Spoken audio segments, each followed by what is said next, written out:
up.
So good morning. We've had a very successful summit so far, and the main messages are that we are now ramping up, and the alliance is the strongest it's ever been, and it will become stronger by the day.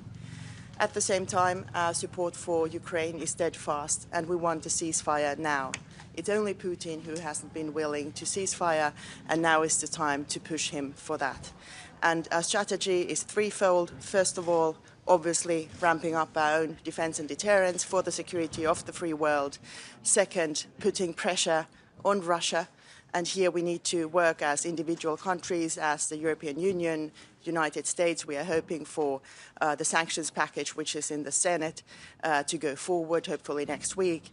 And third, of course, keep on aiding Ukraine, who is fighting for each and every one of us. So thank you so much. Looking forward to a fruitful day today. Minister, do you feel that actually unity is going to be hard to achieve today, and actually the United States is going to be incredibly upset at the behaviour of some nations which are struggling to get to 2%, let alone even promising to get to 3.5%? Well, first of all, it has to be said that unity at a lower level is much worse than discussions at a much higher level where we are now. I sense a very strong unity around the fact that we are going to reach 5% of defense spending. We are going to build a strong defense industry which covers the entire alliance with no room for protectionism of individual countries. And at the same time, of course, each country has their own concerns on how to reach the targets, but we will be easily fitting those in. And what has to be noted, again, we are in a such much stronger situation now than we've ever been before. Minister, how concerned are you about the somehow unpredictable definition of Article 5 by President Trump? Well, you see, Article 5 is quite clearly spelled out in the Washington Treaty, and that is something that NATO relies on. And I am so certain that President Trump is also 100% behind it. At the same time, once Article 5 is activated, like we saw, the only time it has been activated for the help of the United States, it is, of course, political decisions by all the allies on how they want to contribute. And now, let's get the facts straight. We are so much stronger now with the capabilities we have today, the capabilities we are going to have tomorrow, that if such a situation would ever occur, we would be so much stronger together than ever before. And at the same time, of course, we are doing this to deter from war. So that's what we are working on. To state unequivocally, though, that he's committed to Article 5. He say very clearly that he's willing to stand by you. He isn't saying that at the moment.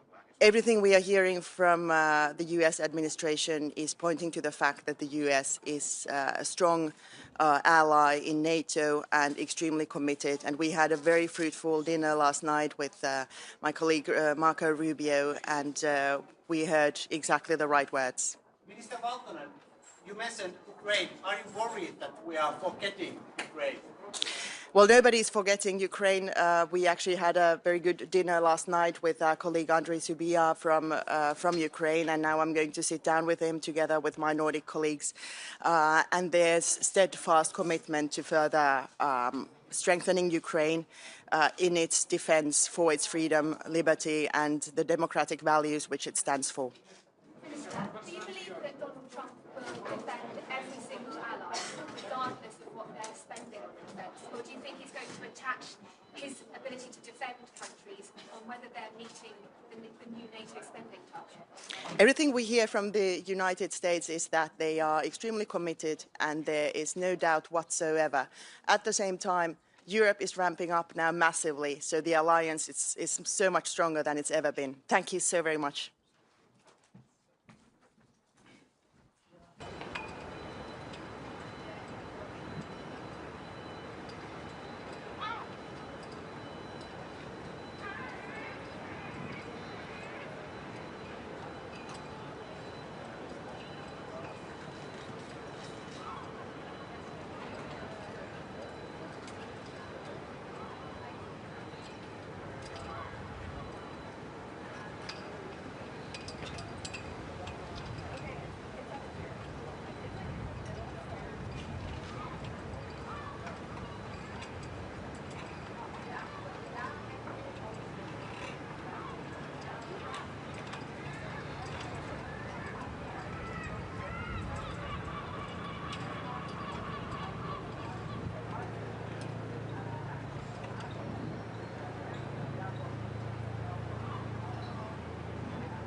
sir. Sir, if Germany can up its defence, can't the Spanish? Pardon? Sir, if Germany can up their defence to reinvigorate the Bundeswehr, why can't the Spanish?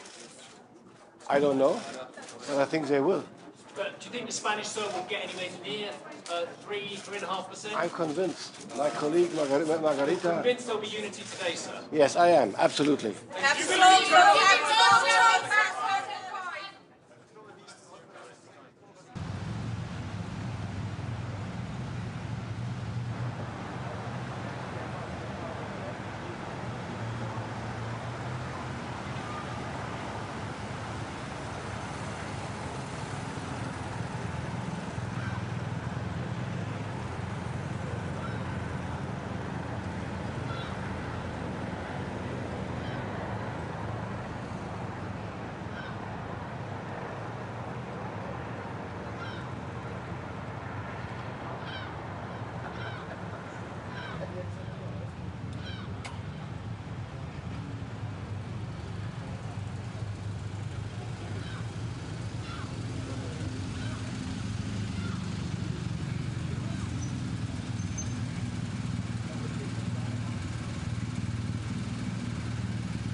Yes.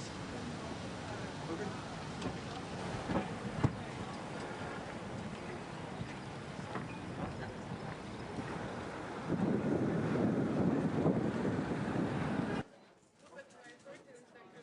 Thank you.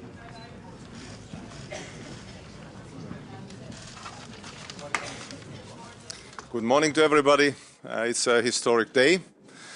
And I would like to make 3 points. The first one is about defense expenditure. It's a historic moment that we will be ramping up defense expenditure to 5%. I strongly, and Estonia strongly supports it. That means a message from NATO is coming that NATO is much stronger, more lethal. Estonia's defense expenditure next year will be already 5.4% of GDP, so that is also a message to our allies and our friends that NATO is strong and members are strong. Second message is that we need to ramp up our defense capabilities and defense industry, because if you look at the performance, Russia in 3 months is producing the ammunition that NATO members are producing per year. So that means that we need to ramp up our defense expenditure and industry. That means also the boost for economy. And third one is probably with the most importance is that we should be behind Ukraine all the way. Ukraine belongs to NATO, to Europe, that's understandable, and all the guarantees coming from the NATO are probably the best guarantees for Ukraine to have this support and security in the future, and just and lasting peace. So this is a historic day, and thank you. Yeah. Actually, Mr. Zelensky is right, and that there will be an attack on a NATO country within 5 years, and if there is, that actually Estonia, Lithuania and Latvia are the key targets potentially for Putin's aggression. We know our neighbor, to be honest. We know Putin. And until Putin changes his goals, probably Russia is a acute threat to all the NATO countries, all the NATO members, European members, Union members, to be honest. And I would say that we should not be afraid, but we should be prepared. And to be honest, it's our neighbors Finns' motto, but we shall be prepared. And investing in defense probably helps to be prepared, not afraid. So we are assisting Ukraine. With everything we have. Our expenditure to Ukraine is 0.3% of our GDP to Ukraine this year, and if we can do more, we will do more. Thank you. Yeah. How confident are you that the 5% are actually going to be implemented and not another empty promise, like 2% will work? And are you concerned that there will be more opt-outs like Spain? I'm quite sure that it will be implemented because how the world is today, because Russia has shown what it is. Estonia has known for a long time, Baltics, Nordics have known for a long time what Russia is. And nobody believed. They were thought as very friendly guys who like to drink tea and love children, but right now they are occupying Ukraine, killing innocent people. So I would say that ramping up defense expenditure is a must if you want to have freedom, and Europe is a free area. NATO countries like also their freedom. So I would say it's a must for everybody. And if you look at the numbers and figures, everybody is investing right now. And our expenditure, as already said, Estonia's expenditure next year will be 5.4% of GDP. So these are not empty words. We are doing what we can, and I hope that this is also example to other countries. Thank you. Yeah, yeah. Do you want Trump to commit to Article 5 unequivocally? Absolutely, but I would say that for me Article 5 is absolutely working, and I would say that every time also the states needs our allies and our assistance, we will be there. Thank you. Is 2035 not too late?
Prime Minister. So, Prime Minister, sorry. this is the length of this meeting is really not indicative of the historic dimension. I think, you know, we are connecting the dots now in NATO by getting the resources necessary to deliver on the capabilities. That's the important part. And from the Norwegian side, we will talk about the Arctic, the high north. NATO needs to be present there. That's where we are eyes and ears of NATO next to neighbor Russia.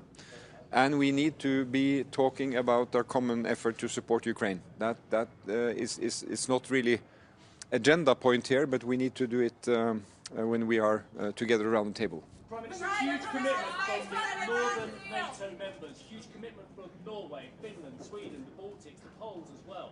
Do you feel as the southern neighbours, and we go further geographically south, that neighbours and NATO members just don't have the same interest in spending 3.5% and getting to 5%, including infrastructure? Well, I mean, this declaration is historic. We are 32 allies supporting that ambition, which is huge. I mean, remember, we have been struggling to get above 2%, and now we said 3.5%, which is necessary in order to reach our capabilities. And I just take it that, you know, we're going to do that together. A crucial decision when it comes. We are all behind that declaration. Norway deploys soldiers to Finnish Lapland, to FLF force. What you can tell about that? Well, Finland is our closest neighbor and friend, now NATO ally, and we work very closely together on Finnish dimension, which is along land border. Norwegian dimension is along sea border. And that's what the Northern Nordic is all about. It's about understanding each other's situation and supporting security from the collective perspective. Prime Minister, Prime Minister, get in the way of the 5% target that is actually implemented. Please, once more. What could actually get in the way of implementing the 5% target? Well, I think, you know, the important part now is the percentage is set. But it's only important if we're able to have that translated into the capabilities. So we have to invest in the right equipment that goes together. If we all do the same thing just because we want to be similar, that is not delivering. So we have NATO plans, which we have agreed in Vilnius and in Washington. We have a new command structure we need to get working. So we really have to be investing in the right capabilities in the right sequence. What about Spain, who say that they can do it less? But why won't Donald Trump say publicly? Well, I think we have 3.5 plus 1.5. The 1.5 is a kind of a new dimension, but I can tell you there's a lot we need to do in order to support our defense. I mean, from the Norwegian perspective, we have infrastructure, we have ports, we have defense against cyber, a lot of enabling capacities in society that we have to support. Prime Minister, it seems everybody here is flattering Donald Trump and pampering him. Is this the best strategy to deal with Donald Trump? I think we have to deal man to man, woman to woman, woman to man. We have to be allies. But everything revolves around his ego. You know, we deal with our allies as close friends and partners, and that goes for all. Prime Minister, Thank you. Are you worried about Mr. Trump's somewhat ambiguous comments on Article 5? Do you think it's still working? I take it the US is 100% behind NATO obligations and Article 5. Thank you.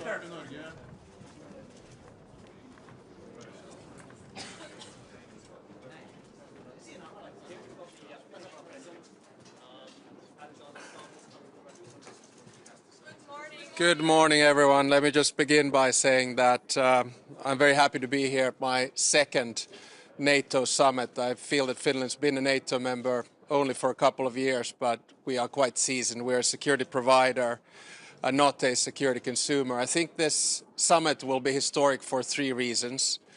The first reason is that we go back to the roots of the alliance. In other words, functioning as a collective comprehensive defense system to deter Russia. The second one is that we go back to the defense expenditure levels of the Cold War, 3.5% plus 1.5.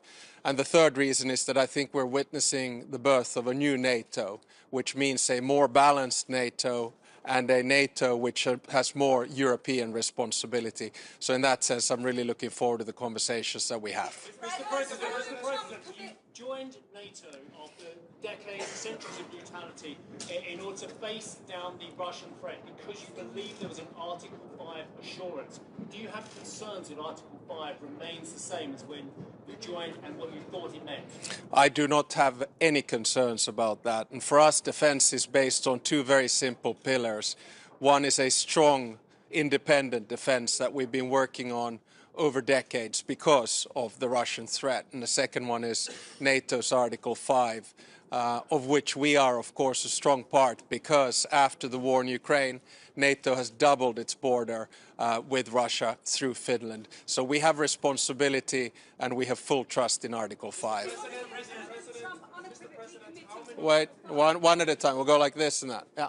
How many times will you have to play golf with Donald Trump until he stops relativizing Article 5? I don't think President Trump is relativizing Article 5, and golf is a good way to discuss business.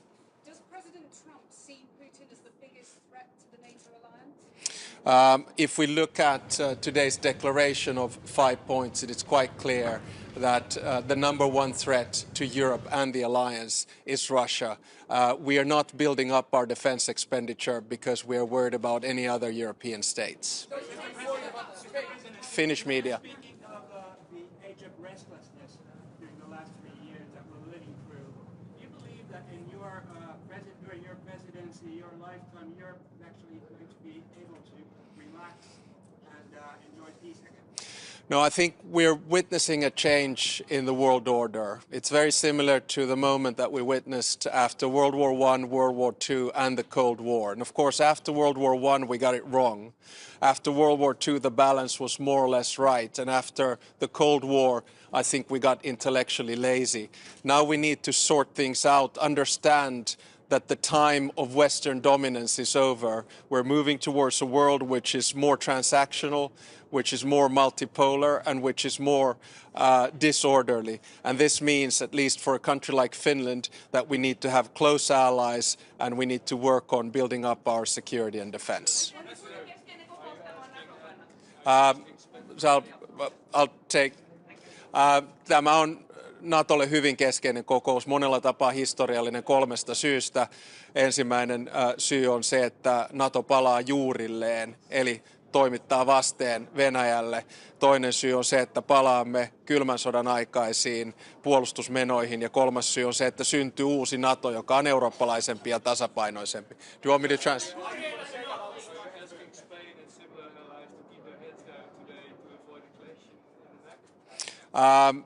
I don't think we're going to see a clash. I mean, I've seen the order of dialogue coming up, and I'm very confident that we'll get through this. Remember, this is a big win, I think, for both President Trump, and I think it's also a big win for Europe. But I'm actually taking his space. Thank you very much.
without that. So I have to... Fully discreet? Yes.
Morgen.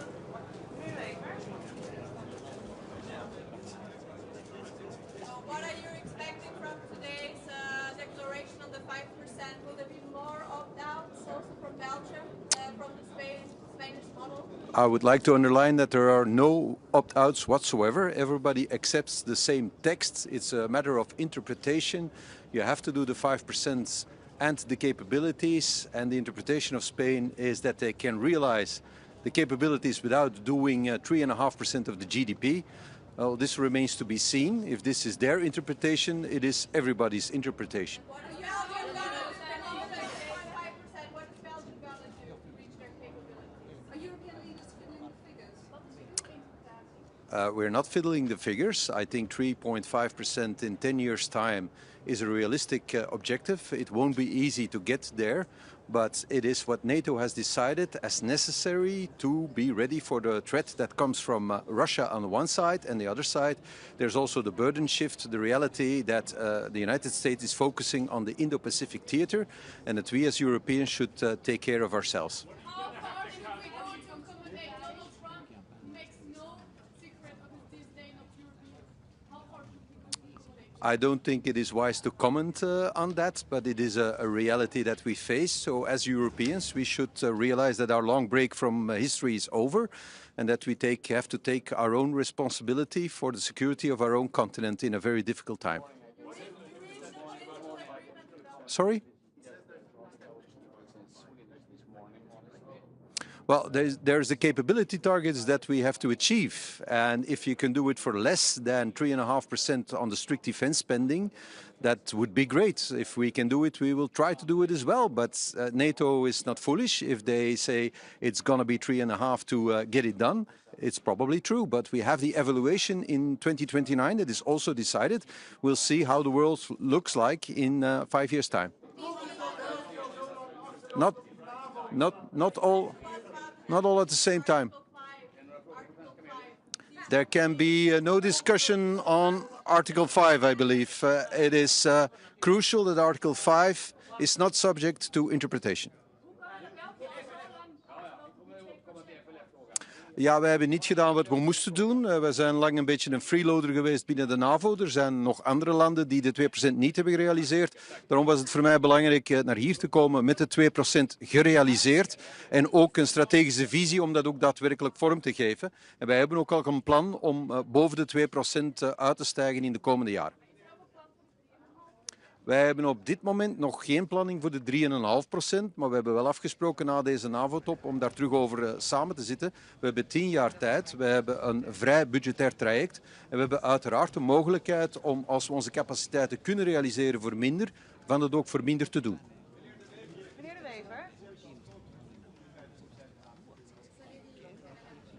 Wel, dat is een vraag die vele regeringsleiders zich op dit moment stellen. Wij hebben tijdens de Koude Oorlog altijd dit soort cijfers gerealiseerd, maar we zijn dat al tientallen jaren niet meer gewoon. Dus dat betekent dat wij zeer moeilijke beslissingen moeten nemen. We hebben wel een timeframe gekregen om dat ook effectief te doen. En ik hoop dat ons dat zal lukken. Wel, er is voorzien in die 1,5% dat daar natuurlijk alle mogelijke weerbaarheidsuitgaven ook in rekening kunnen worden genomen, ook voor infrastructuur. Dat is natuurlijk een heel breed palet en ik denk, en het is ook mogelijk dat ook andere entiteiten, niet alleen de lidstaten, maar ook de deelstaten eraan kunnen bijdragen, inderdaad. Meneer De Wever.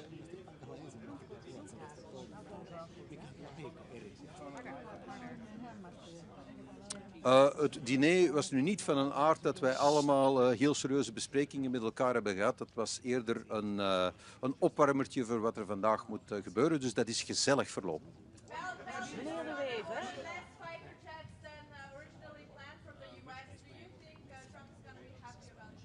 You have a loud voice, which is very handy if you're talking all at the same time.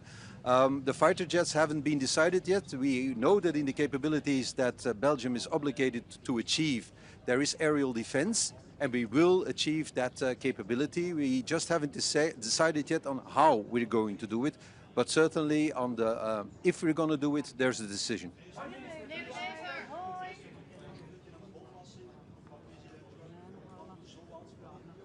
Well, ik zal dat zien, maar ik ben daar eerlijk gezegd niet bang van. En als die er komt, dan zal ik er ook niet van onder de indruk zijn, eerlijk gezegd. Well, dat zal ik zien, hè. Dat hangt er vanaf. Ik weet niet of dat ik die ga krijgen, die bolwassing. We zullen dat wel zien. Maar ik maak me daar helemaal niet zenuwachtig over. Wij zijn een autonoom land en wij zijn geen kolonie van een ander land.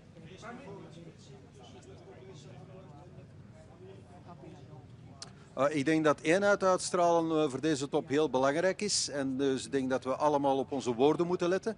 Want wij staan onder dreiging van opkomende machten enerzijds, Indo-Pacific, maar anderzijds ook het imperialisme van Rusland, het gewapend imperialisme. Het is dus niet het moment om vechtend over de straat te rollen. Dus ik denk dat we op onze lip moeten bijten. Maar we moeten ons als Europeanen de komende 10 jaar wel realiseren dat we onze eigen strategische autonomie moeten uitbouwen en dat we dus capabilities moeten realiseren die we vandaag nog niet hebben. Anders zullen wij het geopolitieke spel moeten blijven ondergaan in plaats van spelen. Well, I understand, of course, the budgetary problems that my Spanish colleague has, because I have exactly the same problems. We're almost in the same situation. So if he says that he can achieve the capability targets of Spain spending less money, that's an interpretation that he has. Mark Rutte has confirmed that this interpretation is correct.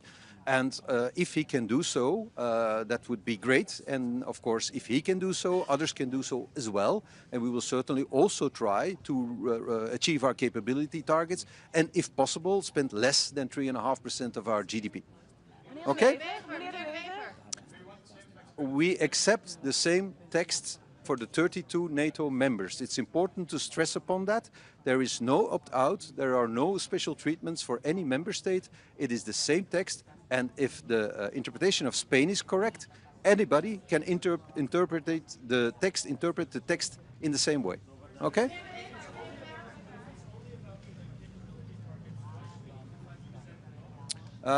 Because, of course, the strategists of NATO have calculated the amount of money needed with the prices of today to achieve the capability targets, and that should be around 3.5% of GDP of all the NATO member states to actually get it done.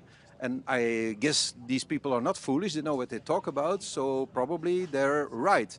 It would be great to see that you can do what is calculated to be 3.5 for 2.1. as Pedro Sanchez has said. If he can do so, he's a genius.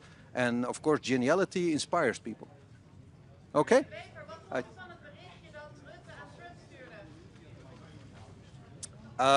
Ja, u weet dat ik met een Nederlandse vrouw getrouwd ben en dat ik dus heel erg houd van dit land. Dus voor mij was het heel bijzonder en een beetje thuiskomen. Dankjewel. Ik denk dat Mark Rutte een moeilijke job heeft om iedereen in deze alliantie tevreden te houden. En dat hij veel moeite doet om zich van die taak te kwijten. Maar was het niet een beetje over de top? Hij doet veel moeite om zich van die taak te kwijten. Meneer De Wever, uw eigen parlement noemde de NAVO-verhoging compleet crazy. Hoe staat u er nu in? Ja, 5% van ons bbp uitgeven aan defensie, dat is nu niet direct iets waar je vrolijk van wordt. Maar als dat noodzakelijk is, dan zullen wij zien wat we kunnen doen. We hebben een langere tijdsperiode gekregen, flexibiliteit in het parcours, een evaluatie in 29. Dat is wat we vroegen en dat is wat we gekregen hebben. Wie runt vandaag de show eigenlijk? Is dat Mark Rutte of is dat Trump? Hoe zegt u? Wie runt vandaag de show? Wie is hier eigenlijk de baas? Mark Rutte is de secretaris-generaal van de NAVO. Hij runt de show. De grootste lidstaat en de grootste spender in defensie, dat is uiteraard de Verenigde Staten. Daar zijn we ons van bewust. En als wij als Europeanen meer gelijke tred willen houden, dan zullen we meer moeten uitgeven. Niet om plezier te doen aan meneer Trump, maar om op gelijke hoogte te komen en ons eigen continent te kunnen verdedigen. Dank je wel, Ed.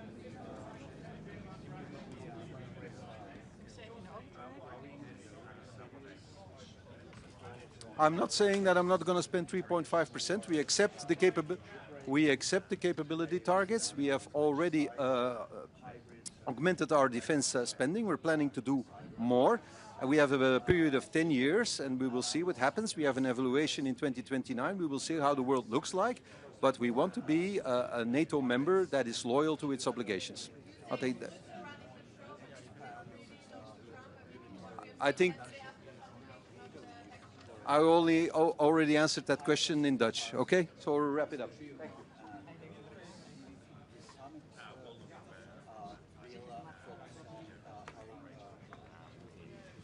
His custodianship of NATO. He had big shoes to fill, but I think he's doing a really good job in what is his first year. Thank you.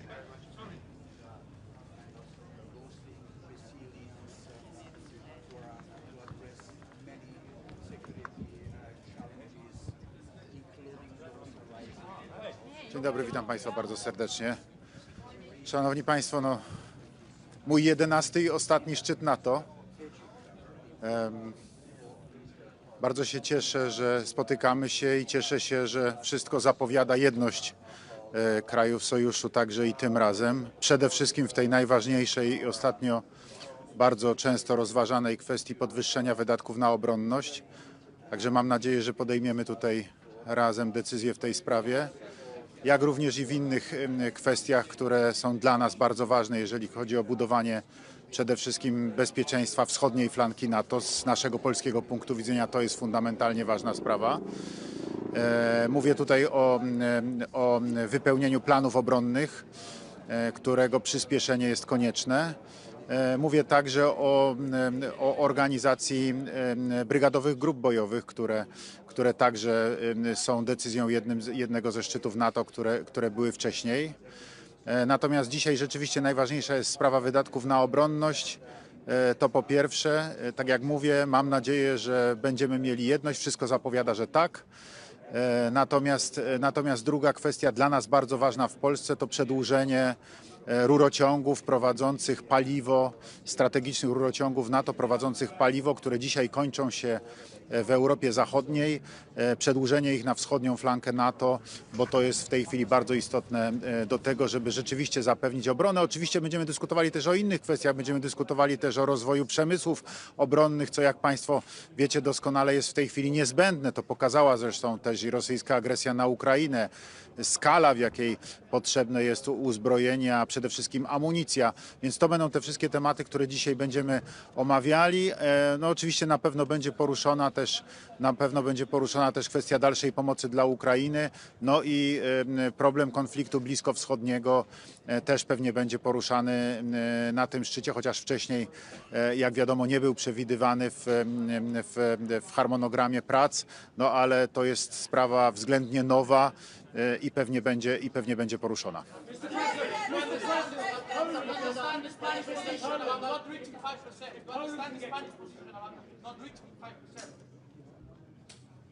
Mr. President, if Poland can get to 5%, why can't other countries get to 5%?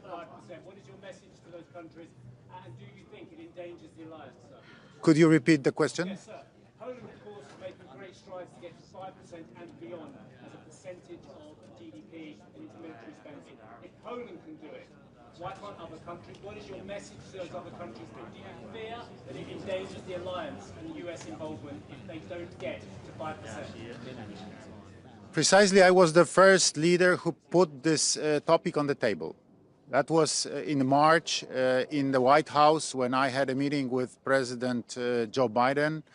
And I said to President, we have to increase military spendings in allied countries because it's absolutely necessary. We have to spend as much money for defense as we spent, as NATO countries spent during the Cold War. Because it's necessary. You see the threat of Russian potential aggression. You see the Russian imperialist policy, and this is absolutely necessary. So that was the first moment. Then in April 24, I talked with President Donald Trump in New York, in Trump Tower.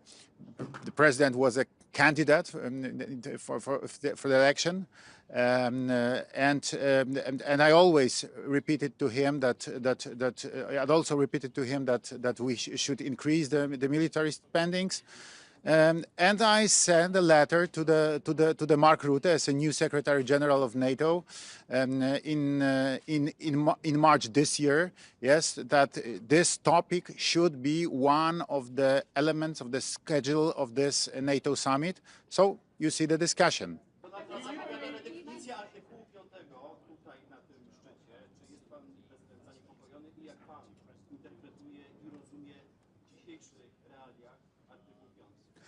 Szanowni Państwo, no, dwie są podstawowe zasady w NATO.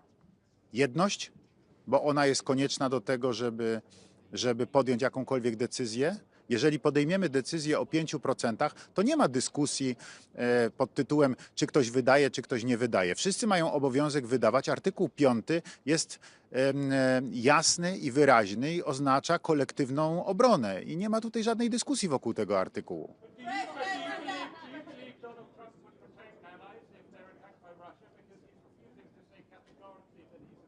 I'm absolutely sure.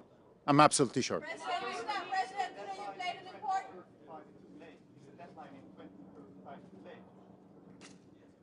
You know, it's difficult to say. Of course, I prefer to have it much earlier, yes, in 2030. But, you know, this is policy. President played an important role in reaching the 5% declaration today, hopefully. How do you feel about Mark Rutte giving all the credit to Donald Trump yesterday in his private text messages? You know, the position of the President of the United States is the strongest in the alliance. So I understand that without the support of and without the leadership of Donald Trump, it would be impossible.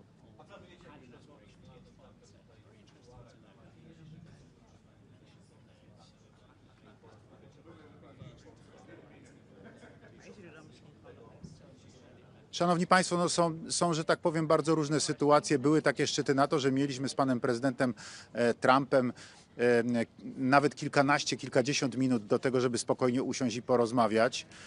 W bardzo, bym powiedział, wręcz takich prywatnych warunkach. Trudno jest mi dzisiaj powiedzieć. Na pewno będziemy mieli jakieś interakcje, no bo będziemy razem na sali, będziemy na pewno rozmawiali w trakcie szczytu. Natomiast czy będzie taka możliwość, żeby usiąść spokojnie, to zależy od bieżącej sytuacji po prostu.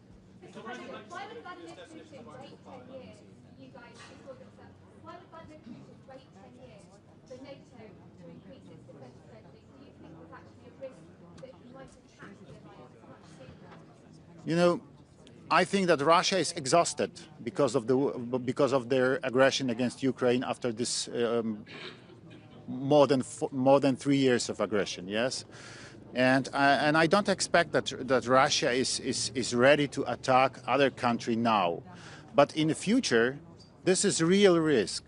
So we have to prepare ourselves. We have to increase our defense, our spendings on defense, because it's absolutely necessary for our security and for a future. Mr. President, do you believe that you, Thank you. Polish leadership will be committed?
Prime Minister.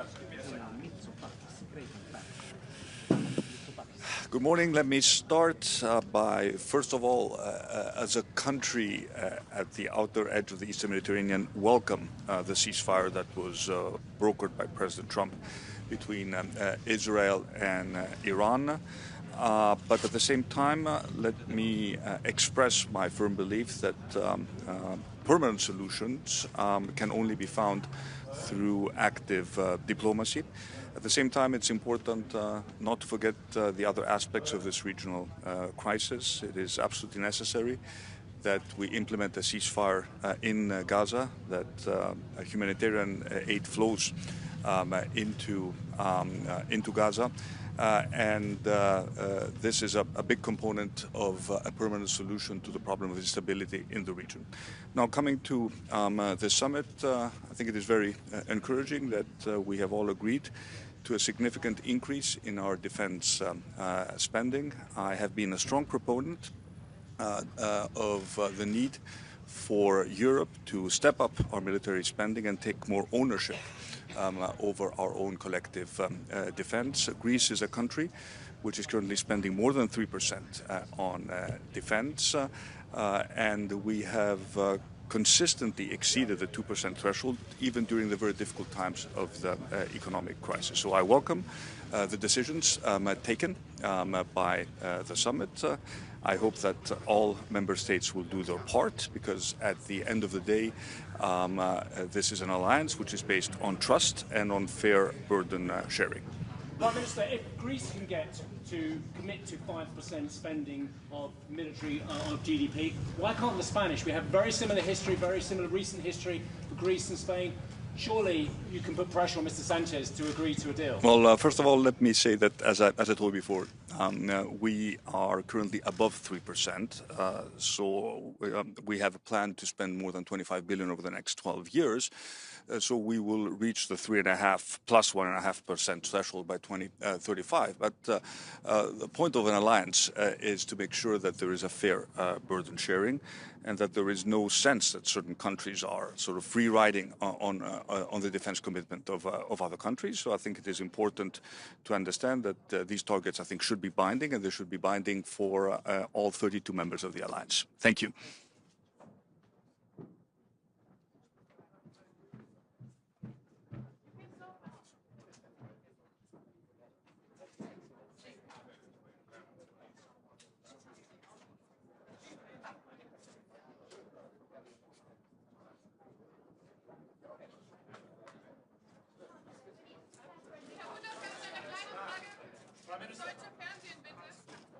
I think you prefer the German Chancellor. Wir sehen einem historischen NATO-Gipfel entgegen. Ich möchte zunächst einmal dem Generalsekretär Mark Rutte herzlich Dank sagen für die Vorbereitung, die sehr gute Vorbereitung dieses NATO-Gipfels. Wir hatten gestern Abend bereits Gelegenheit, mit den Staats- und Regierungschefs zu einem Abendessen zusammenzukommen und über verschiedene Themen miteinander zu sprechen. Ich gehe davon aus, dass wir heute eine gemeinsame Entscheidung treffen, die NATO in Zukunft mit wesentlich besseren Mitteln auszustatten. Wir werden einen Beschluss fassen, dass die NATO in Zukunft 3,5% und 1,5% zusätzlich für die Infrastruktur zur Verfügung stellt für unsere Streitkräfte. Dies alles wird in großer Übereinstimmung stattfinden, weil wir übereinstimmend feststellen, dass sich die Bedrohungslage geändert hat. Und die Bedrohung heißt insbesondere Russland. Russland bedroht nicht nur die Ukraine. Russland bedroht den gesamten Frieden, die gesamte politische Ordnung unseres Kontinents. Und deswegen will ich herzlich Dank sagen, dass wir in dieser großen Solidarität in der NATO heute zusammenkommen. Ich will ausdrücklich sagen, die Entscheidungen, die wir treffen, treffen wir nicht, um irgendjemandem einen Gefallen zu tun, sondern wir treffen diese Entscheidungen aus eigener Erkenntnis, aus eigener Überzeugung, dass die NATO insgesamt, und dies betrifft vor allem den europäischen Teil der NATO, in den nächsten Jahren mehr tun muss, um die eigene Verteidigungsfähigkeit zu sichern. Und deswegen gehe ich mit großer Zuversicht heute in diese Beratungen und freue mich darauf, die Kolleginnen und Kollegen in der NATO zu treffen. Herzlichen Dank.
Good morning, everybody. You know, NATO was founded some 75 years ago to defend international law, human rights, the rule of law, and I think this is more important than ever today at a time where we are living in, where we are seeing fundamental geopolitical changes. And in this context, it is quite impressive to see this unity among the 32 members of NATO. I think Europe needs to be a strong pillar of NATO, and that is why, independent of percentages, it is important that we strengthen our military capacities, but moreover, our general security. That goes cybersecurity, our competence to manage space, satellites, and indeed my country, Luxembourg, has some know-how in that area. So we need to put everything together so that tomorrow NATO will be a strong defense alliance, make sure that we can protect the way of life of our citizens, and to do that together with the United States is of course an asset, because there are many around us who do not like the way of life we have. So I'm happy to be here and to support this common effort for more security. How truly committed is Donald Trump to NATO, you think? The fact that the President of the United States is here today is a strong commitment, I think, to NATO. But he keeps threatening to pull out from his NATO obligations. I'm here to listen to the President of the United States and to all of the other colleagues. Being together is already something important that we witness here today.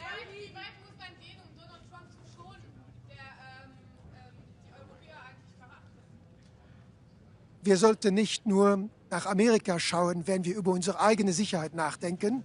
Rund um Europa gibt es vieles, was nicht in Ordnung ist zurzeit. Wir haben Russland, wir haben den Nahen Osten, wir haben Ambitionen von China und wir müssen selbst in Europa für unsere Sicherheit sorgen.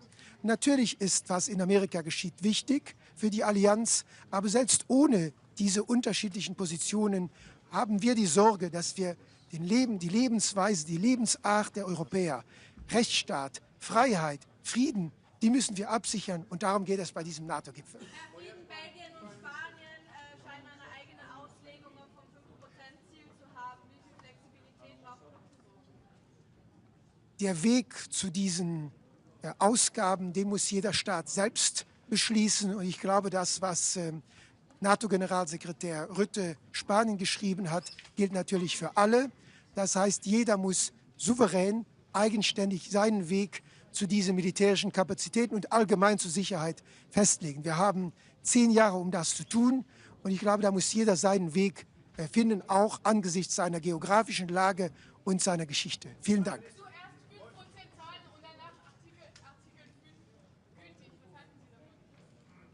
Artikel 5 ist ein Grundelement der NATO-Charta seit 1949. Das ist die Ursache, weshalb, glaube ich, viele von uns in NATO-Mitglied sind. Auch mein Land als Gründungsmitglied der NATO. Wir werden geschützt auch von den anderen. Und deshalb ist jeder, der hier etwas dazu beiträgt, ist auch ein Garant für die Freiheit und den Frieden anderer Staaten.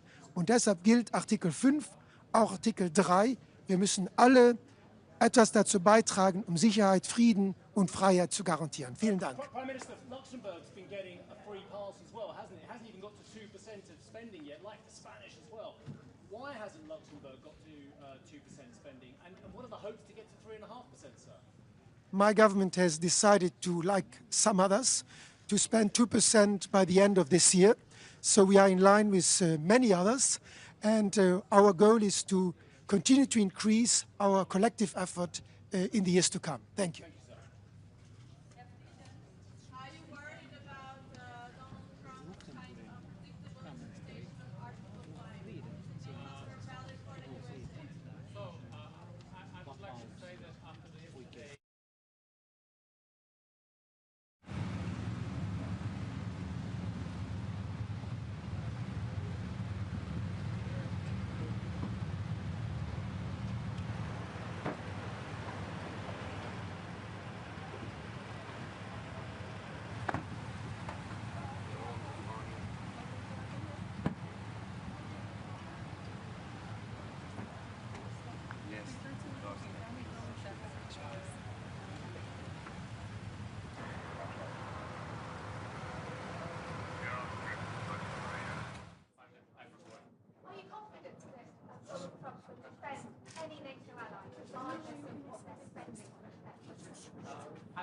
President, but I'm afraid that the Russia might have sued, so we have to get ready and spend 5% of spending on Britain. So, thank you very much. Goodbye.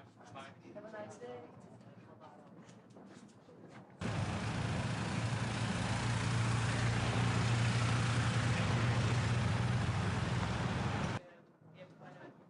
Gastar, como disse ontem Marco Rubio na mensagem que trocou com Donald Trump e que tornou pública nas redes sociais. Bom, muito bom dia. Eu queria destacar no início desta cimeira 3 aspectos que me parecem determinantes num momento que é um momento particularmente relevante da nossa aliança. Em primeiro lugar, a nova ambição que sairá deste nosso encontro no que toca ao investimento na área da segurança e defesa, com vista a termos uma aliança atlântica com maior capacidade de dissuasão e de defesa do seu espaço territorial. Para esse efeito, todos teremos de fazer um esforço e este é um marco significativo da assunção de uma corresponsabilidade, de, nomeadamente na Europa, podermos acompanhar um nível de investimento compatível com os grandes desafios para enfrentarmos as ameaças e assegurarmos aos cidadãos europeus e também aos portugueses o cumprir da nossa democracia, dos direitos fundamentais dos cidadãos, da possibilidade de continuarmos a ser uma nação soberana, com os nossos aliados a constituírem connosco um espaço de dissuasão de qualquer ameaça à nossa integralidade e ao nosso espaço. Para esse efeito, teremos de investir mais na área da defesa e a segunda nota é reiterar mais uma vez que, da parte do governo português, nós acompanharemos esse esforço. Assumimos já o encargo de este ano atingir 2% do nosso produto em investimento na área da defesa, um investimento que continuará nos próximos anos, dentro de um contexto de equilíbrio, que não porá em causa nem a nossa situação financeira, nem as nossas responsabilidades com todos os serviços públicos que constituem as respostas sociais aos nossos cidadãos, e dizer que olhamos para esta nova etapa não propriamente como a assunção de maior despesa por si só, mas de maior investimento. Nós não queremos apenas gastar mais dinheiro, nós queremos investir mais na nossa indústria, investir mais na nossa capacidade, poder dinamizar a nossa economia, poder aproveitar os nossos recursos humanos que, do ponto de vista tecnológico, estão num estádio de vanguarda, podermos criar novas oportunidades de emprego e temos a repercussão económica deste investimento. E, em terceiro lugar, também destacar que, mais uma vez, creio que na Aliança Atlântica ficará muito claro o apoio à Ucrânia na procura de uma paz justa e duradoura, uma paz com a Ucrânia e uma paz com a Europa também. Donald Trump fez com que Portugal chegasse aos 2% já este ano e se compromete nos 5%. Não, nós temos uma perspectiva de poder ter um investimento nos próximos 10 anos que estimamos possa gerar um consenso agora na Cimeira, não quero já antecipar as conclusões, de se poder atingir 3,5% do produto, mas aquilo que é importante para nós salvaguardar é que nós faremos isto com equilíbrio, de forma progressiva, conciliando todas as nossas responsabilidades, nomeadamente a estabilidade financeira e, por via dela, também a responsabilidade que temos de assegurar às portuguesas e aos portugueses todas as respostas sociais e, portanto, não prejudicar nenhum dos nossos eixos de política pública com o reforço deste investimento.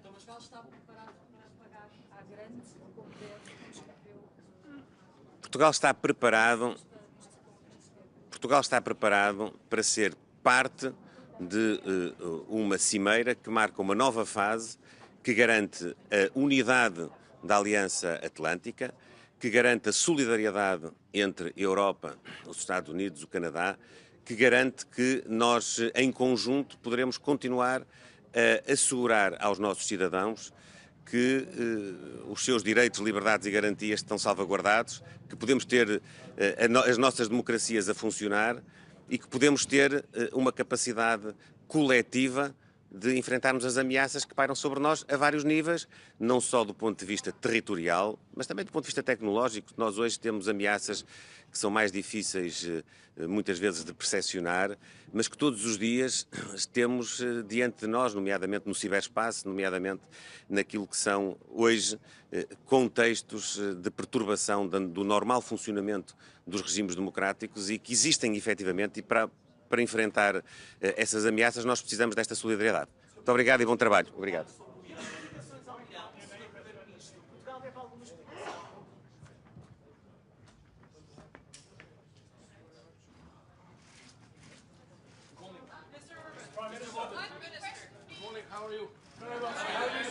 Good to see you. Mr. Prime Minister. You are the Hungarians over there, okay. Mr. Prime Minister. Yeah. Are we moving to 5% from Hungary's point of view? If so, is this of a level to deter Russian aggression? And is NATO creating more problems in its relations? Too long. The question is too long. Sorry. Okay, come back to the 5%. Yeah. With one precondition. So we are able to do it. It's not easy, but the whole calculation of budget regulation of European Union must be changed.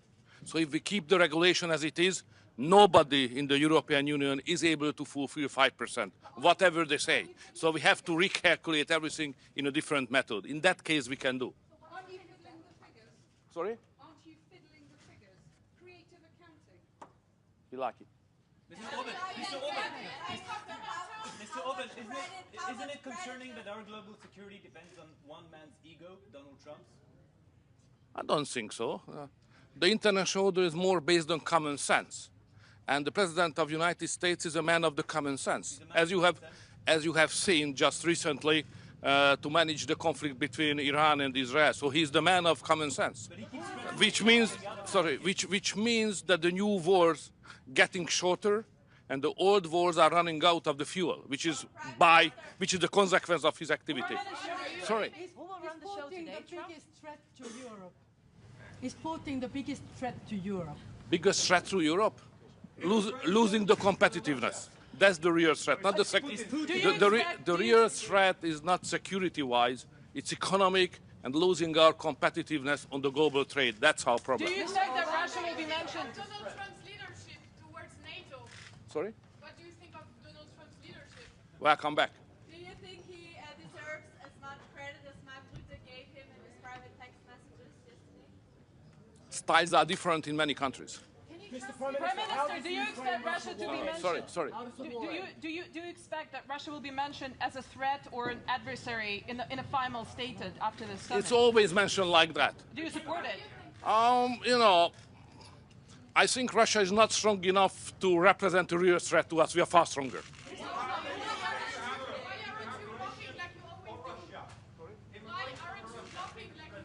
Blocking what? No, we don't block it.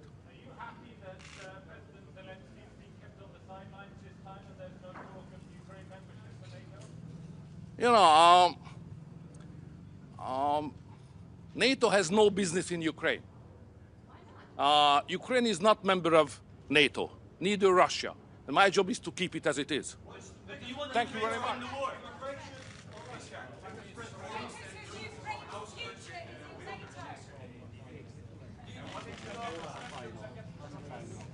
Good morning. It's always good to talk after Victor. First of all, I would like to say that this is a very important meeting, and this is not about the technical details or about the decisions of secondary importance. I think we should choose the motto, make NATO great again. And in the center of this ambition is 5% level of spending. 5% do not deter. The percentages do not fight on the battlefield, but they must be translated into the cash, and the cash should be translated into real capabilities. We have to admit we are lagging behind of Russia. And Russia is producing much more equipment and ammunition as we taken together. So for Baltic countries, for the Lithuania I represent, it's pretty clear that we even don't need the transitional periods. We are ready to do our job right now. 4% this year, And next year, we intend to spend 5.25% of our GDP, keeping that level of spending until 2030. I would like to extend my gratitude to President Donald Trump, because without his engagement, I can imagine that we would discuss probably the level of 2.5% with no clear outcome and positive outcome. Probably those discussions will lead to nothing. So sometimes the external pressure of our biggest ally is very useful in order to get the point, to understand the, heat of the moment and to do our job. Why we need 5% in my country? We need in order to modernize our army, to create a national division, and to be ready to grant the best conditions for our allies, for our best friends and allies, Germany, United States. The 1,000 soldiers are stationed in Lithuania, United States soldiers. We have very ambitious plan to have full-scale German brigade until 2027. So for that, we need financial resources, and we are ready to do that. Sorry, it's not. Mr. Orban just said that actually the biggest threat to Europe is lack of competition, lack of competitiveness. When he was asked if Mr. Putin is the biggest threat, I presume you believe Mr. Putin. I could agree with Victor in this regard, that competition is important. But you know, we should understand very well, without the security, without our readiness to defend every inch of allied territories, all other remaining issues are just not relevant. Because if we lose our territorial integrity and independence, why we need this competitiveness? For what? Do you believe Donald Trump would come to your aid if you were attacked? Do you believe Donald Trump would come to your aid if you were attacked? I believe here in Article 5, and I think that Article 5 is very simple. One for all for one. And lots of different interpretations. I am looking forward to hear and to listen what will be the description of Article 5. But in my understanding, Article 5 is pretty clear. But Trump keeps changing his mind. I don't think so, and I really appreciate the President Trump. If he would not interested in the future of the NATO, why he would push these 5% on the table? I think this is very important to understand. If some person is interested to get the organization stronger, then proposals are coming, and proposals are coming from our biggest ally, and we have to respect those proposals. But Mr. President, what do you think? What is your assessment? Why Russia poses so big threat to us now? What are Mr. Putin's goals at the moment? Let's go to the year 2007, 2008. Mr. Putin said that the largest tragedy of 20th century was the collapse of Soviet Union. And if you listen what he's saying carefully, you will explain all the activities we faced in the recent decade, starting from Crimea, going to the war in Ukraine, and of course these threats. These threats are around us. And of course we should talk not only about Ukraine, Middle East, incidents in the Baltic Sea, almost everyday incidents, attacks against the critical infrastructure. This is our reality. This is our business as usual. And this is because of Russian activities. And of course, close ally Belarus, because Belarus is another issue, and we have very long border with Belarus, and we face another kind of hybrid activities, for example, in the form of illegal and instrumentalized migration. Mr. President. I'm from the Netherlands. We have Dutch soldiers in the country. Do you hope that they follow the German decision to We appreciate very much your contribution, because this is integral part of EFP troops in Lithuania, and we all are working as a one strong power. 2035, of course, looking from our perspective, it is too late, because as I mentioned, we are ready to spend immediately 5%, and we would be happy to see that our allies, our partners, we are ready to do the same. But you know, NATO, like the European Council, is the organization of the consensus. If they reach the consensus, and the consensus is 2035, let's be like that. And I hope that we will increase the financing every year, consequently, in order to reach this target. Mr. President, given that everyone seems to be... As a forerunner on defense spending, how concerned are you about the flexible interpretation of the 5% target from Spain and Belgium? Do you think this can actually jeopardize the declaration? I read the sentence. Allies are obliged to spend 5%, 3.5% on the core defense spending, 1.5% on additional infrastructure spending, and to do that until 2035. And I cannot see any interpretations in the text. We all are obliged, and this is our common duty, to do the best.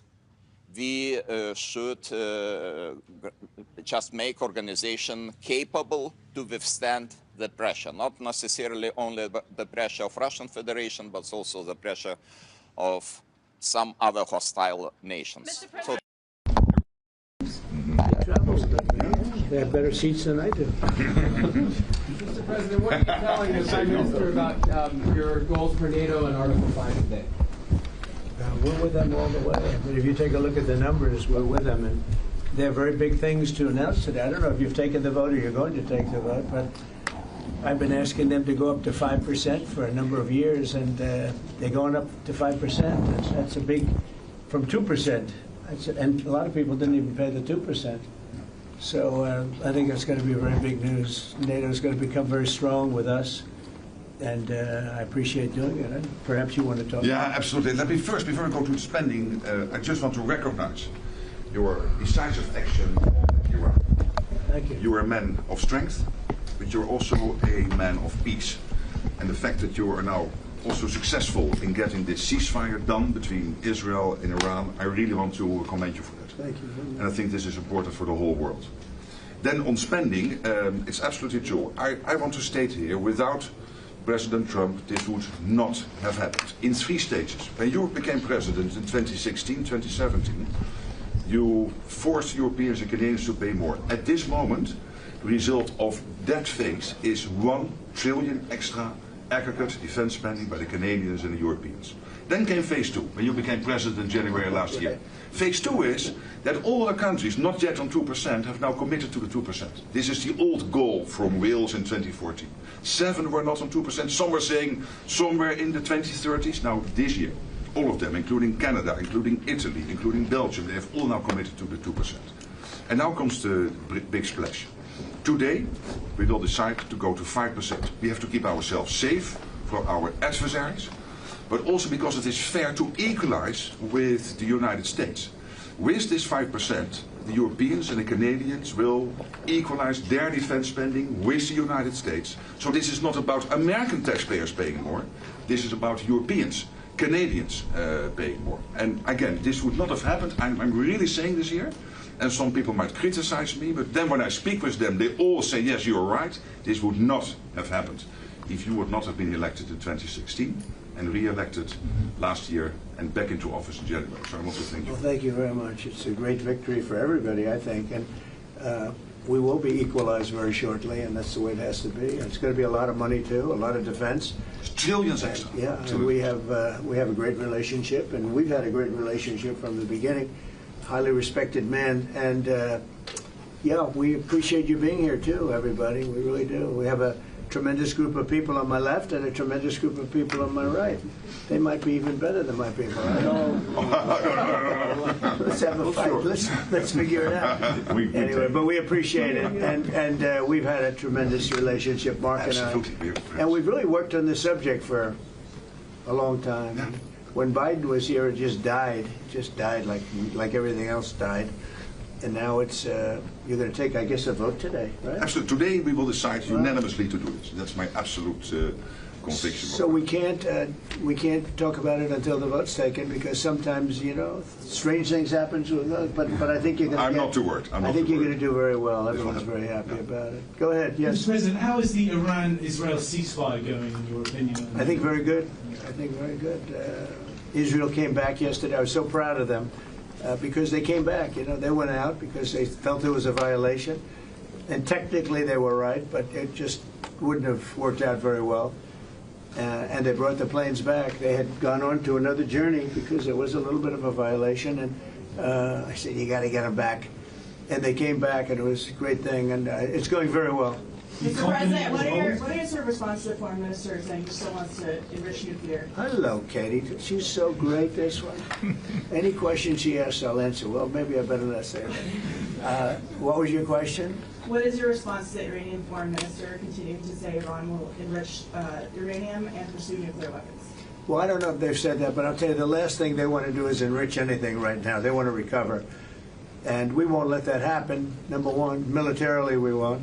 I think we'll end up having somewhat of a relationship with Iran. I see it. Look, I've had a relationship over the last 4 days. They agreed to the ceasefire. And it was a very equal agreement. They both said, that's enough. They both said it. But no, they won't do that. The last thing they want to do, Katie, is enrich. They're not looking to. They're not. Can you imagine after all of that, they're going to say, "Oh, let's go and do a bomb." You know, there could be a day in the future, and then somebody else taking our place will be saying, "Don't do it," and maybe they won't do it as well. I don't know, but they're not going to have a bomb, and they're not going to enrich. And we believe all of the stuff is down there. We don't think they had nearly the time, because to get that out is a very difficult thing. It's not like moving a package or taking this carpet up and moving it. It's very difficult. It's very dangerous to do. We believe it's all down there.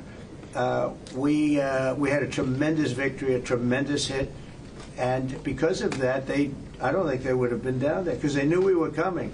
When they know we're coming, they're not going to be down in that 30 stories underground. So.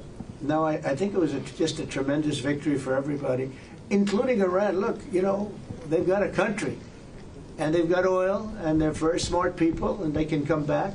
Israel got hit very hard, especially the last couple of days. Israel was hit really hard.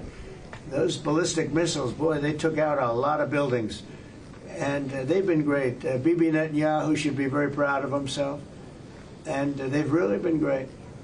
But they're not going to be building bombs for a long time. Mr. President, what's your reaction to the intelligence reports saying that the Iranian nuclear sites were only partially devastated, not entirely? Yeah, well, they said it was actually, the report said it could have been they don't know. I mean, they did a report. I could have Pete talk to it because his department did the report. They really don't know. I think Israel's going to be telling us very soon, because Bibi is going to have people involved in that whole situation. We hear it was obliteration. It was a virtual obliteration. When you take a look at the ground above, don't forget, the flame is all underground. But everything above, if you look at the before and the after picture, everything above is burned black. The trees, everything. There's one building, but that's a building that sunk substantially into the granite, so that, you know, the fire goes right over it.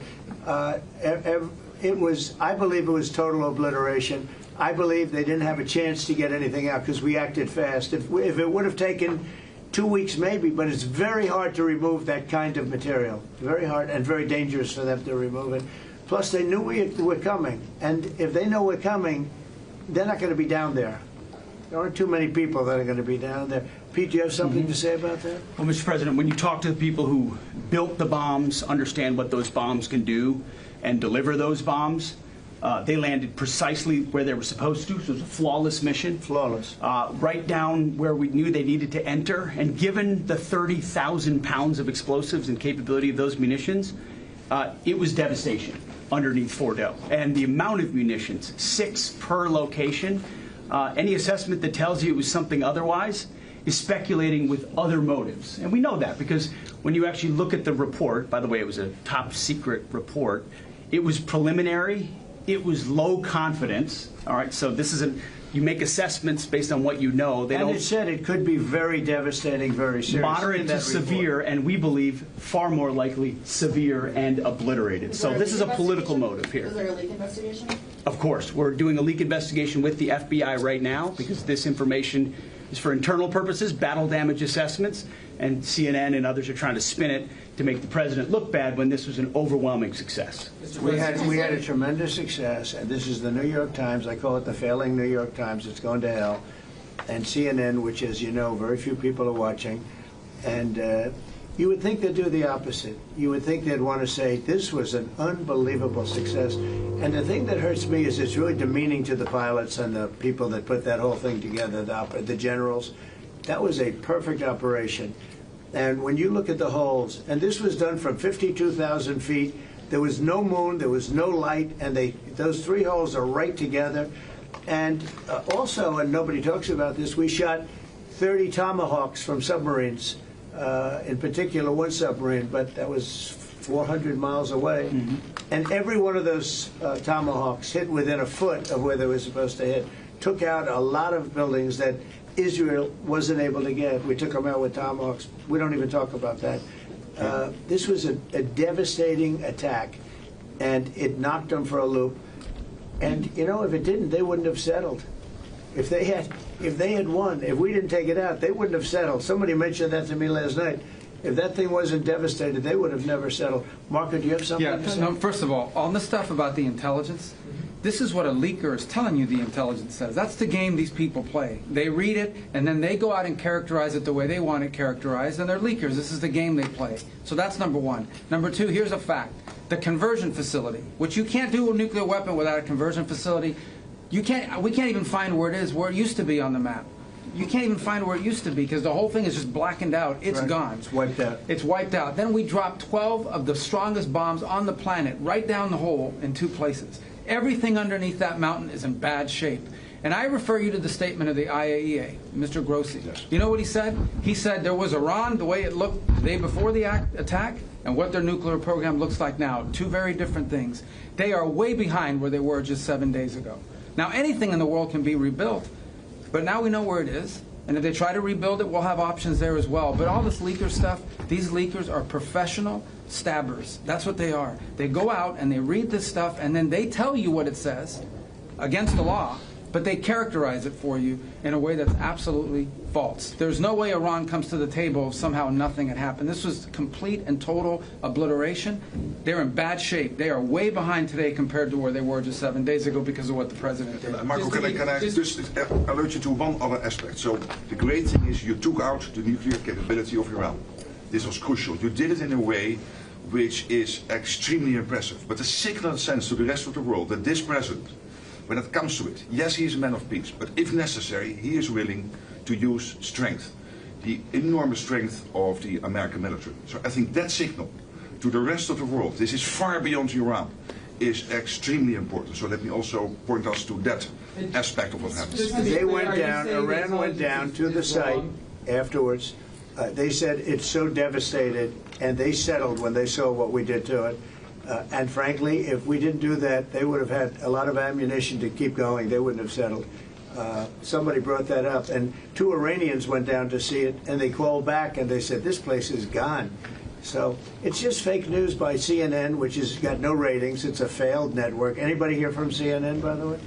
Because you're a really disgraceful network. MSNBC, I think, is actually worse. But they're all pretty bad. But yours is good, Katie, I'll tell you. Mr. President, you know what Marco reminded me of? He did such a nice job there. It was 9 years ago I had to debate this guy.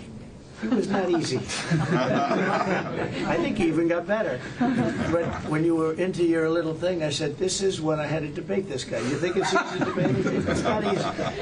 How long do you think that the Iranian nuclear program has been put back by these strikes? Years or totally obliterated? I think basically decades, because I don't think they'll ever do it again. I just don't think they're going to do it. I think they're going to take their oil, they're going to have some missiles, and they'll have some defense. I think they've had it. I mean, they just went through hell. I think they've had it. The last thing they want to do is enrich. They've been trying to do it. By the way, it's hard to enrich. And, you know, when you look at a site like that, very, very hard to build. Very, very hard, very expensive. They spent trillions of dollars trying to do this thing, and they didn't come up with it. And we're actually getting along with them very well right now. But had we not succeeded with that hit ended the war. That hit ended the war. I don't want to use an example of Hiroshima. I don't want to use an example of Nagasaki. But that was essentially the same thing. That ended that war. This ended that with the war. If we didn't take that out, they'd be fighting right now. Mr. President? Yeah. If the Iranians do rebuild, would the United States... If they rebuild? Would the United States strike again? And I have also a question about Russia. But I'm not going to have to worry about that.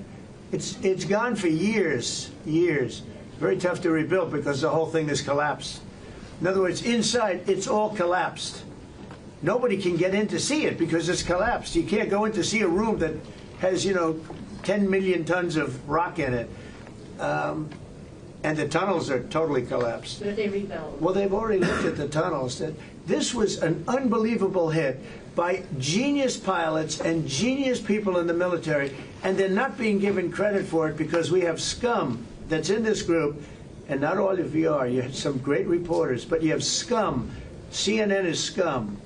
MSDNC is scum. The New York Times is scum. They're bad people. They're sick. And what they've done is they're trying to make this unbelievable victory into something less. Now, even they admit that it was hit very hard, okay? But it wasn't hit hard. It was hit brutally, and it knocked it out.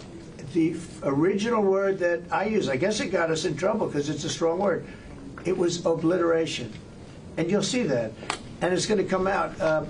Israel is doing a report on it now, I understand.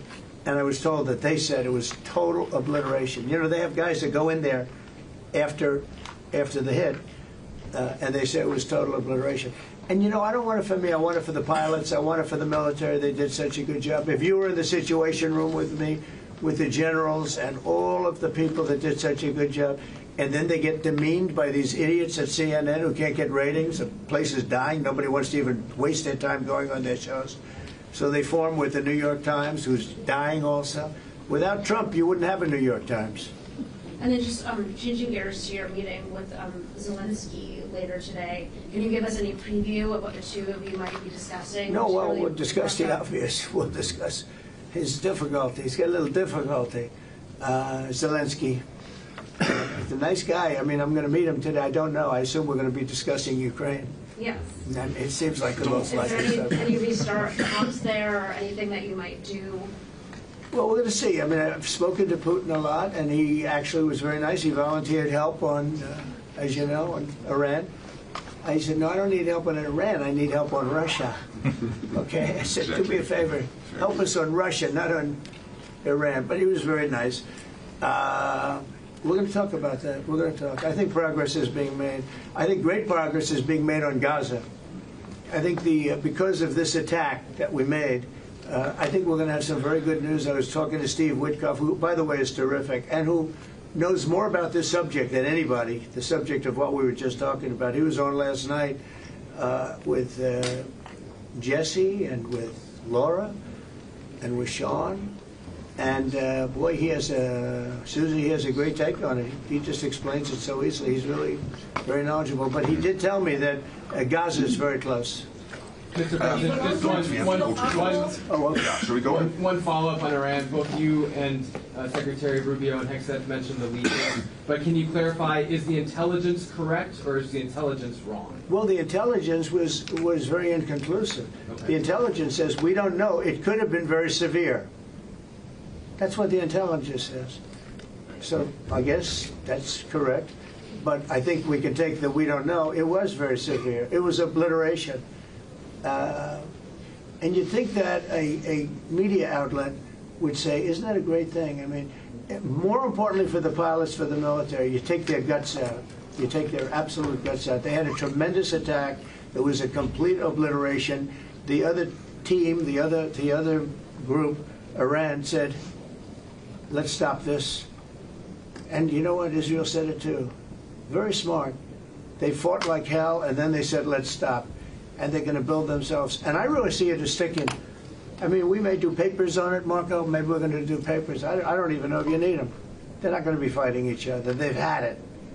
They've had a big fight, like two kids in a schoolyard. You know, they fight like hell. You can't stop them. Let them fight for about 2-3 minutes, then it's easy to stop them. And then Daddy has to sometimes use strong language to You have get to use stopped. strong language. Every once in a while, you have to use a certain word. I think we have to join the others. Yes, we're going to join some other group. Yes, thank you. Katie, one last question. Do you believe she's so good. That's the only reason. Thank you, Mr. President. She used to be very difficult, but now she...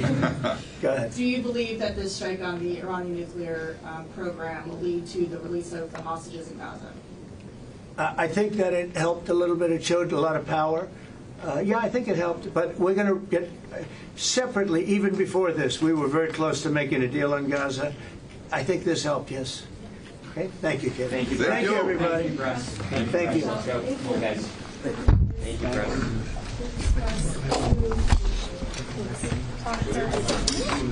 Thank you, Press. Thanks, guys.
His Excellency, Mr. Rosen Yelyaskov, Prime Minister of the Republic of Bulgaria.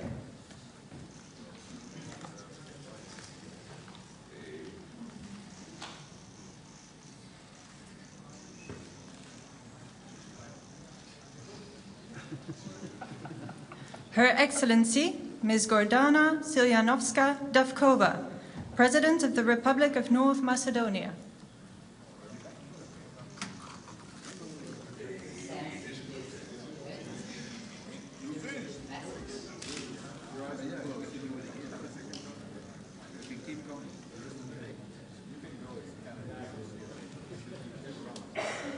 Her Excellency, Ms. Kristrún Frostadóttir, Prime Minister of the Republic of Iceland.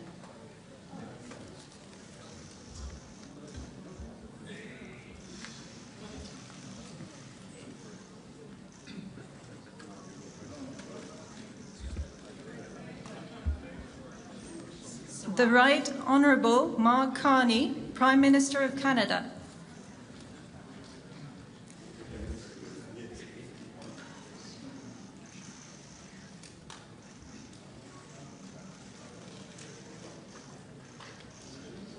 His Excellency Mr. Kristen Michal, Prime Minister of the Republic of Estonia.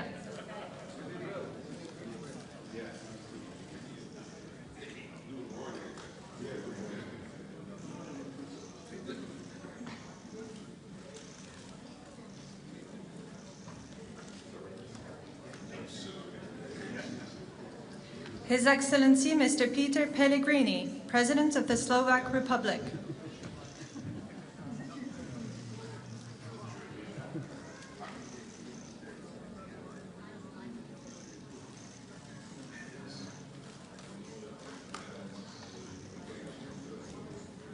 His Excellency Mr. Pedro Sanchez, President of the Government of the Kingdom of Spain.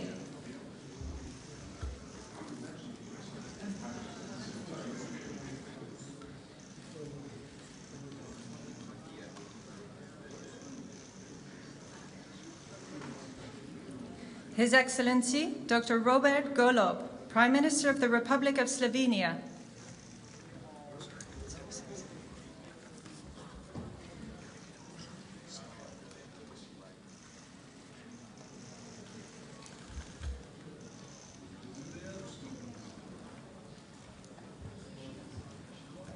His Excellency Mr. Jonas Gahr Støre, Prime Minister of the Kingdom of Norway.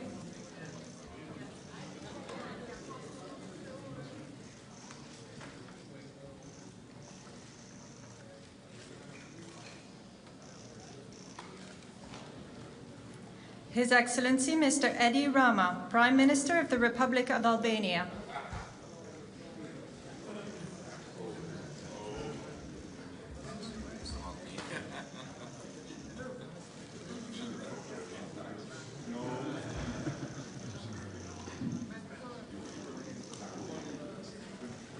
His Excellency Mr. Gitanas Nausėda, President of the Republic of Lithuania.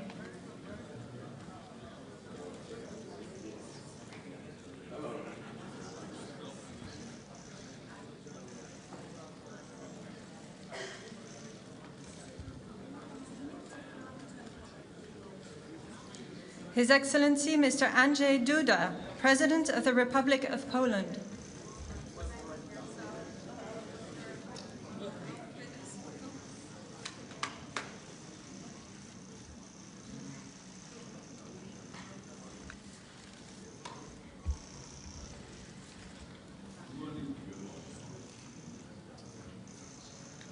His Excellency Mr. Recep Tayyip Erdogan, President of the Republic of Turkey.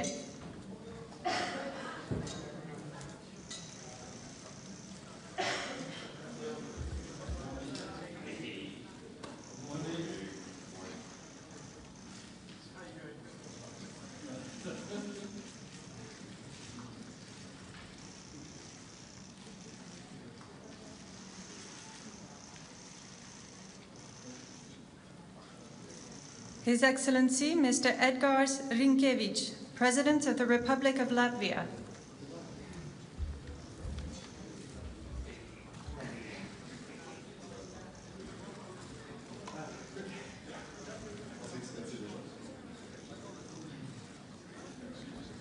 Son Excellence, Monsieur Luc Frieden, Premier ministre du Grand-Duché de Luxembourg.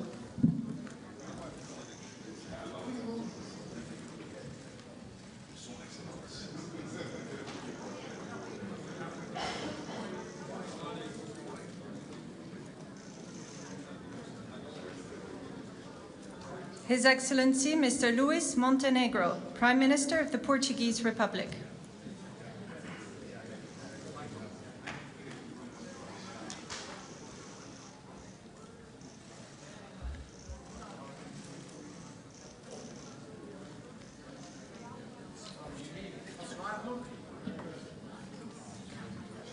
His Excellency, Mr. Ulf Kristersson, Prime Minister of the Kingdom of Sweden.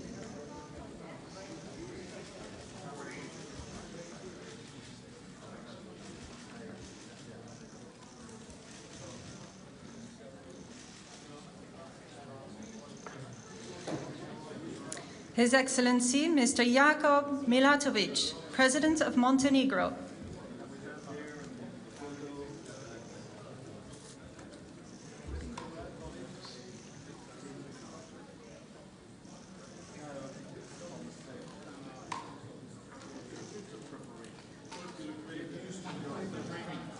His Excellency, Mr. Peter Pavel, President of the Czech Republic.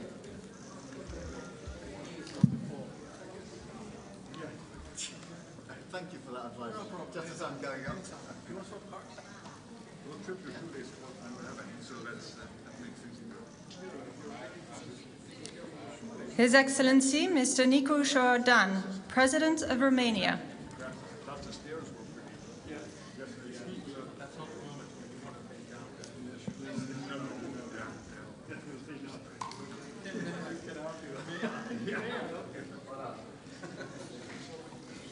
The Right Honourable Keir Starmer, Prime Minister of the United Kingdom of Great Britain and Northern Ireland.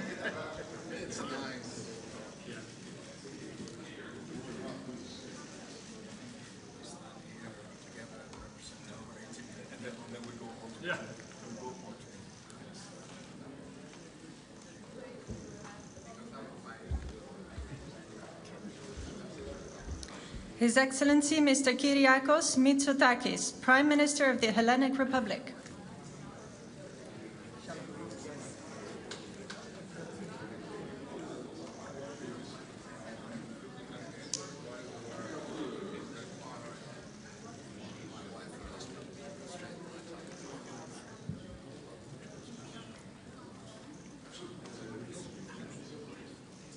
His Excellency, Mr. Alexander Stubb, President of the Republic of Finland.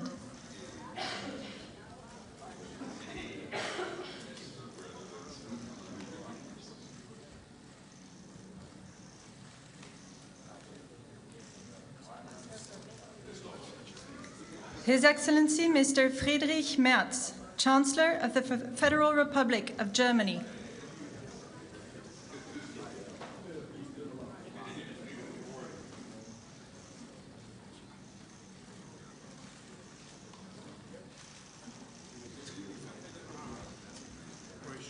Her Excellency, Ms. Mette Frederiksen, Prime Minister of the Kingdom of Denmark.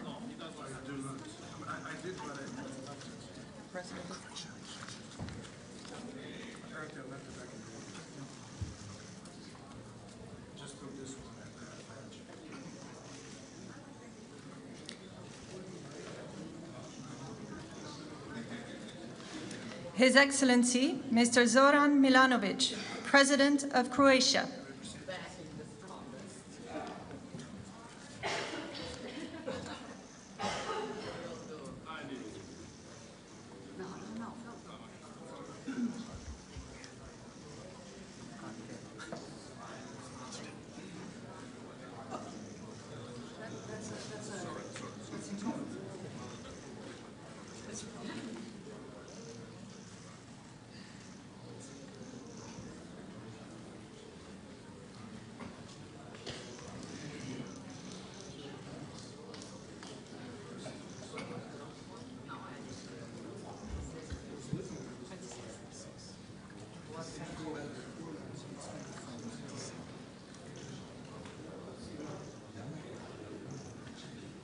His Excellency Mr. Viktor Orbán, Prime Minister of Hungary.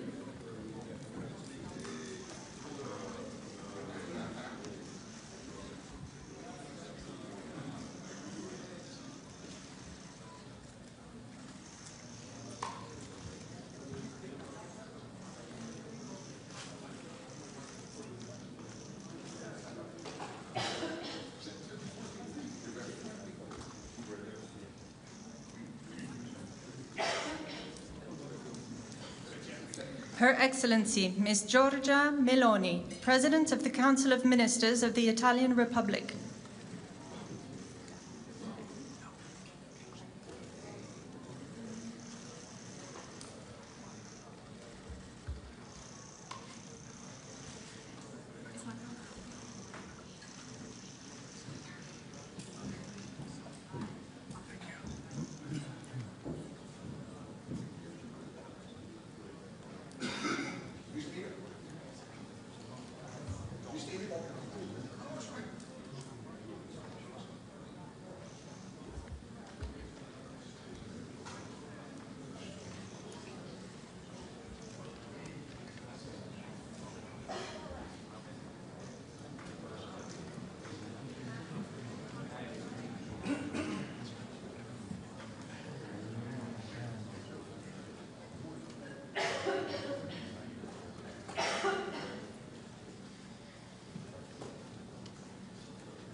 Son Excellence, Monsieur Emmanuel Macron, Président de la République française.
Nee, doe maar door.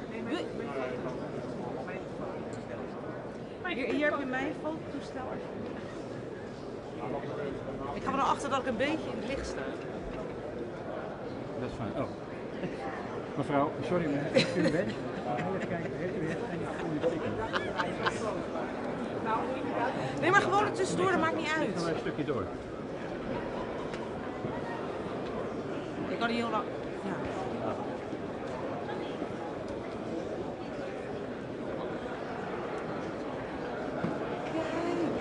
Doe eentje alleen met Valerie nog.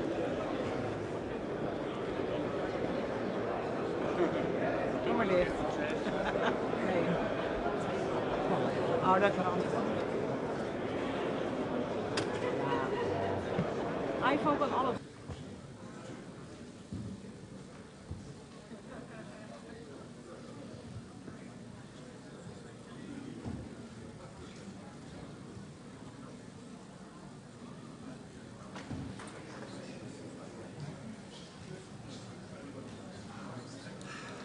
The Honorable Donald Trump, President of the United States of America.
Ja, wij wachten gewoon dus.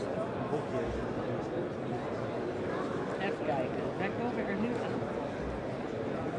Schrijf Martijn 25 minuten. Oh, voor de groepsloot. Ja, ik ga het. Ja. Doen we nog even de pers komen? Hoe lang blijven we hier Korte week. Ja, nou, we staan lang genoeg. Nee, maar we zien natuurlijk in principe op het moment dat het zit, dan zie je het.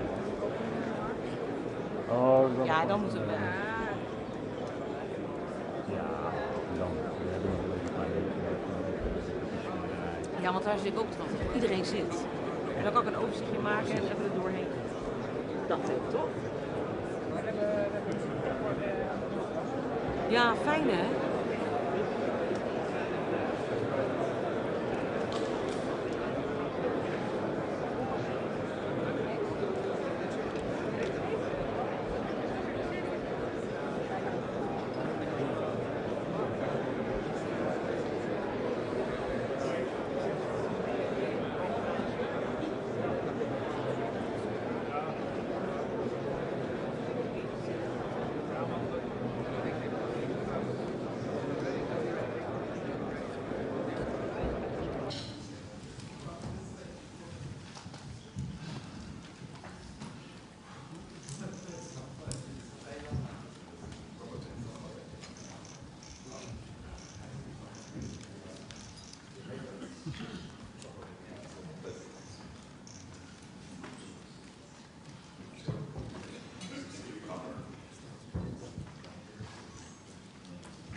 daar dan?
The Netherlands, a small country shaped by water and by the people who refuse to give in to it.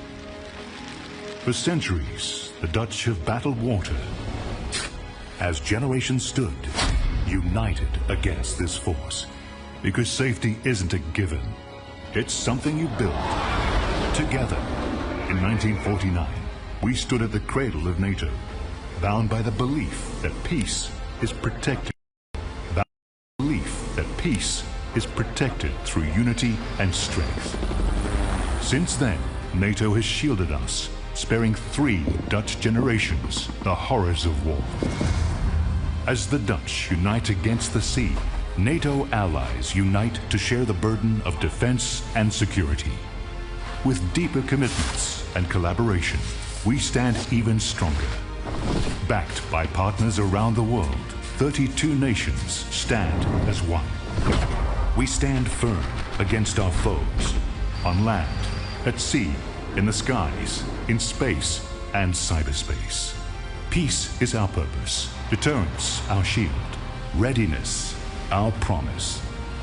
NATO is not just about nations, it's about people, leaders, soldiers, citizens, each playing their part to protect the life we built for ourselves and future generations. NATO, security through strength.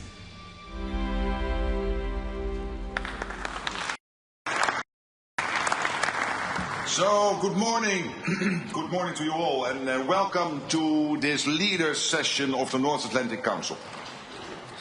We meet at a dangerous moment for our 1 billion citizens. Russia's war against Ukraine rages on. An assertive grouping of adversaries seeks to divide and challenge us. There's war in the Middle East, terrorism poses a persistent threat, and new technologies bring opportunities, but also many serious security challenges. In the face of this, we stand together, united in NATO, the most powerful defensive alliance in world history. History has shown that North America and Europe working together is a winning combination. Our adversaries know this. Our enduring commitment to Article 5, that an attack on one is an attack on all, sends a powerful message. In this meeting, we will take historic, transformational decisions to make our people safer through a stronger, fairer and more lethal NATO. To make NATO stronger, we have a concrete plan for all allies to spend 5% of GDP on defense. It will go towards core defense as well as defense and security-related investments. This decision is deeply rooted in our core mission and is required to resource our plans and readiness. This will also make NATO fairer, to ensure anyone and everyone contributes their fair share for our security. For too long, one ally, the United States, carried too much of the burden of that commitment, and that changes today. President Trump, dear Donald, you made this change possible. Your leadership on this has already produced $1 trillion in extra spending from European allies since 2016. And the decisions today will produce trillions more for our common defense to make us stronger and fairer by equalizing spending between America and America's allies. Allies will also agree to further increase defense production so that our armed forces have everything they need. That means a huge expansion of our defense industrial base on both sides of the Atlantic. That's good for our security, it's good for our economies and good for our jobs. Our decisions include continuing our support to Ukraine, while also pushing for a just and lasting peace. We all want the bloodshed to stop. We call on Russia to end its aggression against Ukraine. Let me now turn to Prime Minister of the Netherlands, Dick Schoof, whose government and people are graciously hosting us here. Thank you to the media for joining us. We will continue our discussions in just a moment, but first, and with the media here, please, Dick Schoof, your introductory remarks. Thank you, Mark. Colleagues, friends, allies, on behalf of the Dutch government, welcome to The Hague. This is the NATO summit, the first NATO summit ever to be held in the Netherlands. And we are honored to have you here in this city that has been speaking in the language of peace and justice ever since the first Hague Peace Conference was held in 1899. I'm convinced that after today, The Hague will also be known as a city of collective purpose, unity and resolve. After all, we are about to write history. We are about to make decisions leading to an unprecedented increase in our collective defense spending and a new financial balance in our alliance. Both are urgent, both are necessary, and both will help make our transatlantic bond even stronger. So we can do justice to our founding principles of democracy, liberty and the rule of law, as laid down in the Washington Treaty. The last NATO event held in The Hague was a foreign minister meeting in 1989, just as the Iron Curtain was beginning to break apart on the eve of the Cold War's end. And for a period, we hoped and believed that relations with Russia would continue to thaw. But the end of history turned out to be an illusion. An illusion that was shattered for good when Russia brutally invaded Ukraine. So today, there is a renewed awareness in our ranks that peace cannot be taken for granted, that it must be protected constantly and with conviction. And yes, peace comes at a cost. We must act on this swiftly and decisively. So let's stand united and embrace the The Hague Defence Investment Plan. Let's go to work and write that history today. Thank you.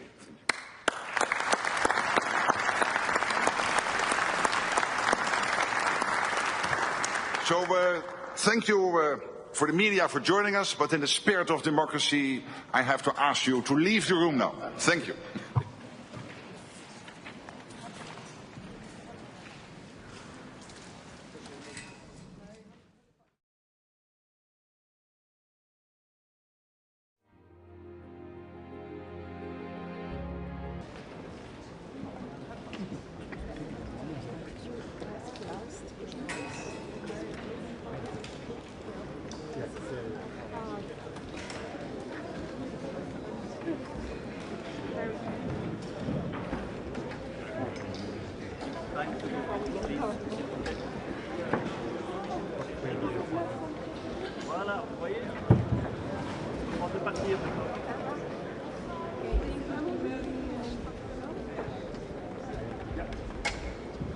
Yes, let's go. Yes, thank you. Not to go, sir.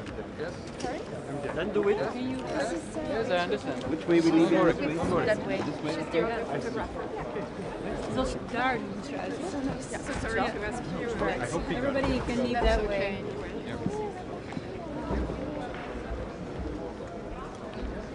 Please pack your stuff now.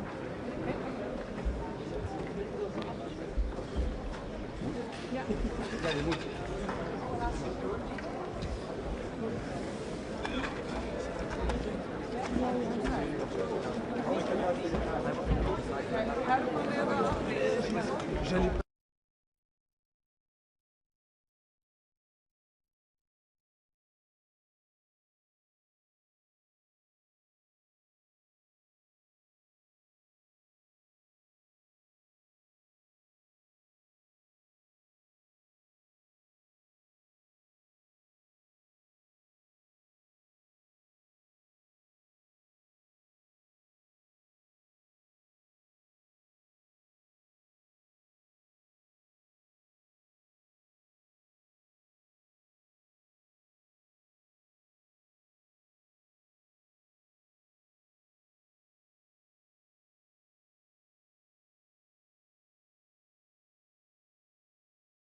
us, and maybe he's going to speak outside. Can you run and maybe just use your phone?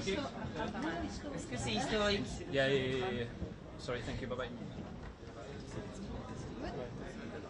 Je sais pas, je vois quelqu'un dehors. Il devrait parler à quelle heure? Entre 40 et 45. Mais comme vous voyez, on est obligé de venir avant, sinon... It's okay? It's okay? I just do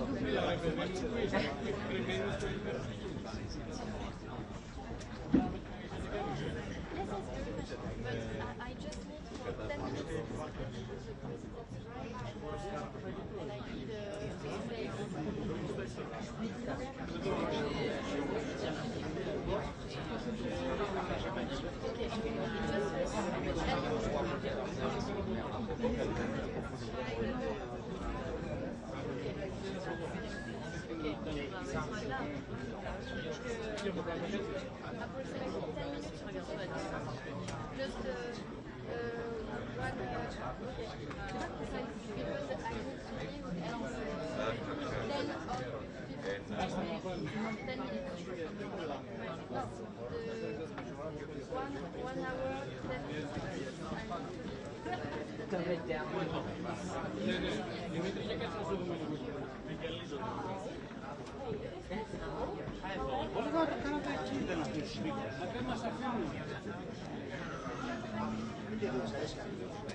Μου αρέσει, αλλά είναι καλό.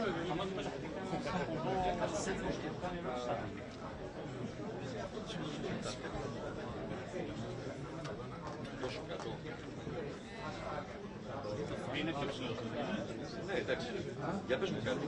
Τι να σου πω τώρα εδώ πέρα. Πώς φαίνεται εδώ. Next to me. Ένα-δύο. Πολύ ωραία. Ένα-δύο.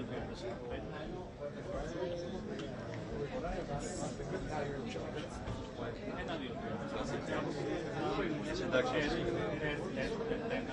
2, 3, 4, Netflix.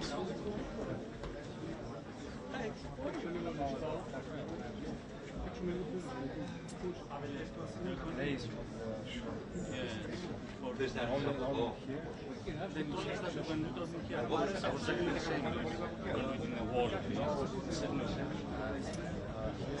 I don't like it here.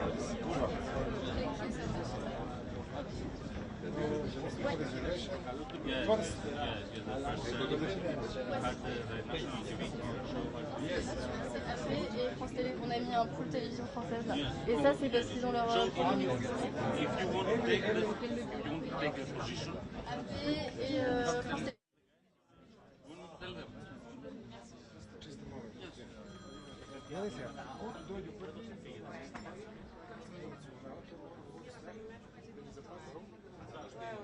Όχι, απλά επειδή έχουμε ο αντίστοιχος ο Αλέξης είναι λίγο ζωγενός. Αν θέλει να έρθει να κάνει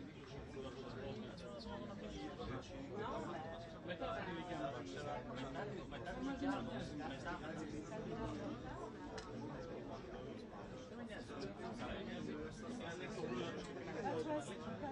Yes, it is a discussion. You could have.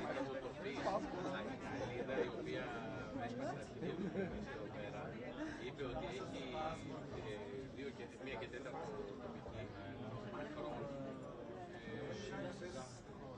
ρεζερβέ.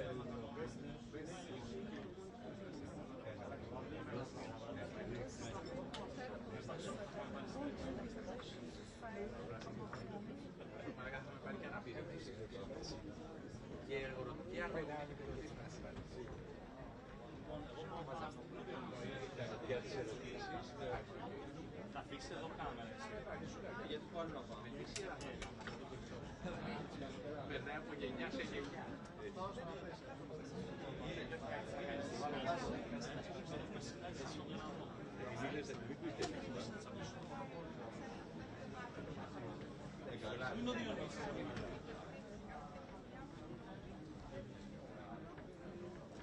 Ωραία, πάμε πάνω Διονύση. Να βρούμε ποιος το είπε.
Faut juste que je la...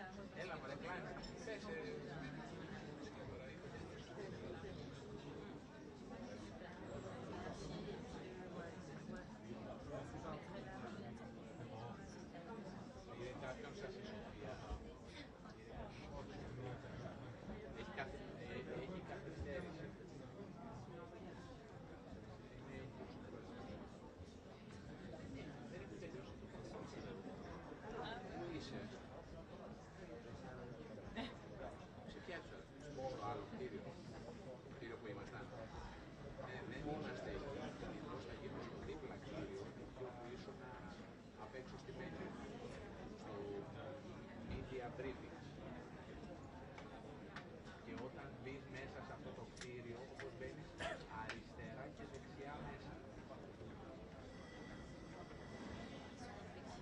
Ρε, εκεί που ήσουν απ' έξω, το κτίριο που είχες πλάτη σου, που έλεγε media briefing. Κατάλαβες. Και αν έχεις οποιοδήποτε πρόβλημα, εδώ μαλάκες Tous à l'heure. Εδώ έχει ένα κρέας. C'est immense, c'est immense.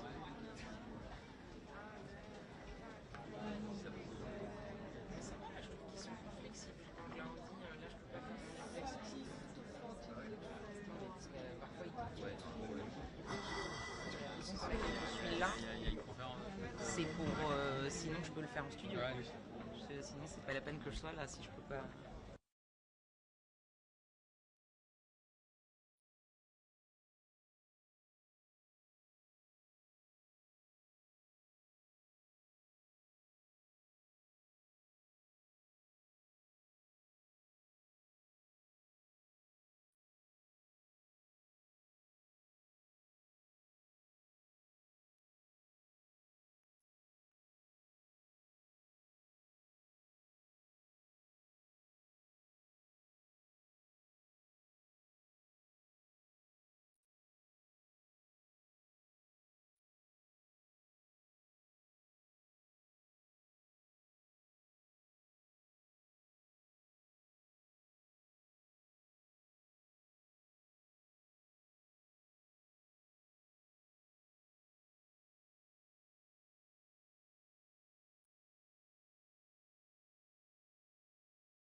Thank you very much.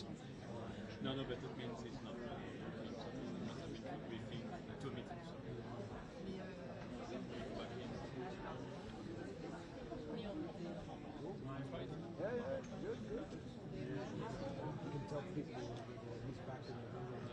Yeah.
ça, c'est les Tusk.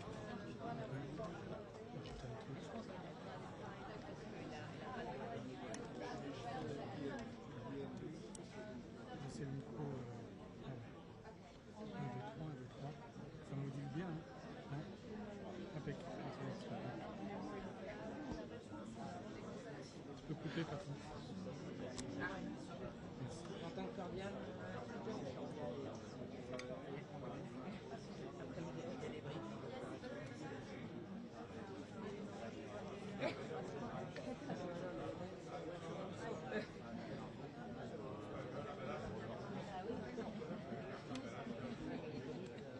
Ça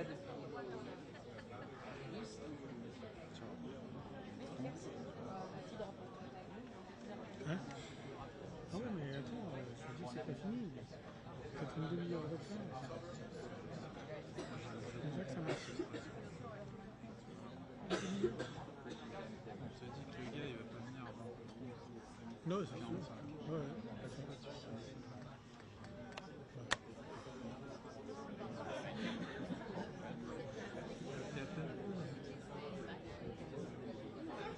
Interférence? Ah ouais, oh non, mais je pensais pas qu'elle non, on dit ça, mais putain, j'y croyais pas. Oh non, il exagère ou pas? Non, c'est il y avait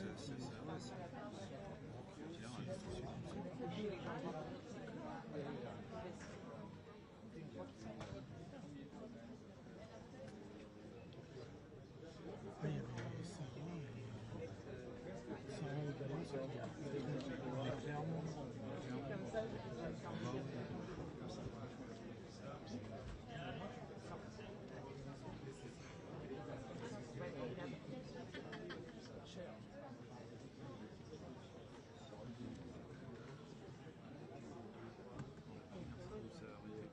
j'avais du mal à mettre on attend plénière là. Oui.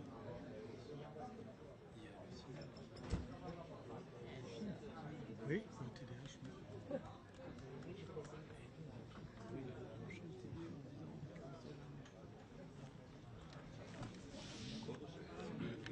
Oui.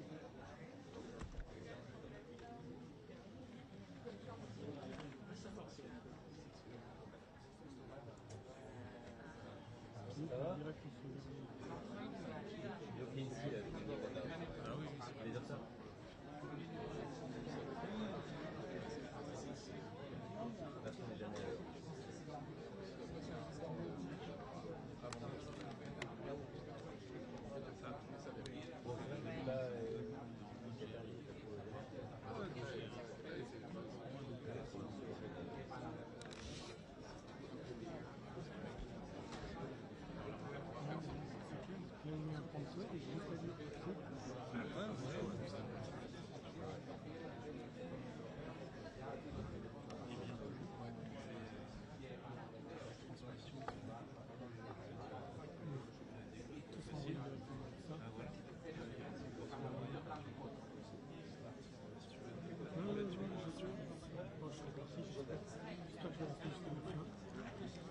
Avant qu'il me chasse.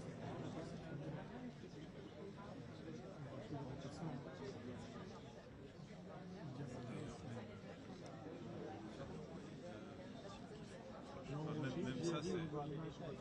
Oui, je sais que je suis sûr. Si je peux tenir encore bon, jusqu'à la France, ça va aller, mais après, je sais pas si le prochain, comme ça, je ne suis pas si sûr. Tu vois ce que je veux dire?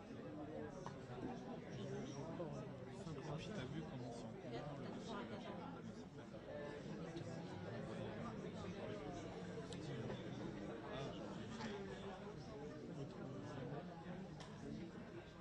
la Starlink? Voilà.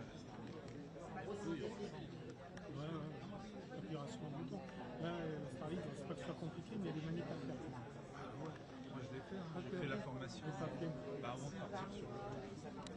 partir sur le... En Allemagne. utilisé une seule. T'envoies, t'appelles et ça fait. Je l'ai pas utilisé. Il y a même C'était avec une crème. Je l'avais testé. Ah oui. Ah ouais. Ouais. Yeah. C'est une crème, ça. Macron is always late. Rutte is supposed to speak at the same time, so I don't know if Macron will wait or will just speak at the same time as Rutte. Or the opposite, Macron may speak first. We see.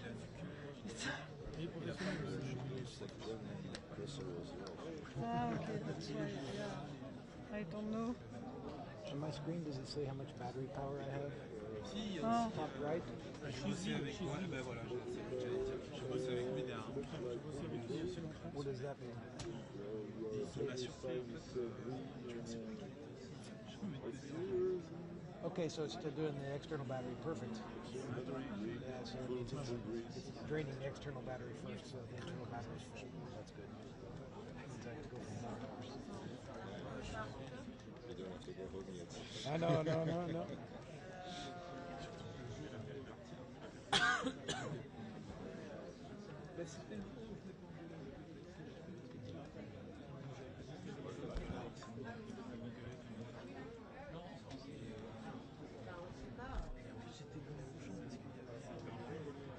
Ah oui.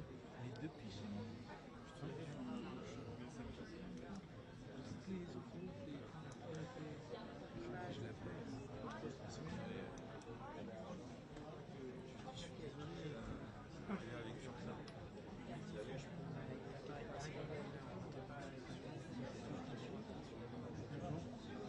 au lieu d'avoir tu vois, toute une réaction négative, c'est chaud.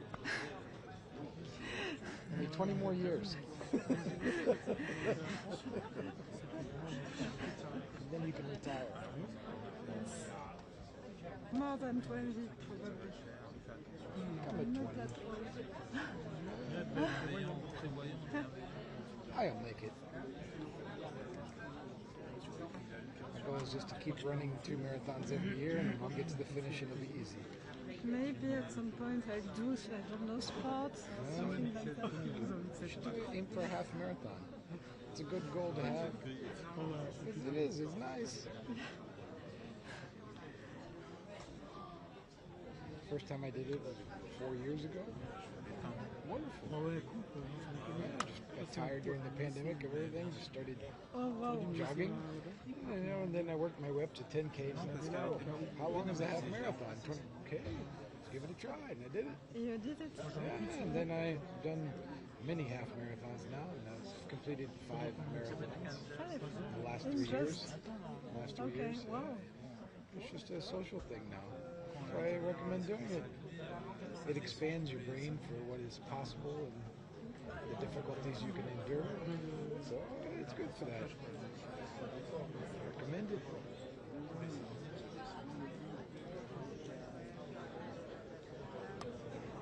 Je ne dirais pas avant 14 heures. So now it seems it won't be before 2.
Latéral, on fait la moi je prends la place.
Ok. 14h, 14h05. Il arrive entre 14h et 14h05. En 10 minutes. Ah, ça fait 15 minutes. Ça fait 15 minutes. Ouais, je dis 10-15 minutes. Je préfère 10. So it's not 11. Alors, on espère, mais il est tout le temps en retard. Donc, à mon avis, je vais plus dire 5 minutes.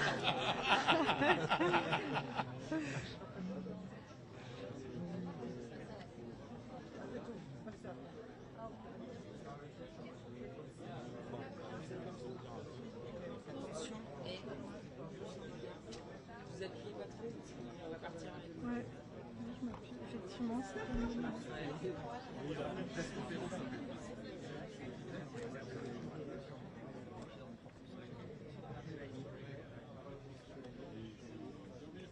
So I'm waiting now for my train.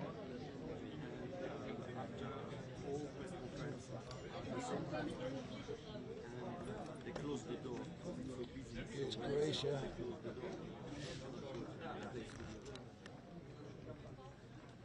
Ah, okay.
So, Germany, sorry, it was scheduled to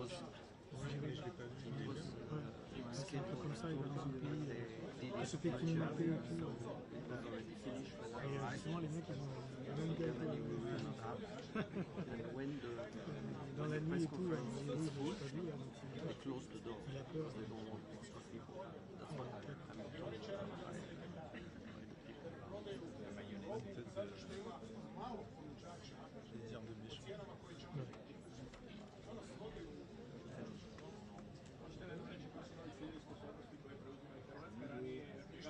Ça va? Ouais, ça va.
Ouais, c'est ça quand t'attends avec les...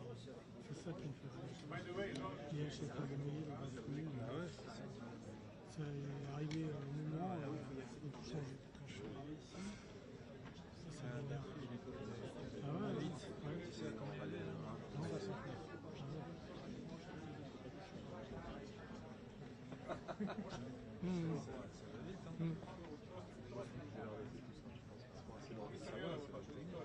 Oui, oui. Bon.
Ah, c'est difficile, mais quand il a eu, j'ai vais tomber comme ça. Parce que le cadre, c'est pas assez long.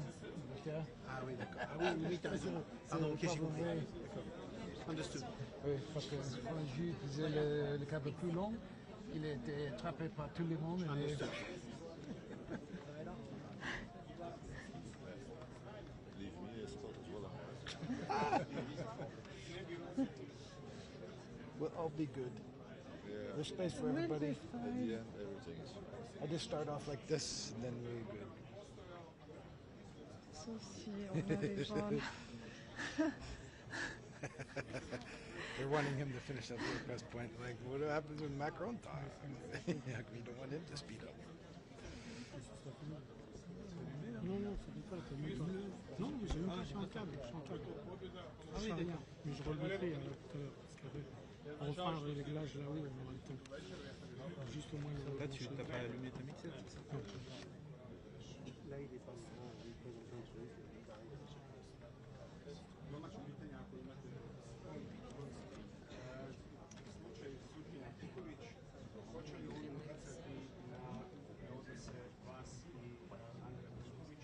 i u kontekstu tih informacija koja morate zajedno.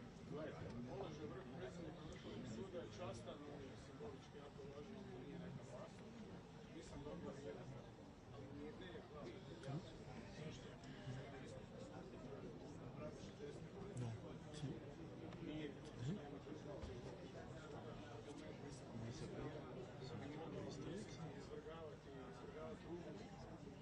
C'était pas le... Oui, c'est ça. C'était le... Il y a l'image en... Ouais, j'ai entendu parler de ce oiseau. Je ne sais pas comment il s'appelle, ça se termine en ligne. Je perds la marche. Ouais, des jeunes crocodiles aussi. Ouais. Il attaque pas. Je ne vois pas, mais non.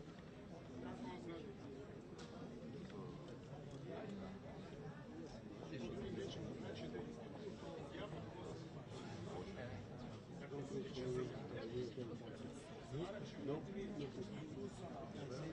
je veux rentrer chez lui. I want to have 2 days with my family. So, shouldn't be fun.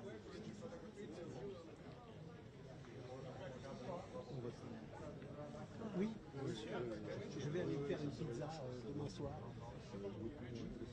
J'irai à une marché parisienne tout seul. Il fait chaud, 34 degrés, 34, 38 à Lyon, 40, ils annoncent des orages. Enfin, tu vois bien.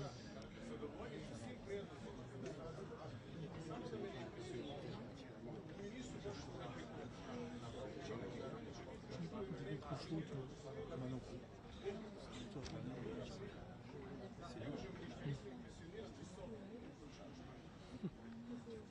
Oui, hein.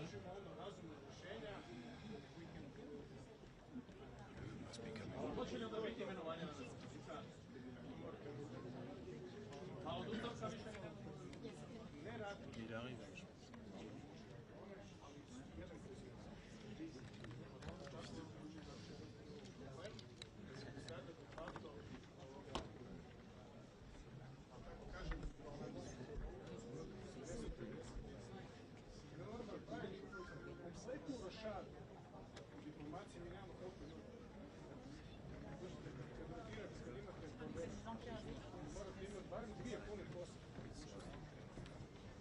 Znate da mijenjate cijelu poslu. Informacija se inventiva,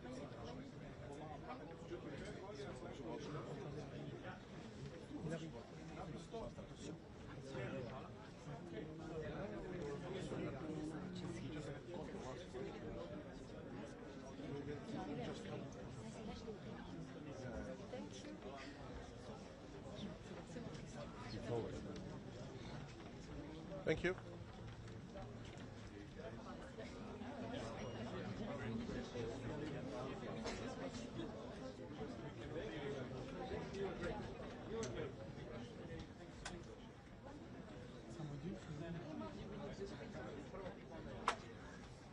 Je sais pas par où il va arriver. Il arrive par où? À gauche. À gauche? Ouais. Lisa, tu peux te mettre là-bas? Ah oui, non, de toute façon, là, je peux.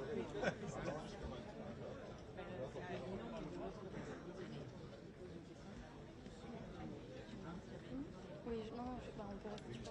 Attends.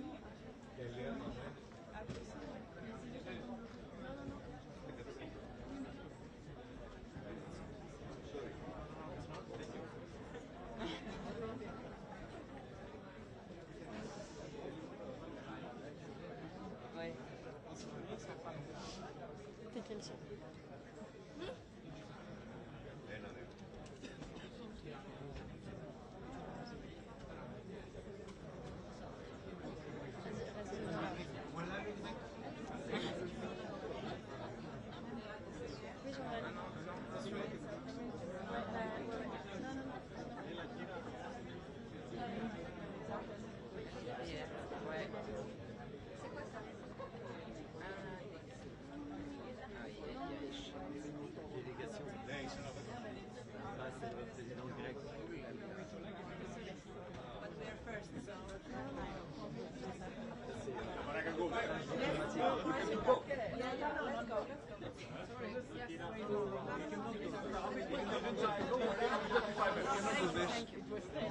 We came first.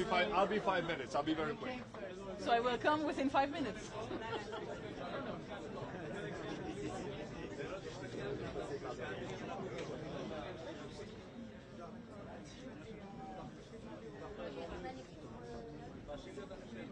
La cam, on va bouger un petit peu. Non, c'est pas possible, avec la vue, tout ça.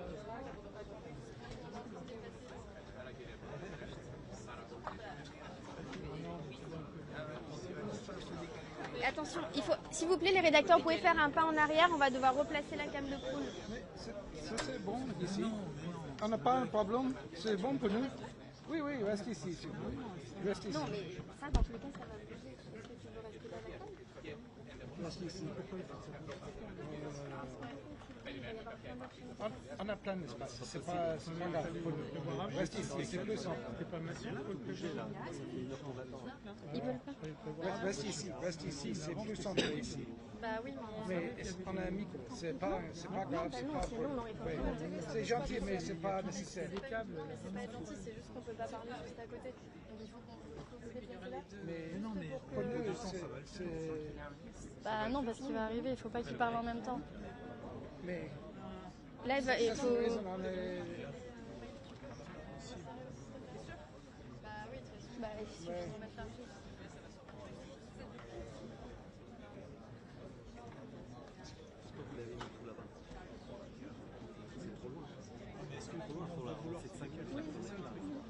C'est là? Ici? C'était là?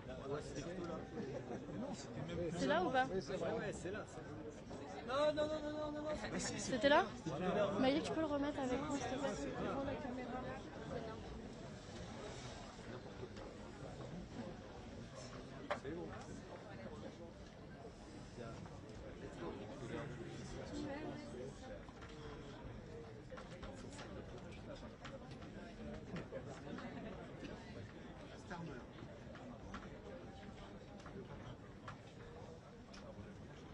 Mr. Prime Minister.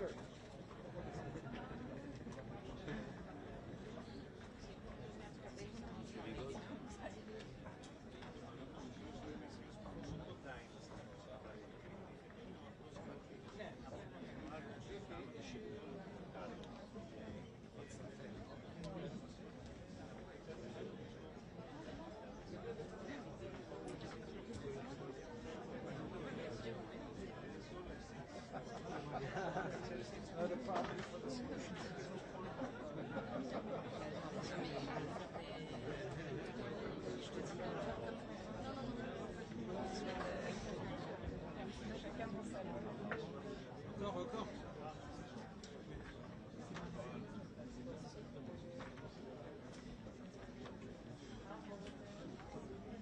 Voilà, c'est bon.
C'est là. Ouais, vous vous rapprochez pour le regard.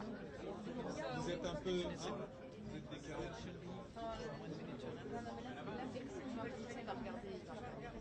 Ah ouais. Pour le pool. Ouais.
voyez pas là, c'est bon? Ok.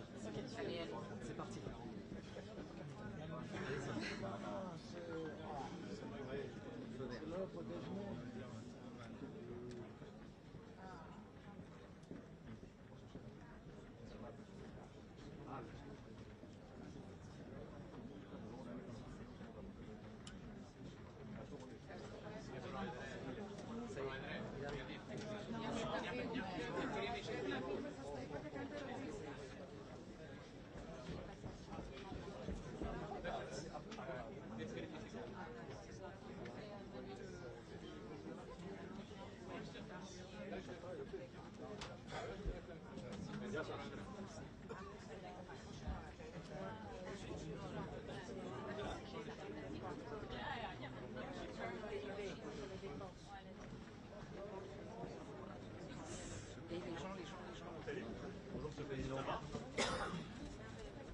Bonjour messieurs, dames. Vous allez bien? Peut-être quelques mots pour vous dire les conclusions que je tire de ce sommet, ce que j'ai pu exprimer d'ailleurs tout à l'heure. D'abord, en poursuivant le réinvestissement sur les questions de défense, l'ensemble des pays membres et tout particulièrement les Européens continuent d'œuvrer à structurer ce pilier européen au sein de l'OTAN. C'est ce que nous poussons depuis plusieurs années, avoir une Europe qui dépense davantage, qui prend davantage ses responsabilités pour sa sécurité, qui prend davantage de part du fardeau. C'est à la fois le souhait américain depuis plusieurs années, c'est une nécessité européenne, nous devons le faire pour nous-mêmes et pour être plus indépendants. Deuxième remarque, c'est que cet investissement doit aller de pair avec un durcissement des armées européennes, c'est-à-dire une culture commune, ce que nous avons lancé il y a quelques années avec l'initiative européenne d'intervention, créer des cultures communes, des déploiements communs, des exercices communs, c'est-à-dire des armées qui vraiment se battent, vont sur le terrain, comme on a su le faire au Sahel il y a quelques années, se déploient rapidement, comme on a su le faire il y a 3 ans, quelques jours après justement le déclenchement de la guerre d'agression russe, en structurant, en étant nation cadre en Roumanie. Et puis il faut développer avec cet argent une base industrielle et technologique de défense européenne, c'est-à-dire une Europe qui défend plus, c'est une Europe aussi qui doit développer de l'innovation et de l'industrie de défense, et pas simplement acheter chez les autres. Et à ce titre, ce qui a été fait ces dernières semaines au sein de l'Union européenne avec les programmes dits SAFE ou EDIP, qui réservent 65% de ses financements aux Européens, va dans la bonne direction, est un vrai changement de doctrine dont je me félicite. Le troisième élément, c'est que tout ça, on le fait, quand même le rappeler et remettre les choses au milieu de la discussion, parce qu'il y a la menace russe. Je le disais il y a quelques mois à nos compatriotes, nous le vivons depuis plusieurs années, mais au fond, la 3e guerre russe en Europe a acté cette menace. En effet, après la Géorgie, après la Crimée, la guerre d'agression de février 2022 a très clairement permis d'identifier cette menace dans la durée. Et c'est ce pourquoi, au fond, nous nous réarmons tous, parce qu'il y a cette menace à nos frontières. Et donc, c'est pourquoi nous souhaitons que, en effet, la guerre d'agression russe en Ukraine demeure une préoccupation, la préoccupation principale des Européens. Elle est celle qui justifie ce réarmement dans la durée, parce qu'il y a cette menace qui perdurera. Mais il y a aussi la volonté que nous avons ici réaffirmée d'agir ensemble et de manière partenariale pour arrêter cette guerre. D'abord, on a besoin des États-Unis pour obtenir un cessez-le-feu, par une capacité de dissuasion, en utilisant aussi la crédibilité des derniers jours liée au théâtre iranien. Et puis ensuite, parce que nous prenons notre part, en Européens, c'est le sens même de la coalition de volontaires que nous avons structurée en février dernier et que nous allons réunir à nouveau en juillet, c'est-à-dire que vous avez ces Européens, avec d'ailleurs aussi les Canadiens et plusieurs autres, qui sont là et qui sont prêts dans la durée à soutenir l'Ukraine, à lui permettre de régénérer son armée, de déployer des forces de réassurance. La quatrième remarque que je voudrais faire sur ce sommet, c'est justement que tout ça suppose aussi que les Européens pensent leur sécurité de demain. Parce qu'on ne va pas aller vers une escalade sans fin vers plus d'armement. Nous devons nous armer parce qu'il y a aujourd'hui un décalage par rapport au niveau d'armement de la Russie et qu'il y a cette menace. Mais dans le même temps, nous devons penser pour nous-mêmes les garanties de sécurité, le cadre de sécurité dans lequel on veut vivre demain. C'est-à-dire celui qui stoppera la prolifération, celui qui encadrera les capacités d'armement, comme on l'a connu par le passé quand il y avait la guerre froide. Et beaucoup de ces traités de la guerre froide sont tombés ces dernières années dans le silence absolu, le dernier étant le traité FNI en 2019. Et c'est pourquoi, de la mer Noire à l'Arctique, nous avons besoin de repenser chacun de ces espaces, de dire au fond jusqu'où nous sommes prêts à aller pour nous défendre et quels seraient les termes de la discussion avec la Russie pour permettre de limiter les capacités et d'avoir un chemin de retour de la confiance. Mais il faut y penser dès maintenant pour pouvoir le négocier dans le cadre d'une paix plus large. Mon dernier point, ce sur quoi j'ai insisté, c'est que tout ça suppose de l'unité, du respect et de l'anticipation. Ce qui veut dire que cet effort collectif et les bons résultats qu'on a avec ce communiqué et ce réengagement européen, il a en quelque sorte, et il impose de manière évidente la paix commerciale. On ne peut pas entre alliés dire il faut dépenser plus, nous dire on va dépenser plus, et au sein de l'OTAN se faire la guerre commerciale. C'est une aberration. Et donc c'est pourquoi il est très important qu'on puisse revenir à ce qui devrait être la règle au sein de l'ensemble des alliés, c'est-à-dire une véritable paix du commerce, et donc d'abaisser toutes les barrières tarifaires qui existent ou qui ont été renforcées. Ça suppose aussi d'anticiper les évolutions de déploiement des forces, tout particulièrement sur le sol européen. Et ça suppose enfin de ne pas oublier les termes de la guerre et les risques qui persistent pour nous. J'ai pu le dire, on a une guerre très territoriale, très terrestre, à haute intensité qui se joue aujourd'hui en Ukraine. Mais la menace, nous le savons, elle se déploiera de plus en plus sur le cyber, dans l'espace, en mer. Et donc c'est là aussi où il nous faut renforcer nos capacités et nous coordonner. Voilà les quelques éléments clés pour moi, à la fois de ce sommet de l'OTAN et ce que j'ai voulu aussi défendre avec mes collègues. Je vais maintenant répondre à Monsieur le Président Donald Trump. Alors, je n'arriverai pas à répondre à 3 questions en même temps. Un engagement concret de la part de Donald Trump sur cette question du respect de l'article 5, après les premières déclarations qu'il a faites hier. Alors moi, je vais vous dire, c'est très simple. Ce matin. Mon travail, c'est pas de faire l'exégèse de ses propos. Il y a des textes, il y a des juristes pour voir ces textes, et après vous lui posez les questions. Mais sur le fond, mais moi, vous faites confiance aujourd'hui parce que mais ça faisait moi, partie des choses je veux dire, on est dans cette alliance avec tout ce qu'elle embarque, qui est une solidarité entre tous ses membres. Et donc quand mais ça, c'est pas mon job. C'est pas mon job, ça. On a l'impression. Moi, je vais vous dire très simplement, j'avance. Je veux que les Européens, il y a des textes, ils sont signés. Je crois qu'ils font pas tellement mystère. Et il n'y a pas tellement aujourd'hui, ni chez les juristes, ni chez les diplomates, l'article 5 implique une solidarité entre tous les membres, pas d'ailleurs d'un vers les autres, entre tous les membres s'ils étaient agressés. Donc je pense qu'il ne faut pas jeter le doute là-dessus. Après, ce que je dis, c'est que, cette solidarité existe, elle est dans nos textes, que tous ceux qui sont autour de la table aujourd'hui, ça veut dire qu'ils continuent d'œuvrer dans cette solidarité, et que nous renforçons la place des Européens par ce réinvestissement historique que nous décidons, que la France a d'ailleurs commencé depuis 7 ans, puisqu'avec nos 2 lois de programmation militaire, nous aurons doublé notre budget des armées. Mais surtout, on renforce aussi notre indépendance, c'est-à-dire notre capacité à moins dépendre. Mais Monsieur le Président, on a l'impression que la sécurité collective dépend des sautes d'humeur et de l'ego d'un homme. C'est pas très rassurant. Non, mais justement, il ne faut pas que ce soit le cas. Alors, ça n'est pas le cas.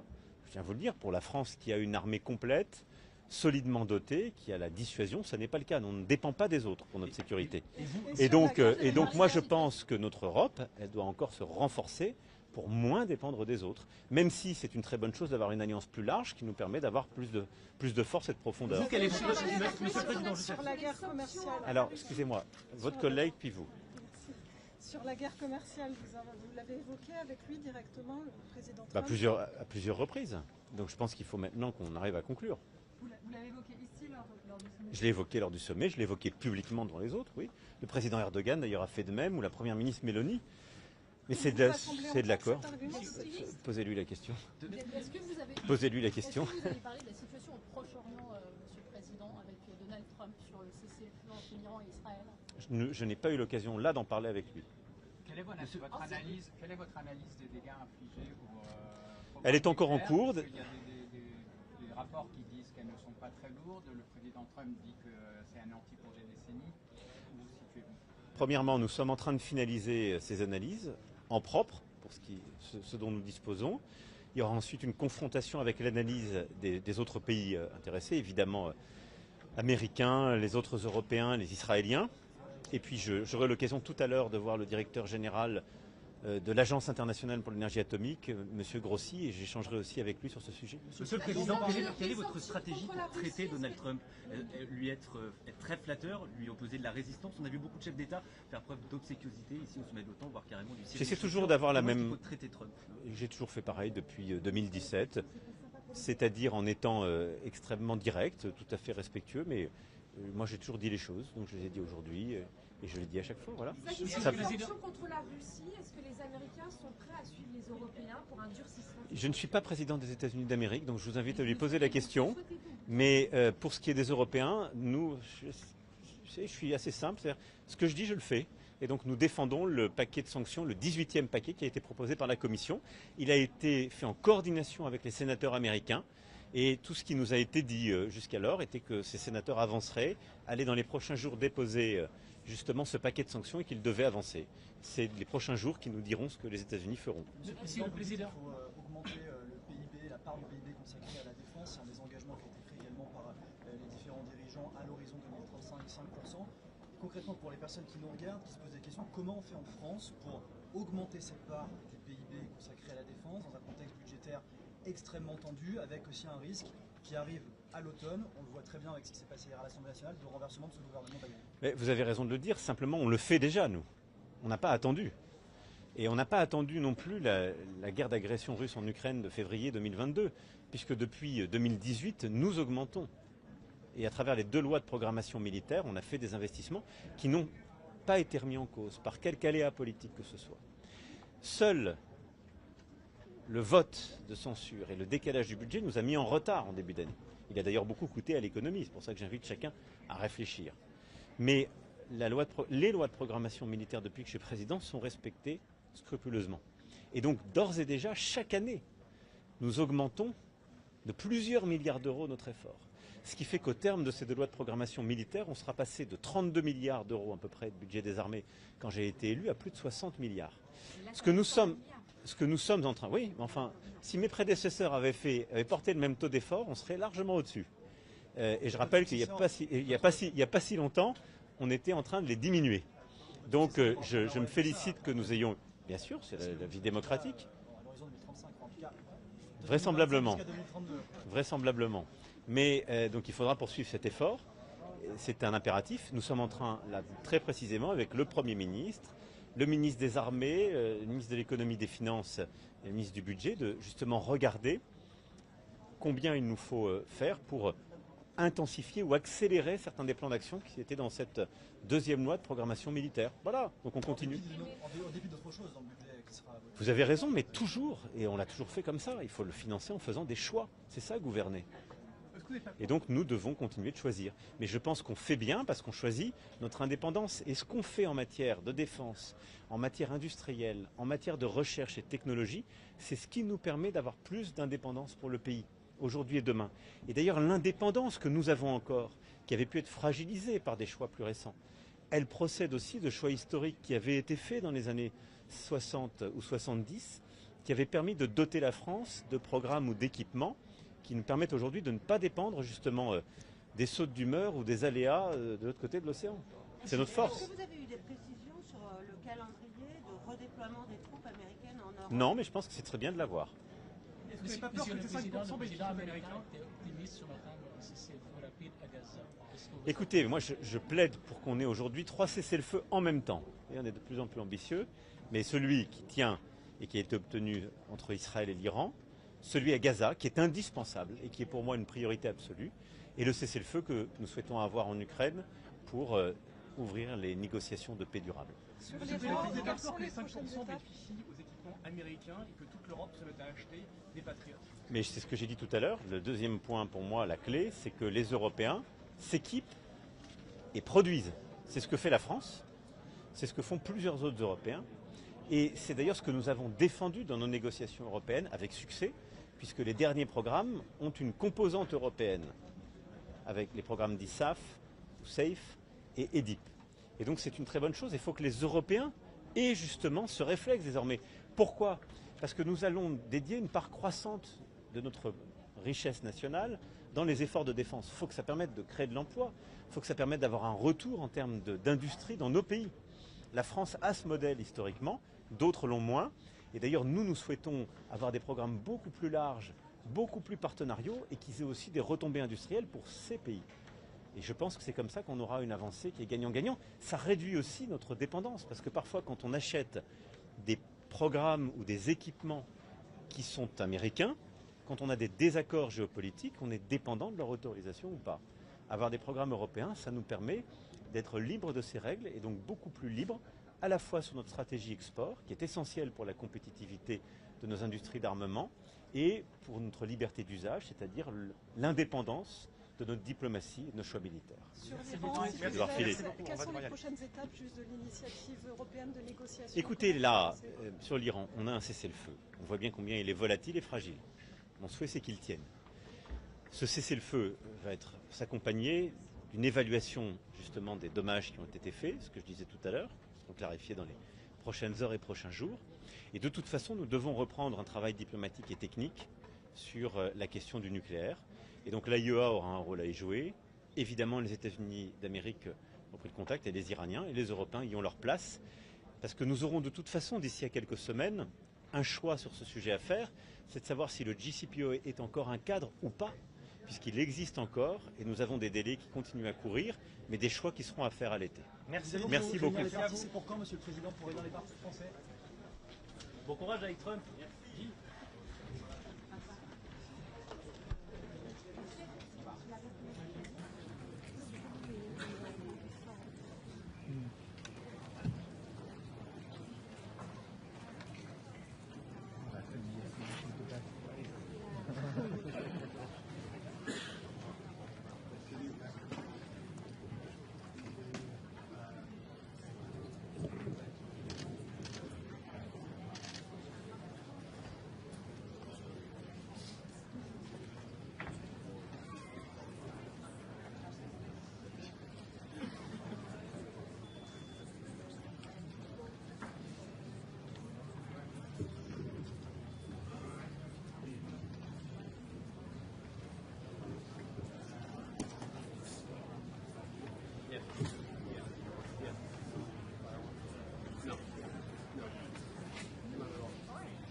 All right, good afternoon, everyone. We'll jump right in with a statement from the Secretary General, followed by your questions. Yes, good afternoon. And we have just concluded the formal part of the NATO summit in The Hague. Of course, there will be many other meetings later today, this afternoon. And together, allies have laid the foundations for a stronger, fairer and more lethal NATO. NATO leaders agreed on the The Hague Defense Investment Plan. And this will fuel a quantum leap in our collective defense. They agreed to boost our defense industries, which will not only increase our security, but will also create jobs. And we have reaffirmed our unwavering support for Ukraine. All of this is crucial.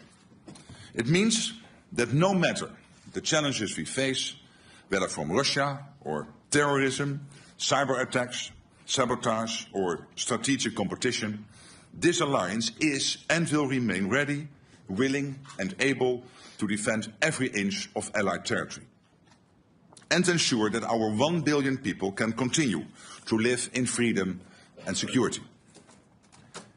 These decisions will have a profound impact on our ability to do what NATO was founded to do, deter and defend. And the key decision in that regard is to adopt the The Hague Defence Investment Plan. With this plan, allies have agreed to invest 5% of GDP in defence.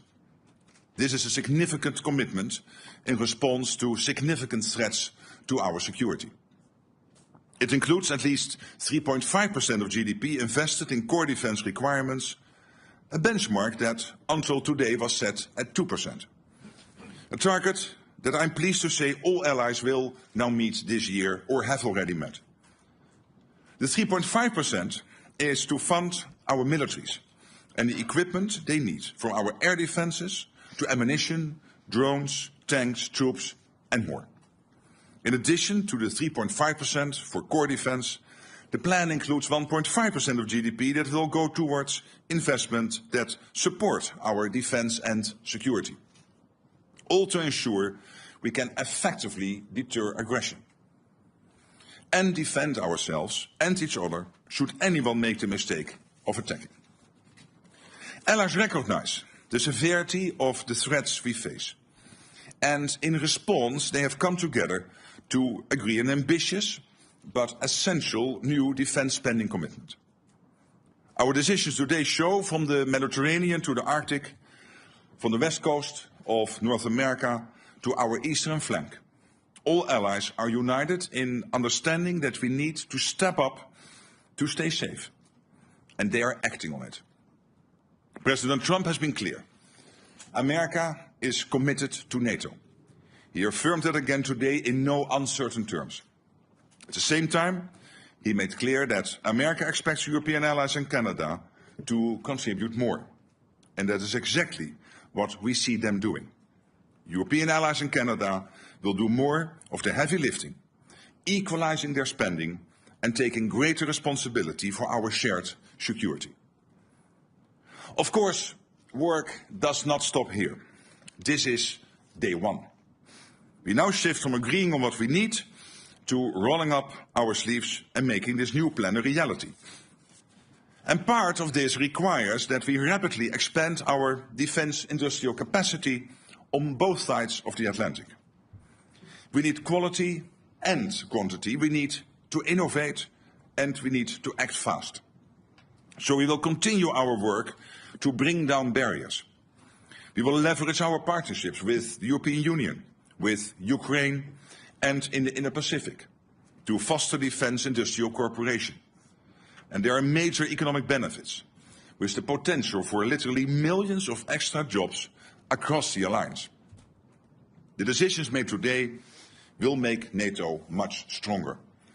They also make NATO a fairer alliance, with Europe and Canada stepping up and carrying their fair share of the responsibility for our shared security. The resolve of allies is clear. We are in this together, committed to Article 5, and we are determined to stand firm. No one should doubt our capacity or determination should our security be challenged. This is the stronger, fairer and more lethal alliance that NATO leaders have begun to build.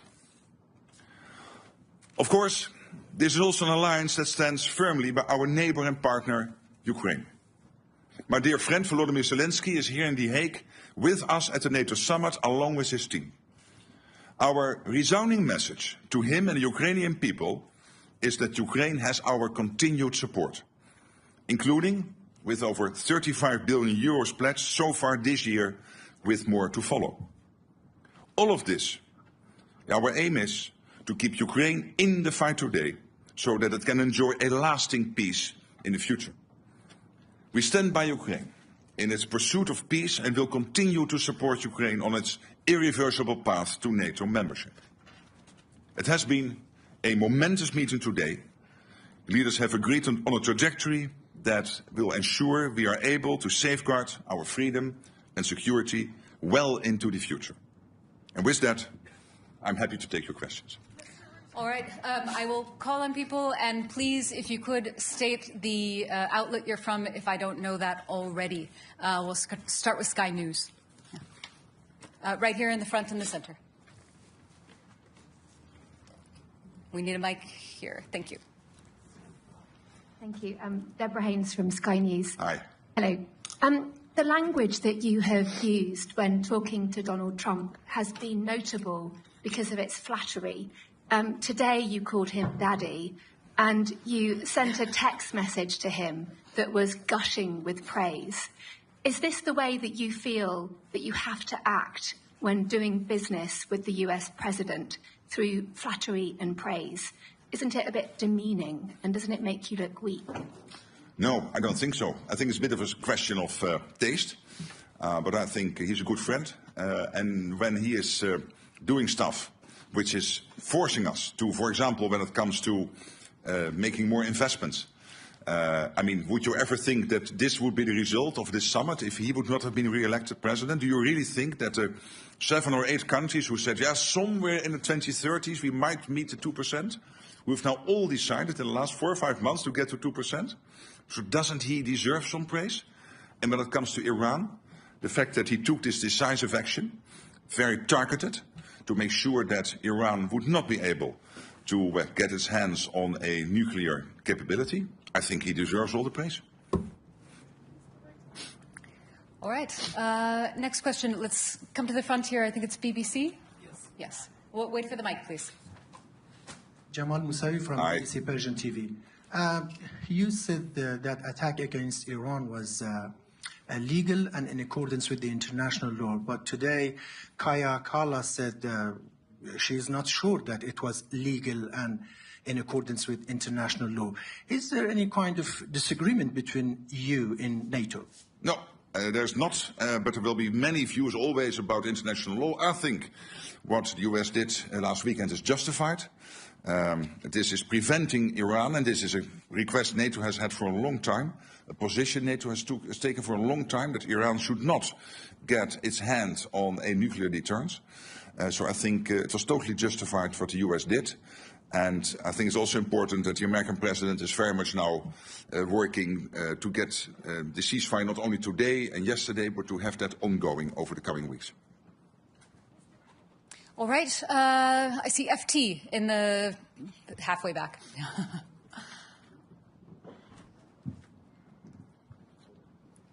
She has to hold it. Secretary General Henry Foy, Financial Times. Aye. The floor.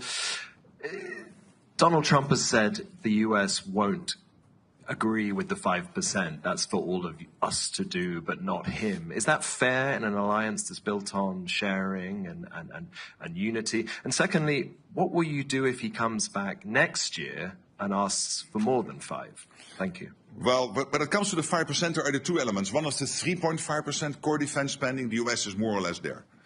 And when it comes to the 1.5% defense-related spending, we can safely assume that the US is doing that. When you look at their enormous capacity when it comes to fighting cybercrime, hybrid threats, when it comes to their infrastructure investments, when it comes to developing the defense industrial base. So I think we can safely assume that the US is more or less at that 5% already. All right. Next, I think we'll go over to the left side again, about halfway back, Washington Post. We need a mic.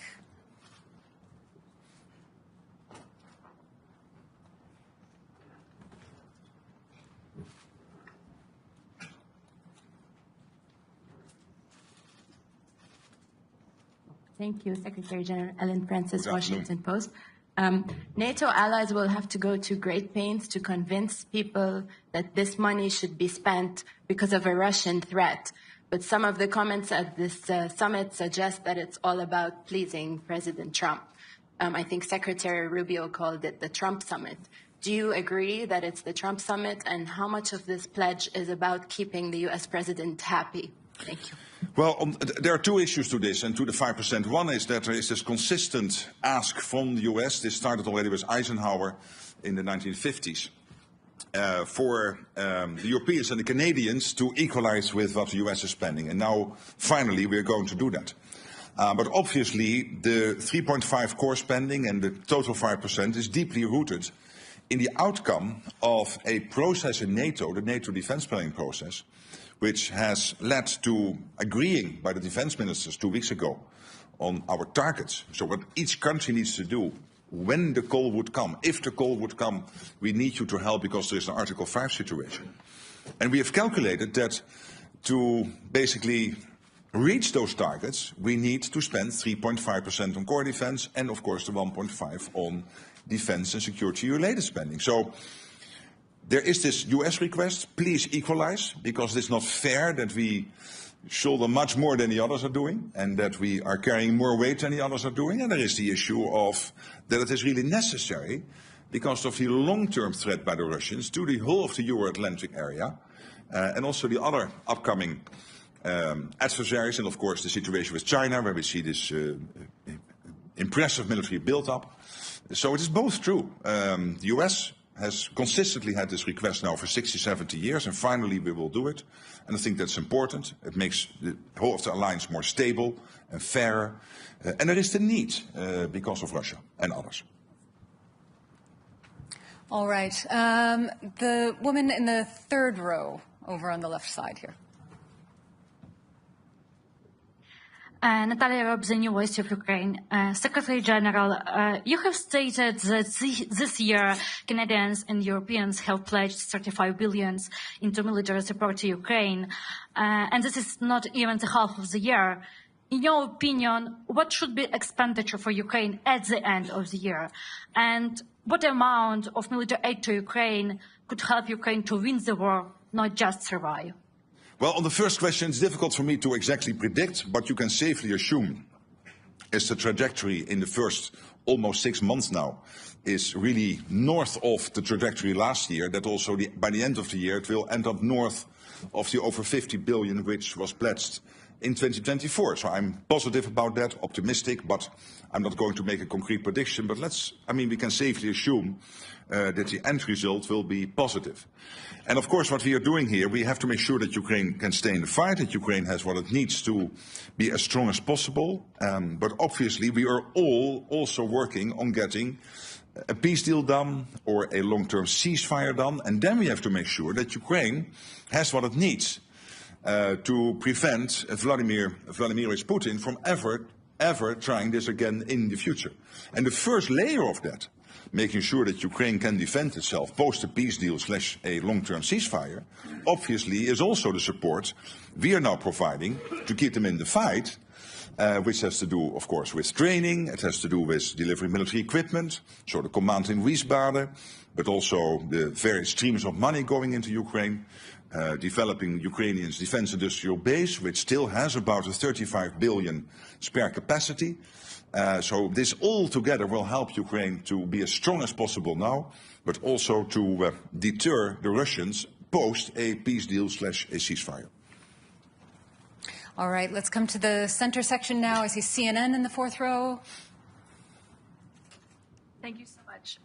I want to follow up on what you just said about the strikes in Iran, but first, can I ask you on Article 5, do you believe that Article 5 is subject to interpretation? Well, Article 5 is absolutely clear, and at the same time, we have always said we will never go into details when exactly Article 5 will be triggered. And why not? Because we don't want to make our adversaries any wiser. And to follow up on Iran, sir, you just praised the U.S. strikes in Iran, saying that you do believe it will help prevent Iran from getting a nuclear weapon. There have been questions about where that highly enriched uranium is, and if Iran moved it before the United States struck on Saturday night. Do you have concerns about that and whether or not it poses a threat to NATO? Look what happened last weekend.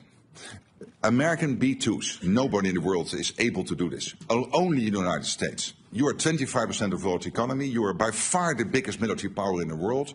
Only the United States is capable to do this. So the B-2s, the fantastic pilots in those fighter jets, the bombs which were used to get deep into these nuclear facilities in Iran. Nobody has that type of stuff. And history made you the leader. History made you the ones who have to take action when it is necessary. And I think what President Trump did here is take a very targeted, chirurgical operation to take out as much as possible Iran's capability to get to a nuclear weapon. And I commend him for that. And obviously it's now up to all the studies being done and all the detailed look into what exactly has been the effect of this. But I'm personally very optimistic that this has dealt a massive blow to Iran. All right, we have a very full room and limited time. Next question to the front row. There's a mic coming.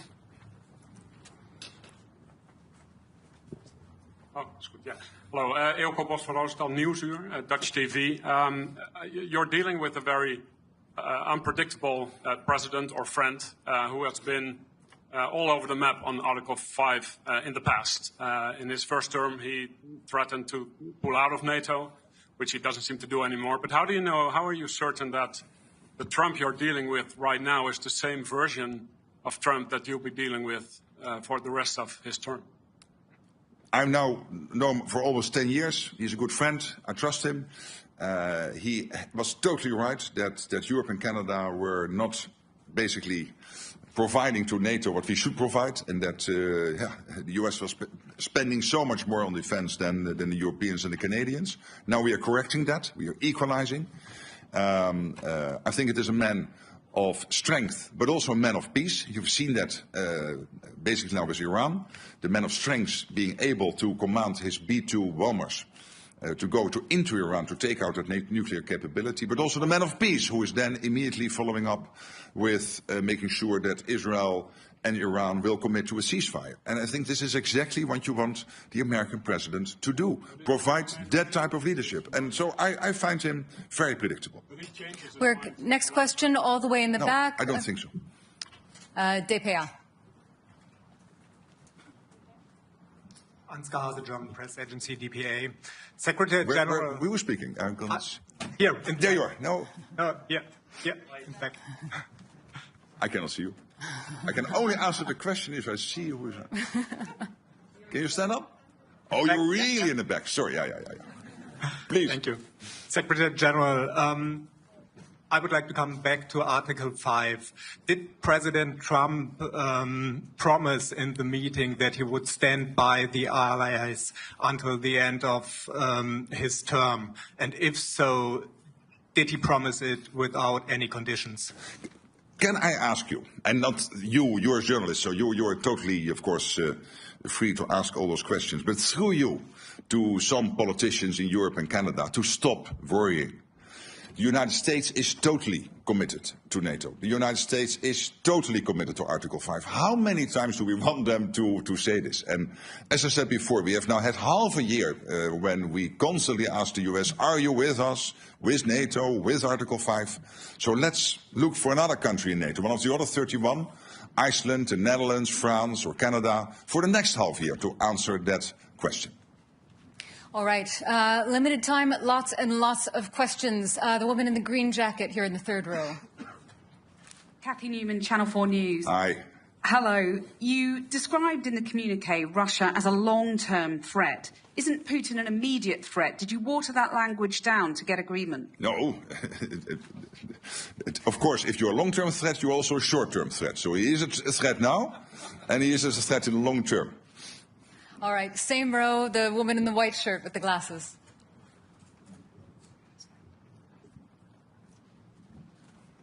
Thank you. Ida Hallikainen from Ilta-Sanomat, Finland. Mr. Secretary General, Russia has expanded its military infrastructure near Finland's eastern border. What is Russia aiming to achieve with this, and what is NATO's message on the matter? And second, if I may, is Spain now serious about the defense spending goal? Yes, on the last question, I believe so. As you know, there is disagreement to disagree that they think they can reach the capability targets by 2.1%. NATO is saying it has to be 3.5%, like for all the other allies. All allies will report on how they are getting to the capability targets, so we will see, and in 2029 we will anyway have a review of all of this. On your first question, well, let's not be naive about Russia. Of course, they are fighting this totally unprovoked war against Ukraine.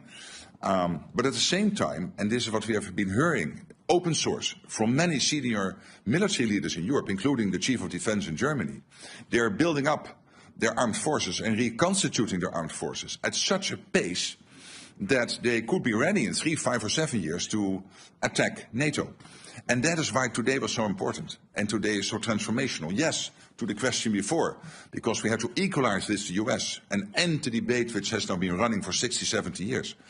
but particularly also because we know that there is this Russia threat, short-term, long-term, whatever, but the Russia threat is there, and we have to make sure that we can defend ourselves, and that is why we are doing this. Okay, we just have time for a few more questions. NHK, so fifth row here. Satya from NHK, the public TV station of Japan. Thank you. My question is about the IP4 countries, but which were here in The Hague.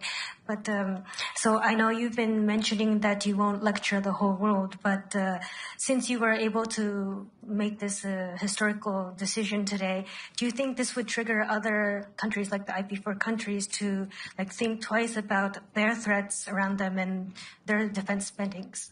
Well, we have this close cooperation. I had yesterday an excellent meeting with the Japanese foreign minister. We will have a meeting with the senior leaders from the Indo-Pacific 4 countries later today, and there will be another meeting also with President Zelensky and European leaders. So, but with the Indo-Pacific 4, we will also meet. And this is because we know that our two areas, so the Euro-Atlantic and the Indo-Pacific, are getting more and more connected. Look at North Korea being so closely involved now in the war effort, and North Korean soldiers fighting on European soil against, on the Russian side, against Ukraine. That is rather historic.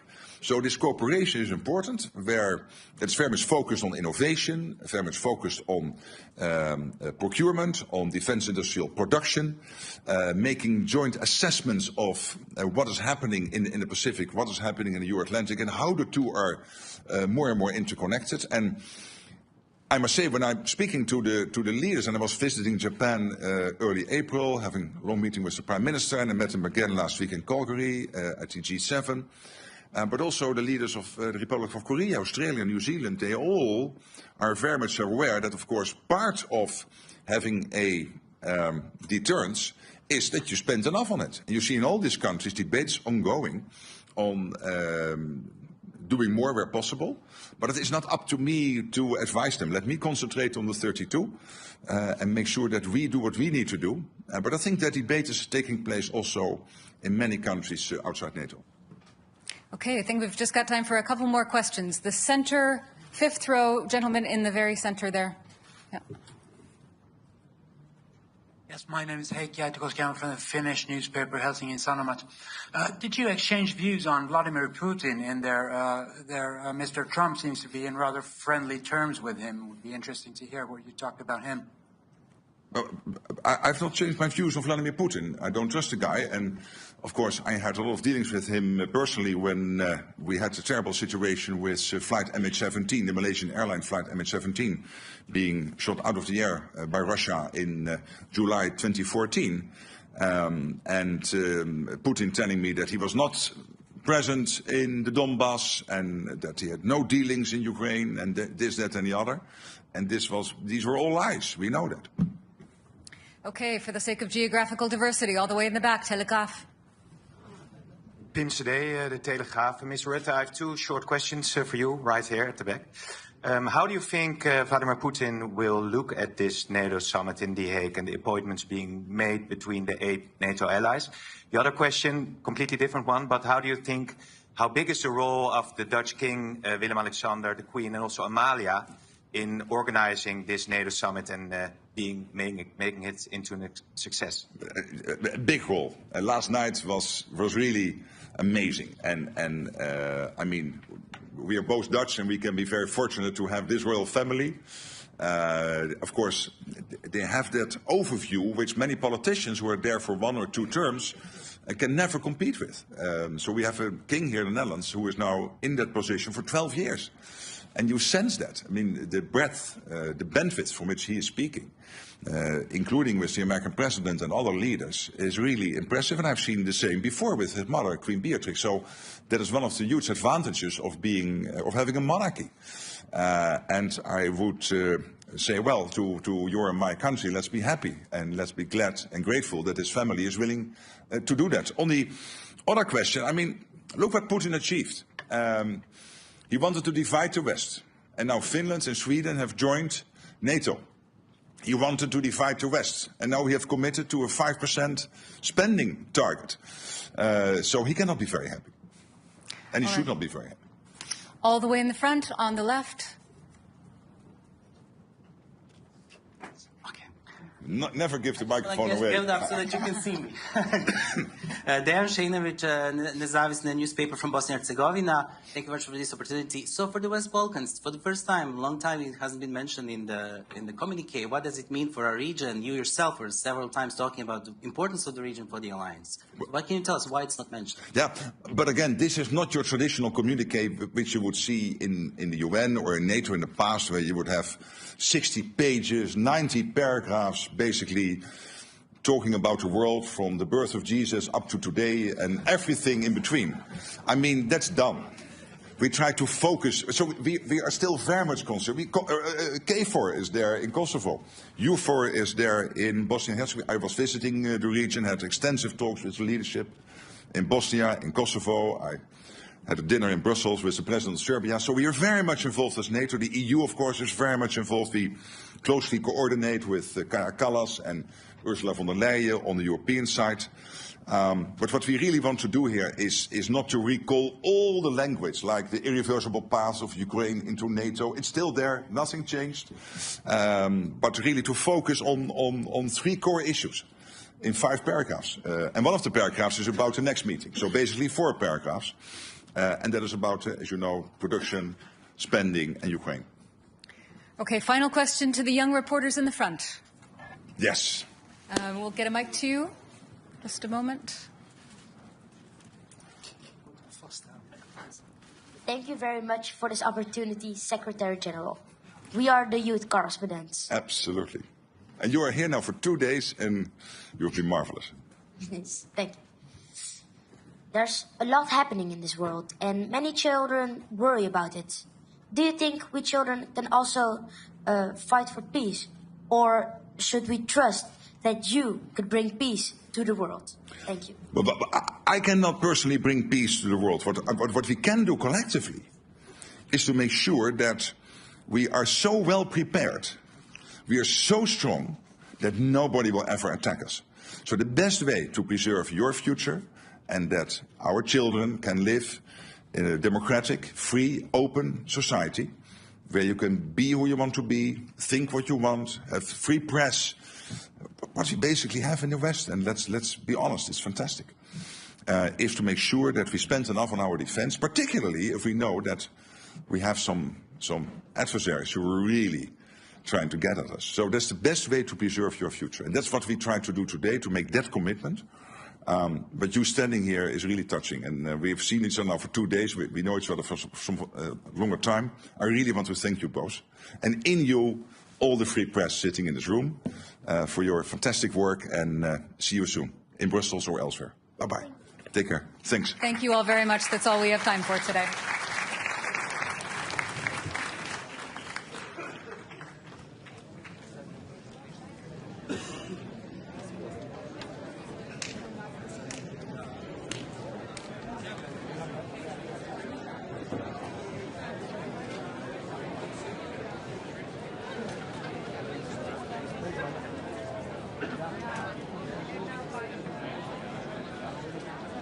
Adjustment at that point. The follow-up question is more of a reflection on the trip and what you hope to accomplish overall here. You said the other day that Canada is the most European of the non-European countries. You came here to sign a security and defense partnership. Serious question. Mm-hmm. Is there any way, or have you given any thought to possibly trying to chart a path to joining the European Union? Obviously, it's a geographical series of countries, but they also share a philosophy about how to arrange society and how to treat individuals, and they share a lot of values with us. So is that door completely closed to us, or is there anything like being an observer or something that we can get to? Because I have to say that question comes up a lot in talking to Canadians these days. Interesting. I haven't heard it expressed to me by Canadians, or many Canadians. So the short answer is no. That's not the intent. That's not the pathway we're on.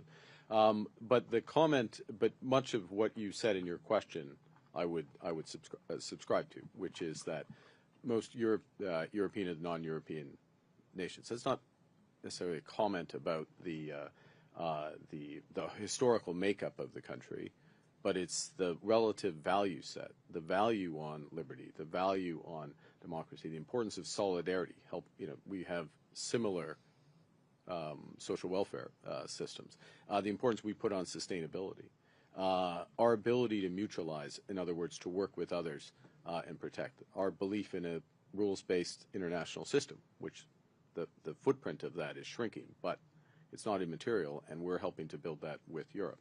And the way we see it, if I could frame it, final comment, and this could be a bigger discussion at the right point, Europe, part of what Europe is focused on as members of the European Union is a so-called ever closer union. We're looking for a closer partnership with that union. So yes, we cooperate much more clearly and broadly to our mutual benefit, but not as a member, but along that continuum. That starts to answer. I don't think that's a final answer to your question, but it's an important element of building out the system, the way I would say it. Hi, Mr. Carney. Mackenzie Gray with Global News. Previously, you've spoken about the idea that Canadians will need to make sacrifices to pay for defense spending. Can you outline what sacrifices you're expecting Canadians to make? Well, I think right now we're in the the people who've been making sacrifices have been the men and women of the Canadian Armed Forces because they have not been paid to reflect what we are asking them to do. They haven't been operating with the right equipment in many cases. Many cases their equipment hasn't been working. So the first sacrifices have been there, and we're making up for that and level setting that, and that's an important part of just what we're doing this year in terms of the increase in defense. The second thing I'd say is that the way we're looking at this, and you'll hear more about this in the coming months, that the investments we're making in defense and security, broader security, given the new threats that Canada faces, I think those, we're not at a trade-off. We're not at sacrifices in order to do those. These will be net additive. In other words, more of this will happen in Canada. More of it will help build our economy at the same time as it improves our defense, and we'll get the benefits. The question is, as we move towards later in this decade, and depending on how the threat environment evolves globally, if we are moving to the higher and higher levels of defense spending because that's necessary, then we will have to make considerations about what less the federal government can do in certain cases and how we're going to pay for it. Those trade-offs,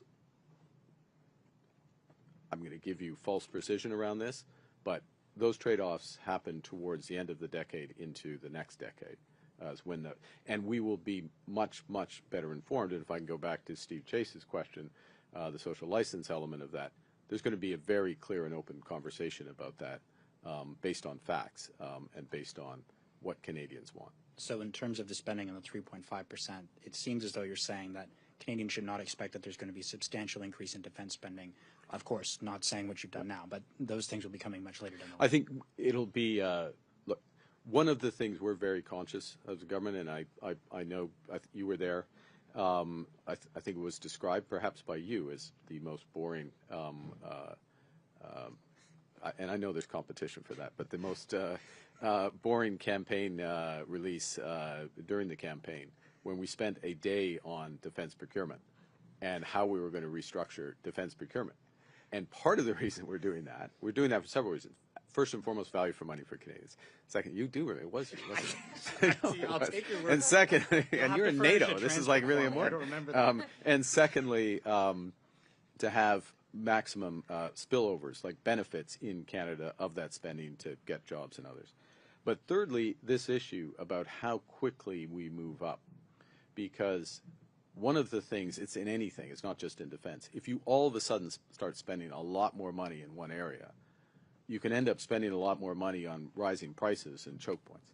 That's part of the reason why we're cooperating more closely with the Europeans. Part of the reason why, we continue cooperation with the U.S. in the right areas, but also part of the reason why this increase will happen at a measured pace, or we'll try to do it at a measured pace, and that it has that consequence. There you go. Bonjour, M. Carney, Valérie Gamache de Radio-Canada. C'est quand même substantiel comme marche à monter en termes de dépenses militaires. Est-ce que vous allez demander aux Canadiens de se serrer la ceinture à un moment donné pour y arriver?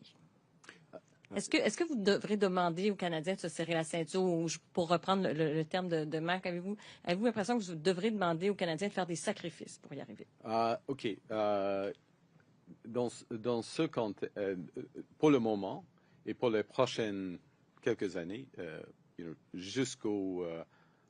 et c'est pas exact, mais on peut pas être assez précis que ça, mais je veux dire que jusqu'au fin de cette décennie, c'est pas des grands sacrifices, parce que les grands montants vont augmenter notre économie en même temps que nous allons les dépenser. On va investir, par exemple, dans les minéraux critiques. On va investir dans des brise-glaces, des navires brise-glaces qui sont créés ici au Canada, bâtis ici au Canada, pardon. Alors, pendant les prochaines années, oui, ce sera comme ça. Et le rythme d'accroissement va être assez lent au début, parce qu'il faut être prudent. Le gouvernement doit être prudent au début. Il faut ramasser de l'information. Il faut augmenter la capacité industrielle au Canada et dans d'autres pays de l'OTAN. Et on a eu l'impression dans ce sommet que le secrétaire général de l'OTAN a tout fait pour plaire à M. Trump. Il lui a dit qu'il jamais de président avait réussi ce qu'il réussissait aujourd'hui. Est-ce que c'était trop? Est-ce qu'il en a trop fait, le secrétaire général de l'OTAN, pour plaire à M. Trump? Ouais, je peux parler pour le gouvernement du Canada. Nous faisons des mesures pour les Canadiens et Canadiennes. Et c'est afin de mieux protéger les Canadiens et Canadiennes, premièrement, afin de défendre nos intérêts et contribuer à la défense de nos alliés. C'est pour tout cela. Dans un monde où les menaces, malheureusement, continuent à augmenter. Est-ce que c'est trop? On verra. On verra en 2029. Parce qu'il y a un moment que tout l'OTAN, c'est au sein de cet accord, cet engagement, il y a un moment de faire une revue du montant et de la division entre le promis, c'est quoi le pledge? C'est engagement industriel de la défense et le montant en total. Alors, on verra, et si c'est trop à ce moment-là, si le 5% est trop, on va la réviser. Okay. Next question. Good afternoon, Mr. Prime Minister. Jeremy Sharon, CTV News. Do you have an estimation of what 3.5% of GDP will look like in 2035? Well, that's a great question, and there's two ways to answer it, and in both cases I'm going to say no, in effect, but it's going to take me a bit of time. And the reason is this, is that, and this is a crucial point that we have been making, the ambassadors here have been making, the ministers have been making, his officials have been making, I make in the room and in bilaterals, is the world is changing quite rapidly. We all know that in terms of the threats. The nature of warfare and defense is also changing quite rapidly. You just look at the experience on the front lines in Ukraine, drone technology, the revisions to drone technology, the integrations of drones with radar surveillance, the targeting. I mean, these are 3-month cycles, product cycles that are happening in terms of the changes. The cost footprint is potentially substantially less.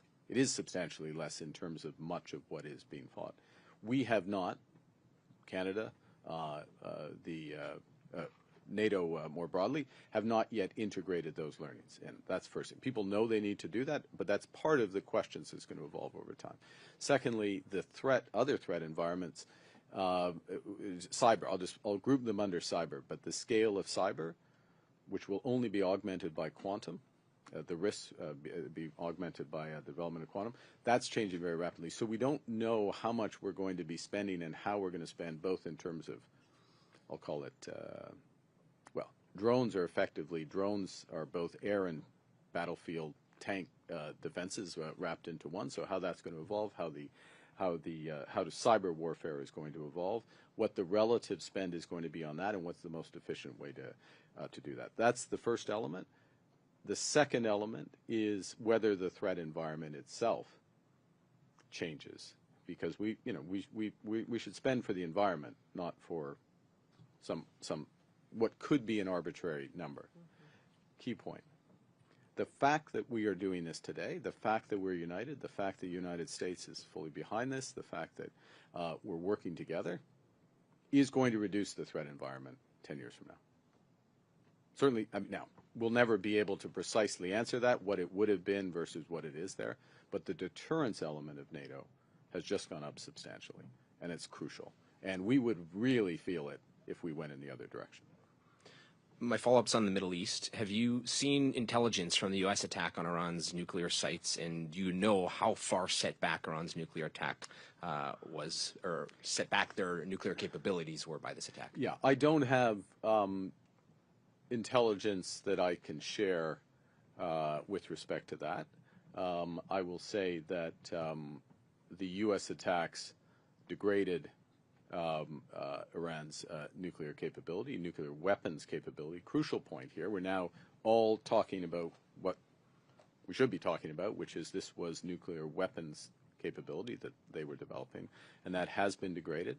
And that shift, with some other factors and the clarity, I think, of the U.S. actions and the intent, and I would add to that the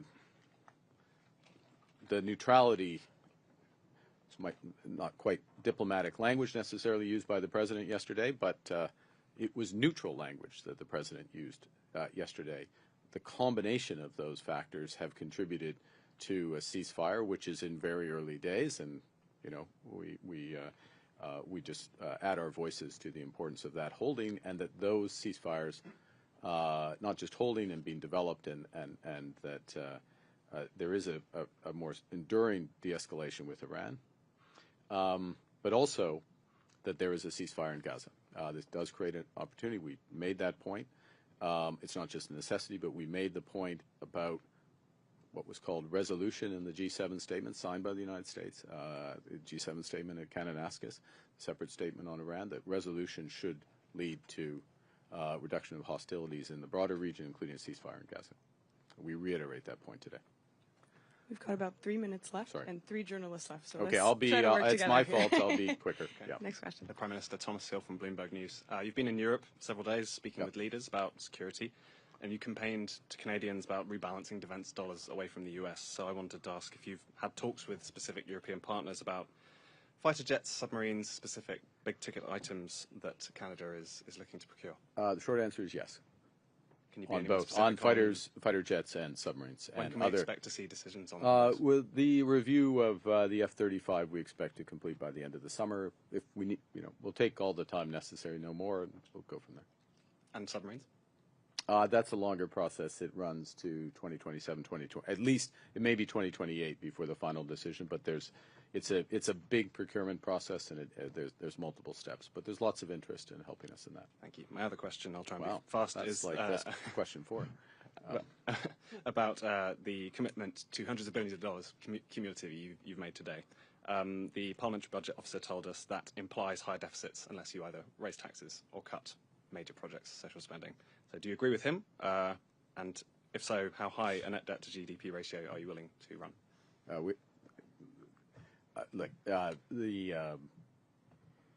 We will grow this economy. We'll grow this economy. We'll balance our operational budget in 3 years. That's our commitment. But we will also invest in this country, including in our defense industry. Thank you. This country being Canada, not Netherlands. Yeah, thank you. Prime Minister Kate McKenna from the CBC. In your platform, you made some very specific promises related to defense procurement, including artillery and other things. I'm wondering, is that your roadmap to hit this 3.5%, and will it get you there, or will you have to do additional things? Thanks for the question. No, it's your question's on point. Those commitments, the elements that were identified in the platform, and it's obviously questions of amount, but that they would be consistent with defense spending in the low twos percent of GDP. So there's additional capacities that would need to be developed. Yeah. And my follow-up, did you pick the 2029 review because Donald Trump will be out of office? Will he be out of office? Oh, in January. I didn't yes. realize that. Okay. Look, it's a natural time to review. We'll have enough information at that point. I think we all recognize Canada. Well, I'll speak for Canada. We have more to do given the threats that we face, so we can see an increase in both defense spending and defense industrial spending for the next few years. We'll lay that out in more detail as we work it through. But that's a reasonable amount of time. We'll have enough information. We can do a course correction individually and collectively at that point. Yeah. We'll have time for one last question. There we go. Hi, Prime Minister. Murray Brewster, CBC, batting cleanup. There you go. I want to pick up on a couple things that you've been asked already about defense procurement. There are a number of legislative and authorities that the Canadian government has to be able to speed up defense procurement. Do you anticipate on some of the high-value projects using those authorities? It's a great question. The first thing we look to do is change the machinery of defense procurement, if I can put it that way. This new defense procurement agency with Secretary of State Fuhrer is the Secretary of State responsible for that, obviously working closely with both the Department of National Defense and what's called the Department of Government Transformation, but basically Procurement Canada. So that's the first. There are elements of that, though, that we've identified where we will look to make adjustments with appropriate authority, but make adjustments to our ability to buy Canadian and our ability to buy more rapidly as appropriate. My final question relates to the other half of the summit that was talked about, and that's Ukraine. Should Yes. Ukraine have been in the room, especially when Allied leaders were talking about it, and at the table for some of the important decisions that were made on its behalf? Yeah, I think, well, there were no, the fact of the way the summit was organized, Murray, was that the focus was on what we've been talking about, the 5%, the nature of it, why have a review, how work together. Our big emphasis, by the way, one thing I will emphasize, I'm just going to take this opportunity, which is because the threat environment is changing globally, and for Canada, I keep coming back to the Arctic and the threat to the Arctic. That's something, our view of the threats in the High North, as High North being a term that, say, the Norwegians and the Swedes and others would use, the Icelandic countries, the whole Nordic group of countries. There's a much greater focus on that.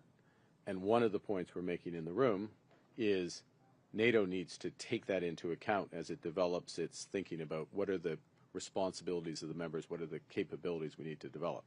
We don't need a bunch of Black Hawk helicopters up in the Arctic, right? We need icebreakers. We need radar. We need submarines. We need people on the ground, etc. Okay, you get my point. So the point is that I use that as an example, but that was the nature of the discussion in the room and much of the nature of the discussion in the corridors, the core of the decisions that were taken. So in that regard, Ukraine, Ukraine didn't need to be part of that discussion. That said, would we have preferred, Canada have preferred, a special session with NATO, with Ukraine? Absolutely. It's why we invited President Zelensky to the G7. I sat at dinner with President Zelensky last night. I had a separate series of conversations with him. I made points in the room, in this case, and a few others did, about Ukraine and what next steps. I took the opportunity to emphasize the importance of comprehensive by which I mean all NATO members, financial sanctions against Russia. And there is a huge opportunity here. Europe's considering their sanctions this week, their 18th package. There is legislation ready in the U.S. Senate under Senator Graham's sponsorship in the U.S. It would be very powerful if they, in both those jurisdictions, EU and the U.S., joined Canada with our latest sanctions. That would really help tip certainly the economic balance in this struggle. So yes, it would have been better to have a session. We didn't have it, but in the actual session, myself, several others made points, but the bulk of the discussion was about the core decision. Thank you. Thank you. This was our third press conference. C'est ce qui va faire la conférence de presse. Merci. Merci. Thank you.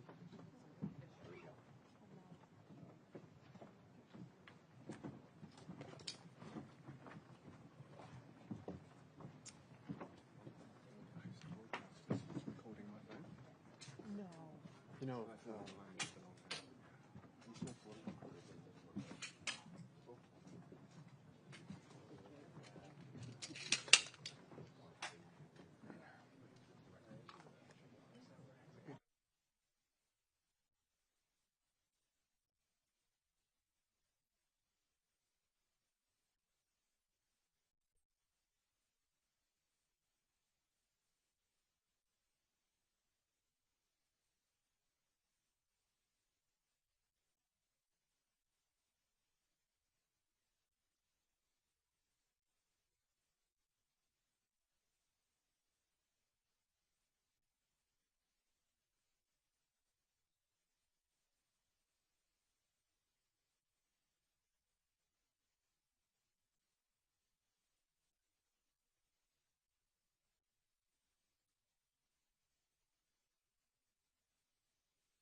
No, this is just host broadcast in the morning.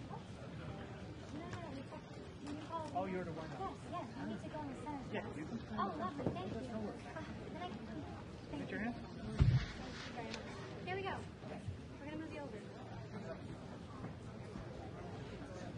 Caroline, we have a second, so let's move the camera. Yes, so how do you want to work this? This camera can move to the side? Ja. Dit is het Witte Huis, deze moet naar achter. Sorry? Kunnen we deze naar achter duwen? Ja. Dan komt deze van het Witte Huis hier te staan. Oké, maar ook is het niet gebruikt als je wilt. Do you want to use the same tripod so we just can click on our camera? Huis me helemaal naar achter. Zeg jij het er? Ik zeg het, komt zo. Plek gemaakt wordt voor het Witte Huis.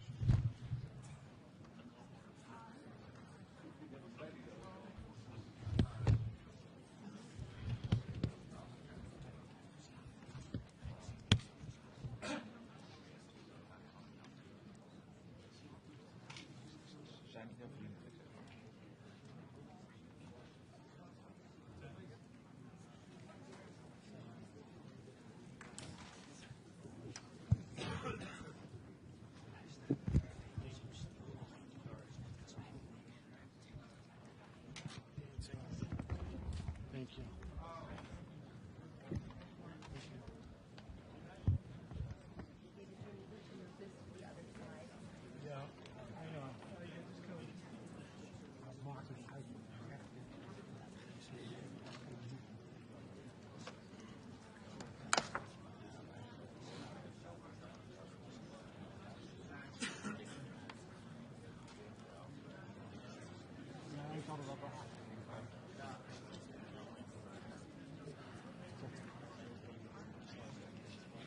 Ze hebben gewoon een eigen...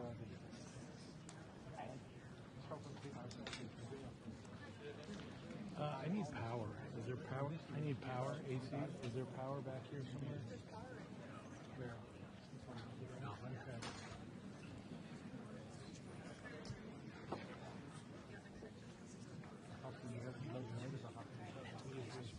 It's English. It's on chat. Okay. Thank you. What else do you need? Let me come up there.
zijn ook wel waarschijnlijk voor de media.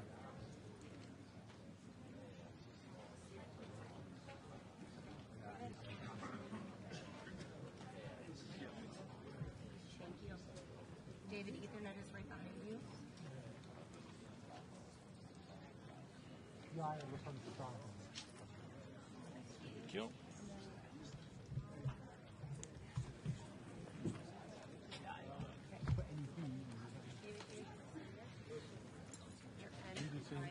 Al 6, dan houdt er ook nog één hoog achter.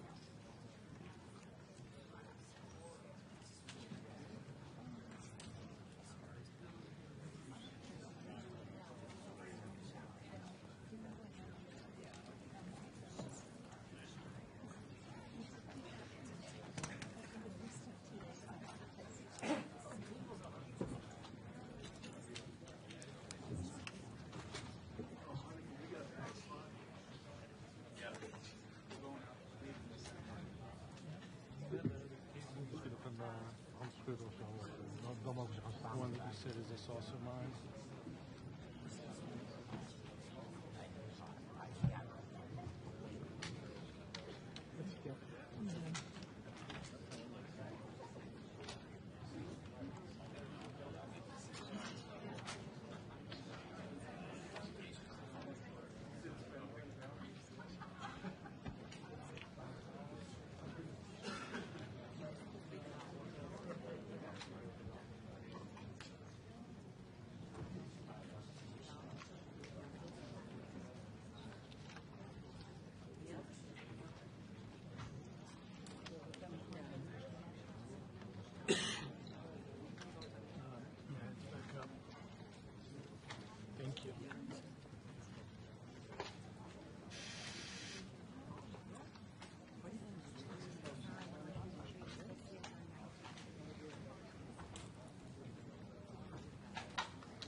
Sorry.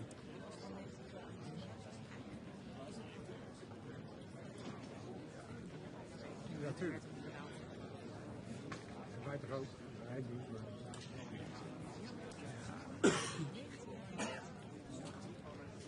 Zeker. Ja.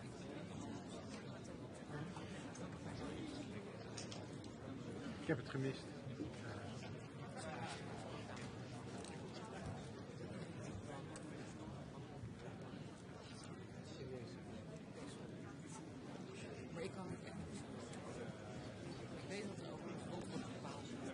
Tuurlijk, voor iedereen. Ik zou dat goed willen.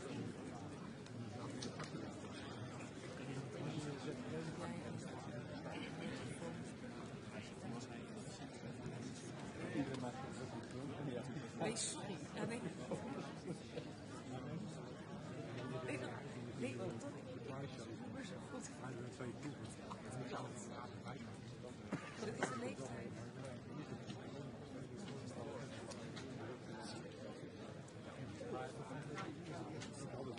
Audio en lange lens.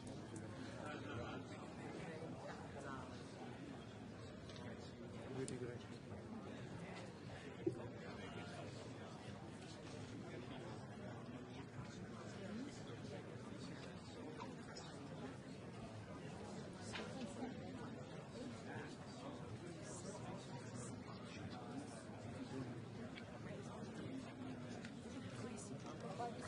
Ja, ja.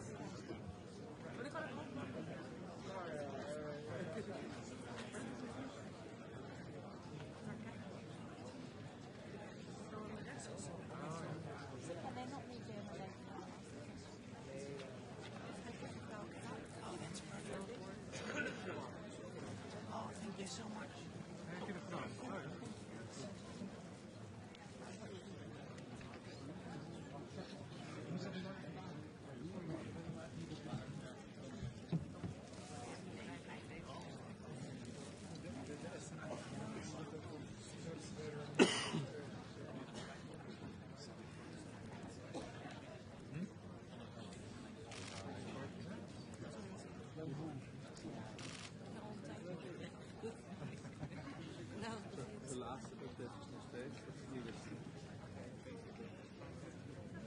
Oh ja.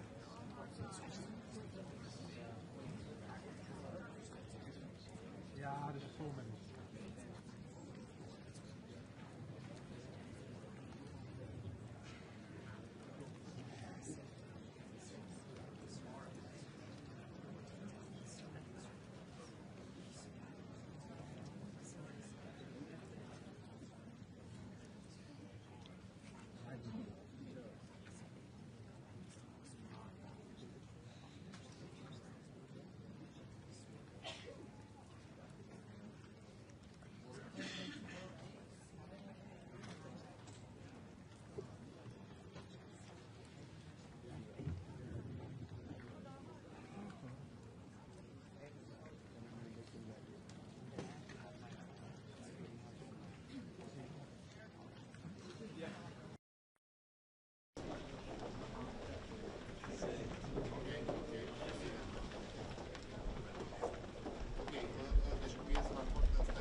Well, thank you very much. This has been an honor.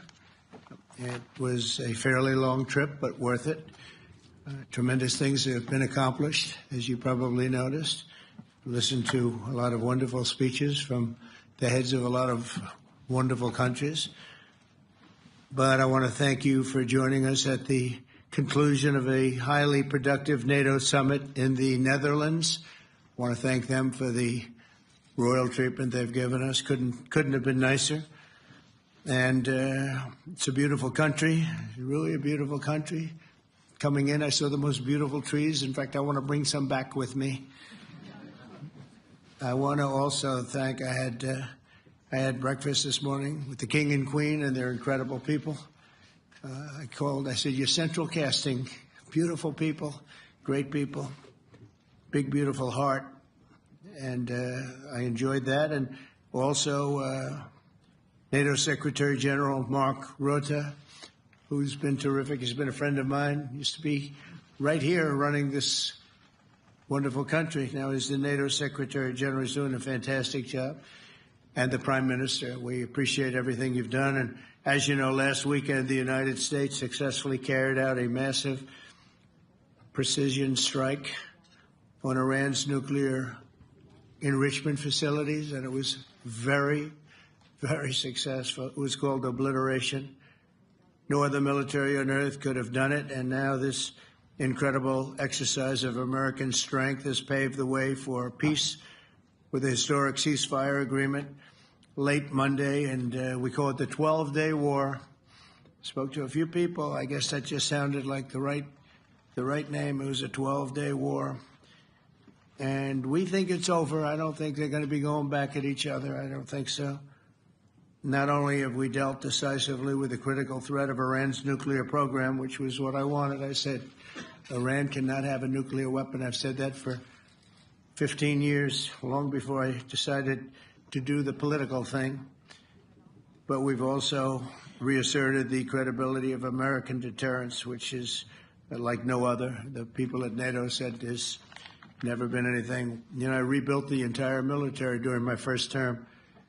And we have a great military. We have great generals. I got to know the good ones and the bad ones. We kept the good ones.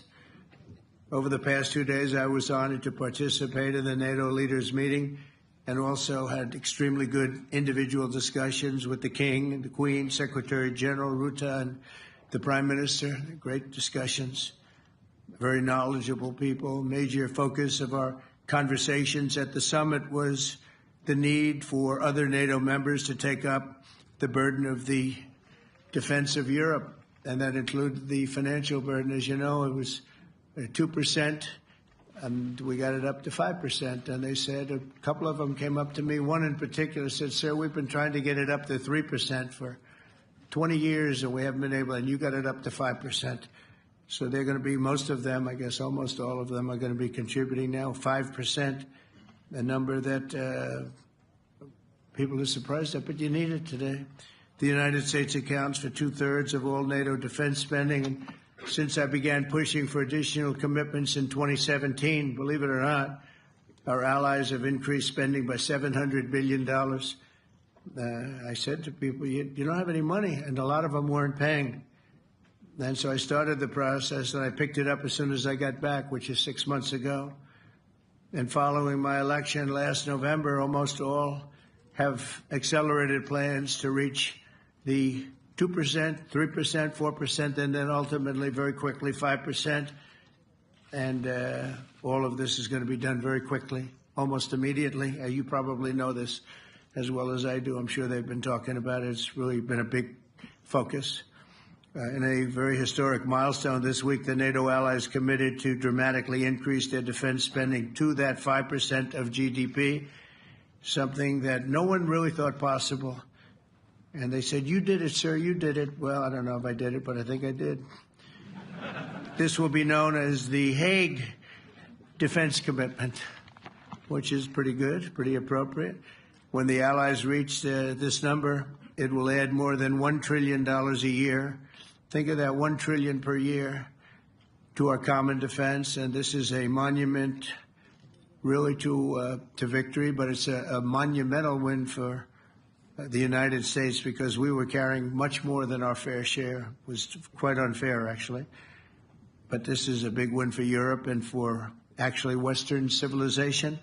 For years, past administrations failed to get most allies to contribute even the 2%. I remember when I came here, we had 4 countries that were up to 2%, and I remember Poland was there. A couple of them were there, and but most of them were. We had 28 at the time. As you know, it's increased a little bit, and they've agreed now to more than double their budgets in all cases.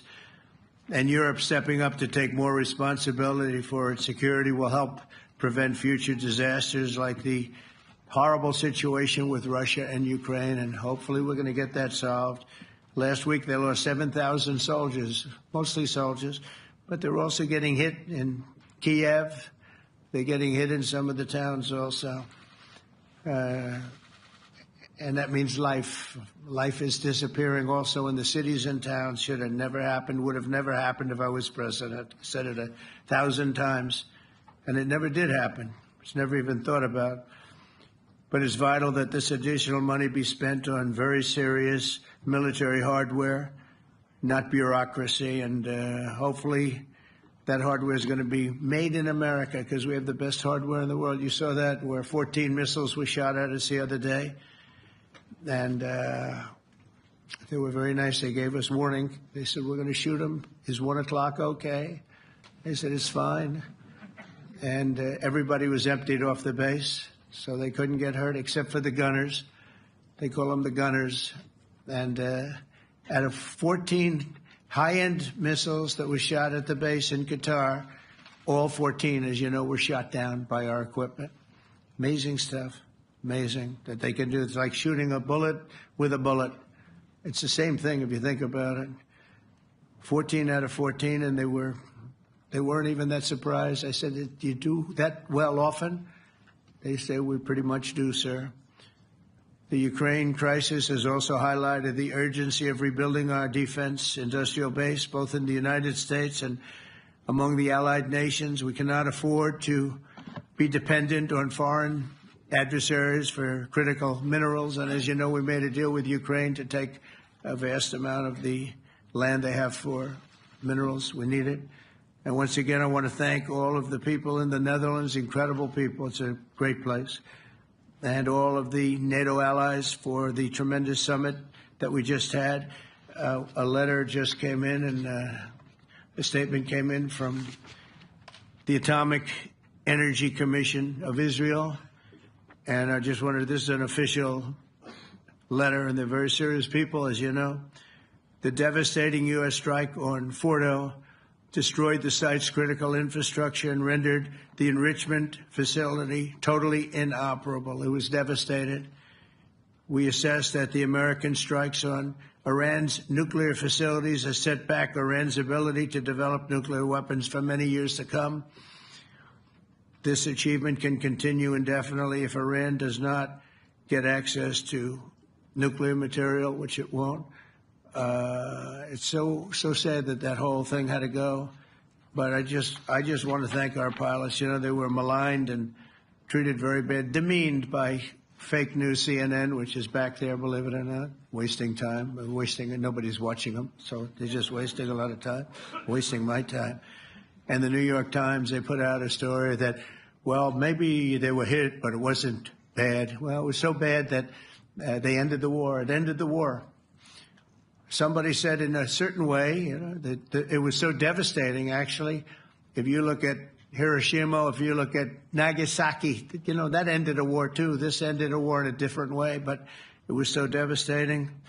Also, they have, out of Dubai, just came that Iran's foreign ministry spokesman, this is Iran's foreign ministry, says it's near its nuclear installations were very badly damaged by the American strike. So what bothered me about these reports with fake reports put out by the New York Times, failing, I call it the failing New York Times because it's doing terribly. Without me, it would be doing no business at all. But, and by fake news, CNN and MSDNC, all of these terrible people, you know, they have no credibility. You know, when I started, they were at 94% credibility, the media. Now it's at 16%. And I'm very proud of it because I've exposed it for what it is. But when I saw them starting to question the caliber of the attack, was it bad? Well, it was really bad. It was devastating. They obliterated. In fact, you can't get into the tunnels. They just put that over. That just came out. They can't. There's nothing. There's no way you can even get down. The whole thing is collapsed in a disaster. And I think all of the nuclear stuff is down there because it's very hard to remove. And we did it very quickly. When they heard we were coming, it was, you know, you can't move it. It's very hard, very dangerous, actually, to move to. And they also knew we were coming, so I don't think too many people want to be down there knowing we're coming. With the bunker busters, as we call them, we're the only ones that have them. We have the best equipment, best nuclear equipment, and we have the best equipment in the world. And by the way, we can't forget our submarine, which was out there, submarines actually, but submarine was out there. We shot 30 rockets into an area, every single one of them. I think it was almost 400 miles away, I think, Pete, right? 400 and long. It was in the ocean, long ways away. And we shot a total of 30.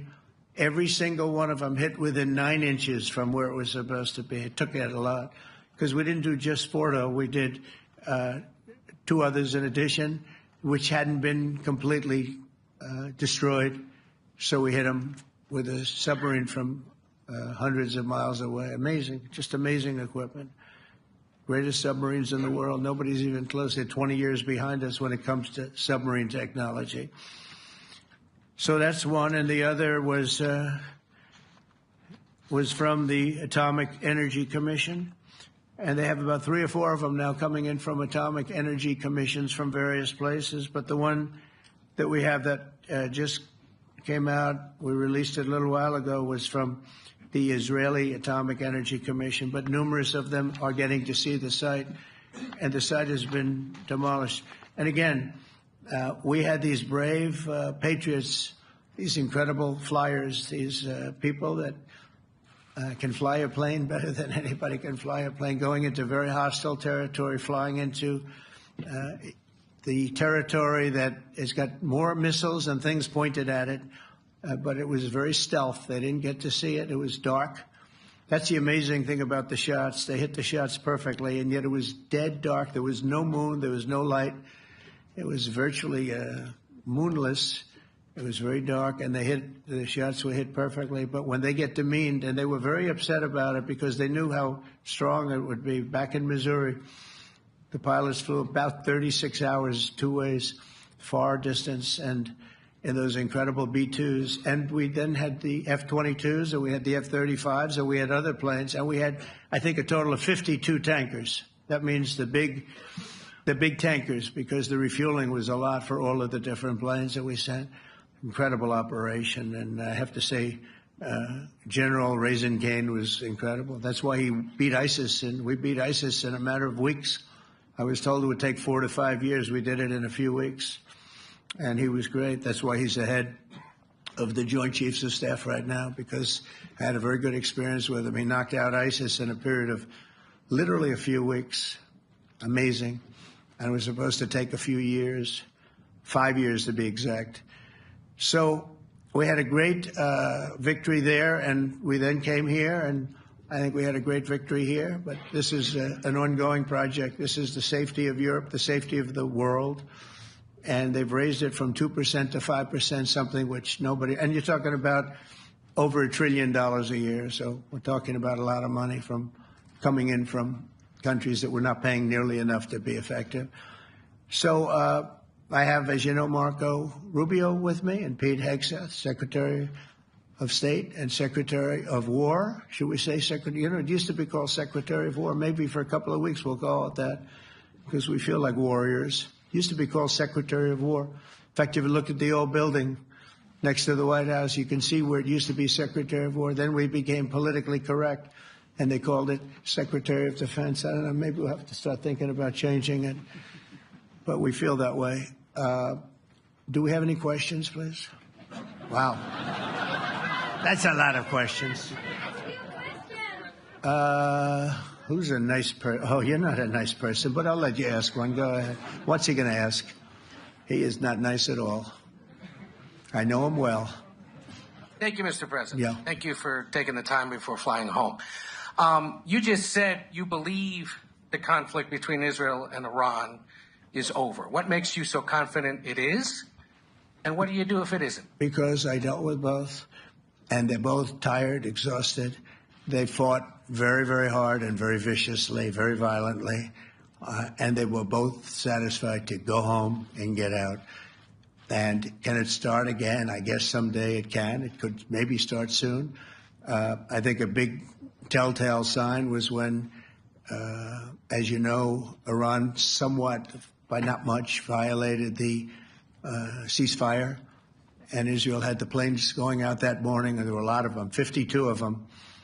And I said, you got to get them back. And they brought them back. They didn't do anything. They brought them back. It was very good. I thought it was amazing, actually. They have fought a hell of a war. They fought very hard. I think the war ended, actually, when we hit the various nuclear sites with the planes.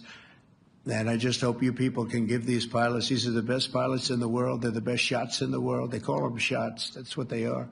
And wait a minute. And I just hope you can give them the respect they deserve, because they came home to fake news. And like, oh, gee, there was hardly any damage. The things are decimated. So, but I think, no, I think they're very much finished. I think Israel's going to get back to doing what they do. And I think that Iran's going to get back. You know, Iran has a huge advantage. They have great oil, and they can do things. I don't see them getting back involved in the nuclear business anymore. I think they've had it. They've been at it for 20 years, and I don't see that happening either. Now, if it does, we're always there. It won't be me. It'll be somebody else, but we're there. We'll have to do something about it. Yes, please, go ahead. Go ahead. Oh, fake news, CNN? Oh, yeah, here we go. Wait till you hear this question.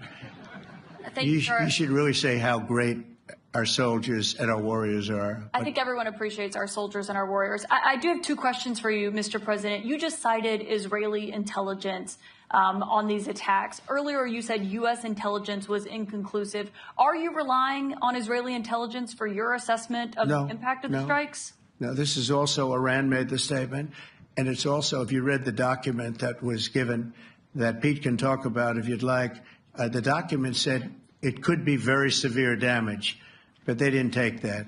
They said it could be limited or it could be very severe. They really didn't know, other than to say it could be limited or it could be very, very severe. And you didn't choose to put that because it was very early after. Since then, we've collected additional intelligence. We've also spoken to people who have seen the site, and the site is obliterated. And we think everything nuclear is down there. They didn't take it out. Okay, question? Please, go ahead. Go ahead. Yeah, blue dress. Thank you so much, Mr. President. Yesterday you said China can now continue to purchase oil from Iran. Yeah. Are you giving up on your maximum pressure campaign? Because there are sanctions right now. With who? On Iran. No, look, they just had a war. The war was fought. They fought it bravely. I'm not giving up. They're in the oil business. I mean, I could stop it if I wanted. I could sell China the oil myself. I don't want to do that. They're going to need money to put that country back into shape. We want to see that happen. Would it? No. If they're going to sell oil, they're going to sell oil. We're not taking over the oil. We could have, you know. I used to say with Iraq, keep the oil. I could say it here, too. We could have kept the oil. No, China is going to want to buy oil. They can buy it from us. They can buy it from other people. But you're going to have to put that country back into shape. It desperately needs money. Yeah. Yeah, please. Here we go. I'm picking the beauties today. Go ahead.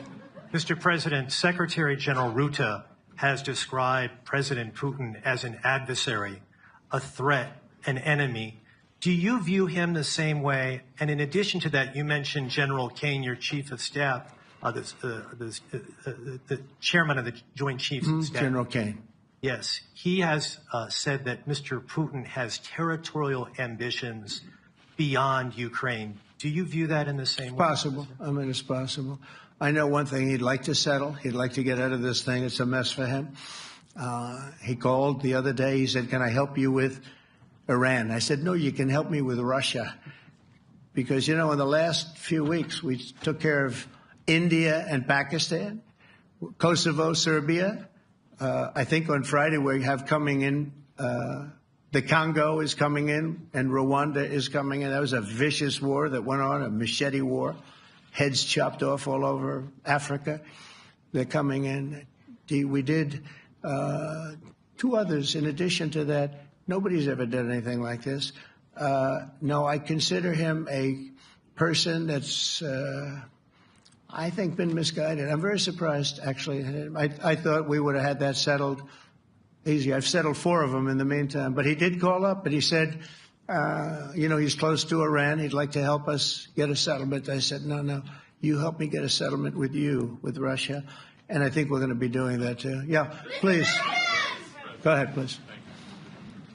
Thank you, Mr. President. You've made clear your position on what impact the strikes had. I wanted to ask you what is next with Iran. For instance, is there any indication from U.S. intelligence that Iran was able to move any material? No, just the opposite. We think we hit them so hard and so fast they didn't get to move. And if you knew about that material, it's very hard and very dangerous to move. It's called, in many people, they call it dust, but it's very, very heavy. It's very, very hard to move. And they were way down. They're 30 stories down. They're literally 30, 35 stories down underground. Oh, yeah, we think we think it's covered with granite, concrete, and steel. Can I ask you, are you interested in restarting negotiations with Iran? And if so, have they reciprocated? So our people, Marco could answer this, but our people are not, I'm not. The way I look at it, they fought, the war's done, and, I could get a statement that they're not going to go nuclear. We're probably going to ask for that, but they're not going to be doing it. But they're not going to be doing it anyway. They've had it. They've had it. Now, maybe someday in the future we'll want that. But I've asked Marco, do you want to draw, I just asked him the question as we were walking on the stage, do you want to draw up a little agreement for them to sign? Because I think we can get them to sign it.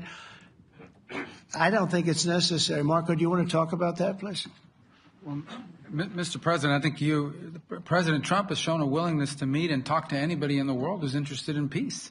I don't know of any president that's been as willing as he has to meet with anyone and talk about peace. We'd love to have peaceful relations with any country in the world. And so obviously that'll depend on Iran's willingness not just to engage in peace, but to negotiate directly with the United States, not through some third country or fourth country process. But I know of no president, probably in our modern history, that's sought peace more than President Trump has. Sounds like the door is open, but you're in no rush. Is that right? Sounds like the door is open. I'll tell you what, look, we're going to talk to them next week with Iran.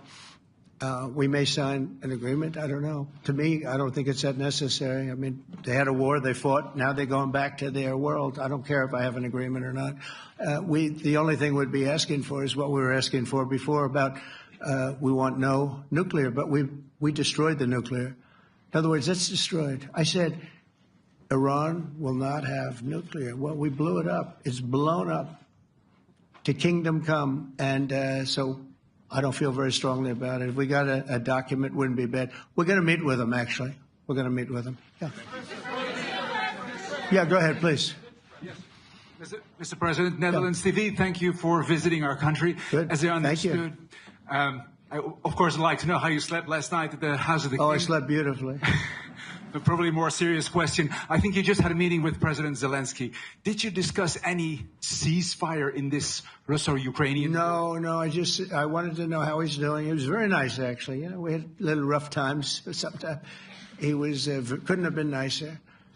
I think he'd like to see an end to this. I do. I think what I took from the meeting couldn't have been nicer, actually. But I took from the meeting that he'd like to see it end.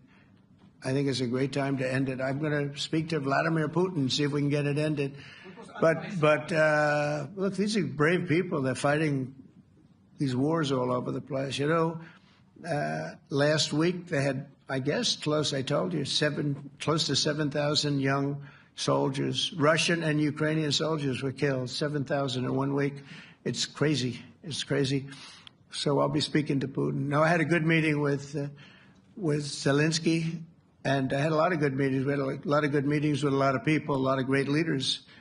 But he's fighting a brave battle. It's a tough battle. Yeah. Go ahead, white dress. Thank you. Ida Hallikainen from Finland, Ilta-Sanomat. Good. You have played golf with President Alexander Stubb. How do you see Finland as a NATO ally and partner, and how would you describe your relationship with our president? Well, he's a very good golfer, okay? In fact, he was on his college golf team.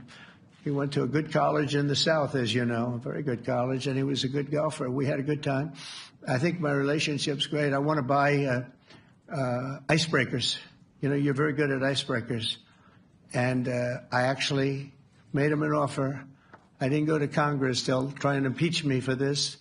But there's an old, it's not old, it's fairly new, but it's used icebreaker. And I offered him about 1/3 of what he asked for. But we're negotiating. We need icebreakers in the U.S. And if we can get some inexpensively, I'd like to do that. Actually, they'll fix it up, make it good. Also, we may buy some icebreakers. You know, you're the king of icebreakers, that particular country. They make them good. They make them really good, and they know what they're doing. And so we're negotiating with them for about 15 different icebreakers. But one of them is available now. It's old, and it's, old. It's like 5-6 years old. And we're trying to buy it. I'm trying to make a good deal. It's all I do my whole life. My whole life, that's all I do is make deals. Yeah, please. Go ahead. Sir, go ahead. Yeah, a question for NewsHour, Dutch TV. First of all, on Article 5, on your way here, you spoke about the commitment of the U.S. to Article 5, saying, I'll give you my definition once we're here. Yeah. What is your definition, and may the U.S. commitment to Article 5 change in case some of the NATO members do not reach the threshold that was discussed today? My second question is following up on a colleague on Iran. What intel reports do say that everything over there was obliterated? Yeah, well, there are numerous of those reports, and they're coming out fast and furious. But the most respected ones we've already seen. And I will say that on a very confidential basis, they're looking at the reports, like numerous reports, and including people going to the site and checking the site. And they're going to be having, I guess you're going to be having over the next couple of days a full, you're going to encapsulate it. But no, the site was obliterated, just like I said it was, and just like the pilots should be given credit for. As far as Article 5, look, when I came here because it was something I'm supposed to be doing, but I left here a little bit differently. I said, I watched the heads of these countries get up, and the love and the passion that they showed for their country was unbelievable. I've never seen quite anything like it. They want to protect their country, and they need the United States. And without the United States, it's not going to be the same. And you can ask Mark, or you can ask any of the people that were there. It was really moving to see it. They love their country. They were so respectful of me because I'm the head of the United States. And I made, the King of Saudi Arabia, when I was in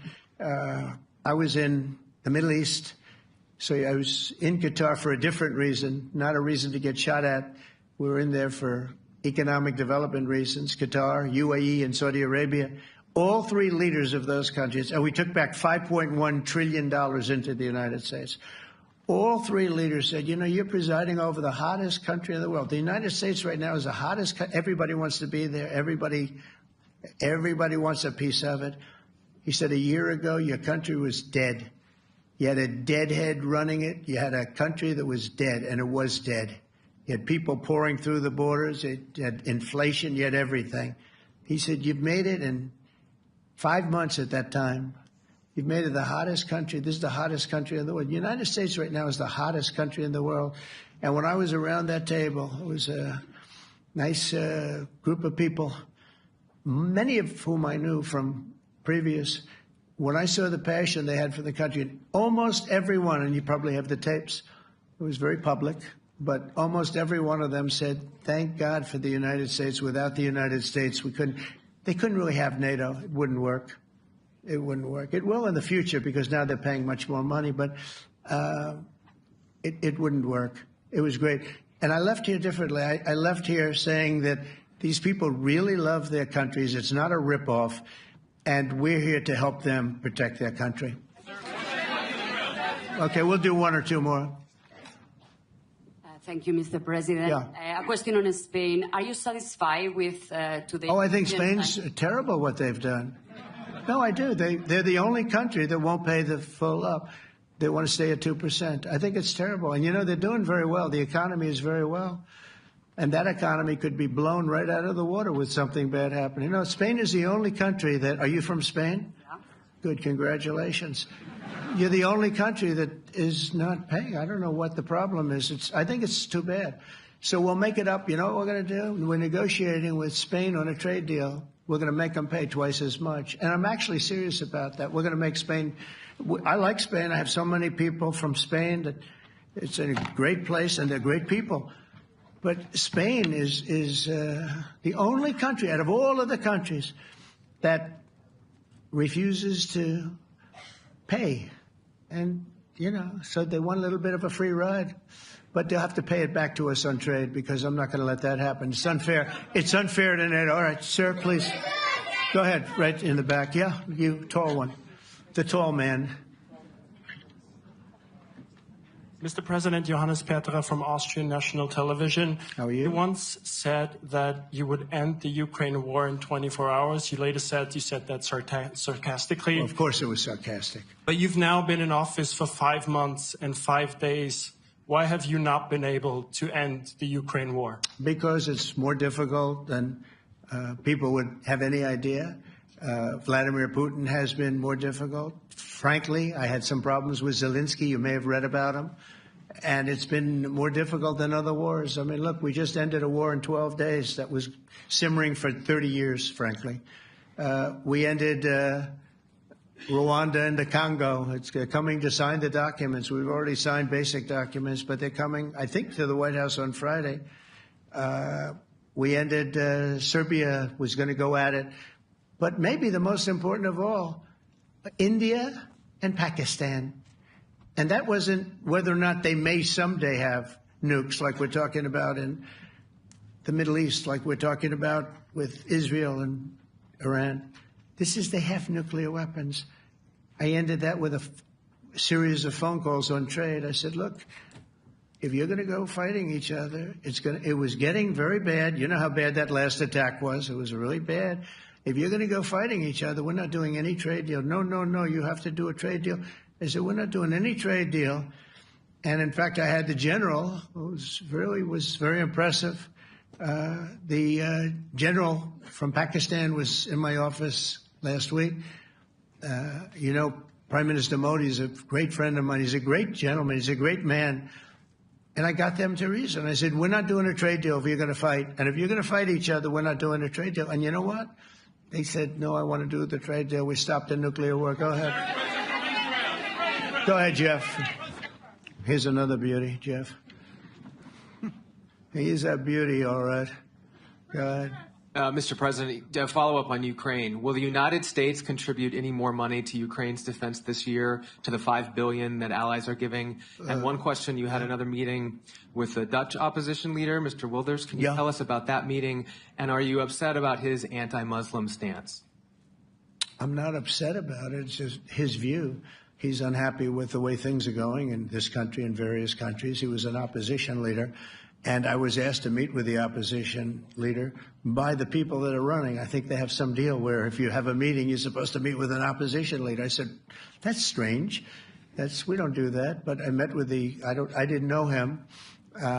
He seemed like a very nice guy, but he's in opposition to the current people, and that was set up by the current people. So I assume when I met with the Prime Minister, you're supposed to meet with the opposition.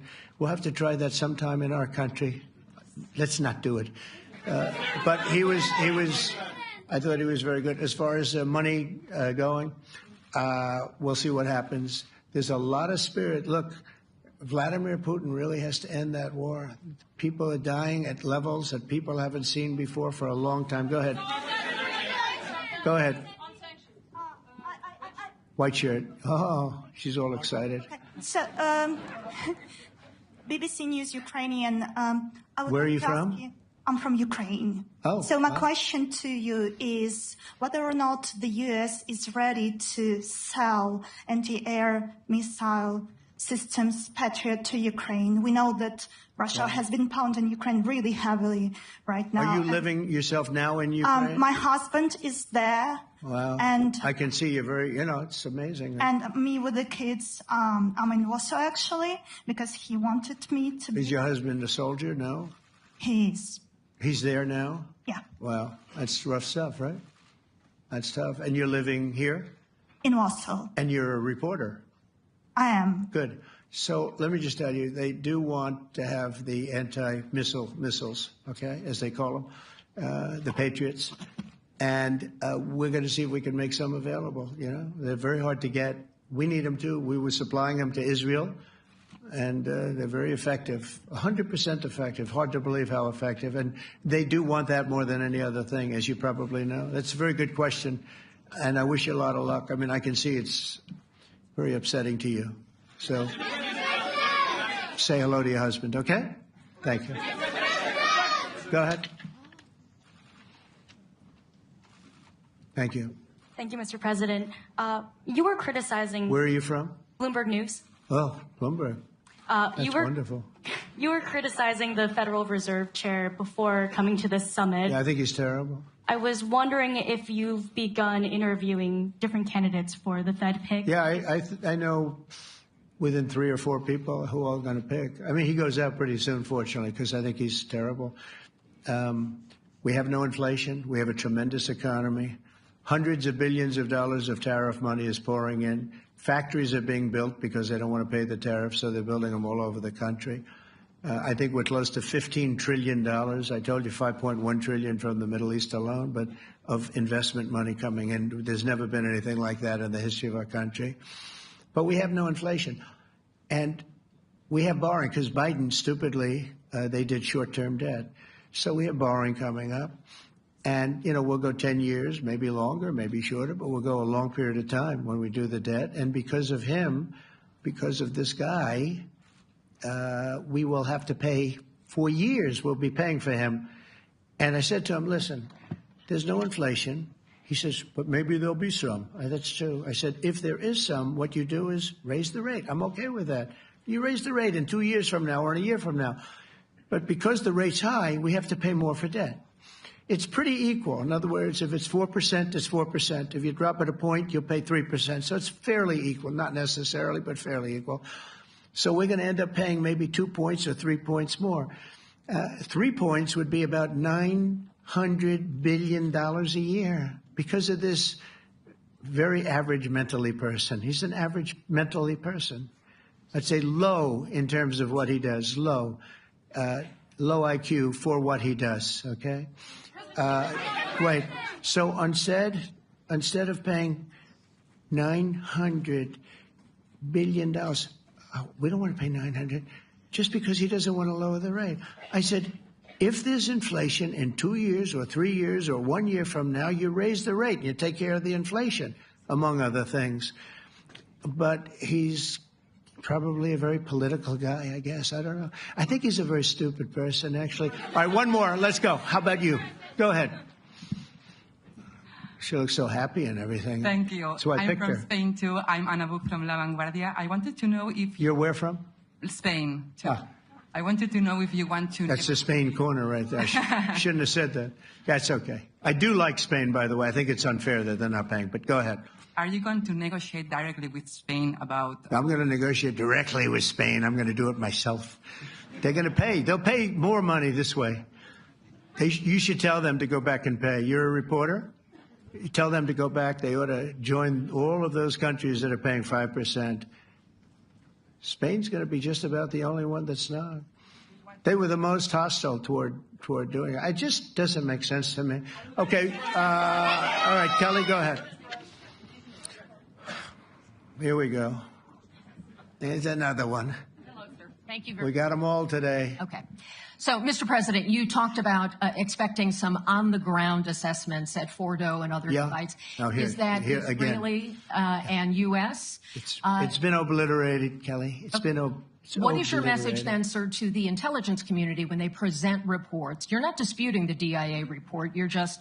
They presented a report that wasn't finished. We're talking about something that took place 3 days ago. I understand that. The report was done 2 days ago. Wait a minute. Yes. They didn't see it. All they can do is take a guess. Now, if you take a look at the pictures, if you take a look how it's all blackened, you know the fire and brimstone is all underground because it's granite and it's all underground. You don't show it. But even there, with all of that being said, the whole area for 75 yards around the hole where it hit is black with fire. The group that's run by this gentleman, in fact, you may want to talk about it for a second because we're going to issue a report. And I think it's not even a very exciting report at this point. It's been obliterated, totally obliterated. And they did a report, but it was like, if you look at the dates, it's just a few days after it happened. Sir. So they didn't see it. They said it may be very severe. Understood. Do you have a message for the intelligence community, though, in terms of unvarnished information getting to you, that it's not... I don't really have a message. I would say issue the report when you know what happened. I wouldn't say that it could be severe or maybe not. They use the word severe. It could be severe or maybe it's not. So people like you picked up and said, oh, it's not severe. No, the report was not a complete report. Yeah, the message was probably wait till you know the answer before you... And sir, did you not have a public component to your Zelensky meeting for a tactical reason with President Putin? Let him answer this one. Hello, Mr. Secretary. Yeah. There's a reason the president calls out fake news for what it is. These pilots, these refuelers, these fighters, these air defenders, the skill and the courage it took to go into enemy territory flying 36 hours on behalf of the American people and the world to take out a nuclear program is beyond what anyone in this audience can fathom. And then the instinct of CNN, the instinct of the New York Times is to try to find a way to spin it for their own political reasons to try to hurt President Trump or our country. They don't care what the troops think. They don't care what the world thinks. They want to spin it to try to make him look bad based on a leak. Of course, we've all seen plenty of leakers. And what do leakers do? They have agendas. And what do? Do they share the whole information or just the part that they want to introduce? And when they introduce that preliminary report that's deemed to be a low assessment, you know what a low assessment means? Low confidence in the data in that report. And why is there low confidence? Because all of the evidence of what was just bombed by 12 30,000-pound bombs is buried under a mountain, devastated and obliterated. So if you want to make an assessment of what happened at Fordo, you better get a big shovel and go really deep because Iran's nuclear program is obliterated. And somebody somewhere is trying to leak something to say, oh, with low confidence, we think maybe it's moderate. Those that dropped the bombs precisely in the right place know exactly what happened when that exploded. And you know who else knows? Iran. That's why they came to the table right away, because their nuclear capabilities have been set back beyond what they thought were possible because of the courage of a commander-in-chief who led our troops, despite what the fake news wants to say. But you're not disputing the report said what it said, even though it was initial. The report said what it said, and it was fine. It was severe, they think, but they had no idea. They shouldn't have issued a report until they did. But we've gotten the information. I think Pete said it better than you can say it. And, you know, you should be proud, you, especially you, should be proud of those pilots, and you shouldn't be trying to demean them. No, those pilots flew at great risk, a big chance that they'd never come back home and see their husbands or their wives. Let me just tell you, you and NBC, fake news, which is one of the worst, and CNN, New York Times, they're all bad. They're sick. There's something wrong with them. You know what? You should be praising those people instead of trying to find some. By getting me, by trying to go and get me, you're hurting those people. They were devastated. You know, I got a call from Missouri, great state, that I won 3 times by a lot. And I got a call that the pilots and the people on the plane were devastated because they were trying to minimize the attack. And they all said it was hit. But we don't think it was really maybe hit that badly. And they were devastated. They put their lives on the line, and then they have, and I'm not referring to you, but real scum come out and write reports that are as negative as they could possibly be. It should be the opposite. You should make them heroes and heroines. You should make them really people that they were so devastated when they heard this news. And you know what they said? One of them, I spoke to one of them, said, "Sir, we hid the site. It was perfect. It was dead on." Because they don't understand fake news, because they have a normal life, except they have to fly very big, very fast planes. But it's a shame. You should be making them heroes. All right, in the back. Go ahead, back, white, yeah. White jacket, yeah. Go ahead, give me a mic. Hello. Deborah Haynes from Sky News. Good. Mark Rutte, the NATO chief, who is your friend, he called you daddy earlier. Do you regard your NATO allies as kind of children? No, he likes me. I think he likes me. If he doesn't, I'll let you know. I'll come back and I'll hit him hard, okay? No? He did it very affectionate. Daddy, you're my daddy. Do you regard your NATO allies, though, as kind of like children, and they're obviously listening to you and they're spending more, and you're obviously appreciative of that, but do you hope that actually they're going to be able to defend themselves, defend Europe on their own? I think they need help a little bit at the beginning, and I think they'll be able to, and I think they're going to remember this day. And this was a big day for NATO. You know, this was a very big day. They took it. One of the gentlemen said, "You know what? We've been trying to raise money raise the rate for 30 years," he said, 20 years, from almost the beginning. And he's been there for a long time. He said, "Until you came along, it never happened. What you did is amazing." It's been sort of an amazing day for a lot of reasons, but also for that. Yeah, go ahead. Do you think they can do it without you, though, in the future? Can they do it without Well, ask Mark. States? I mean, you have to ask Mark, okay? So we're heading back. We're heading back. I want to thank these two gentlemen behind me. They're incredible people, both of them. They've done a fantastic job. And Susie's in the front, and she's done great. And Monica, thank you very much. It was quite an exciting time. And we're going to be heading back. We'll be back soon, and we'll see you in Washington, D.C.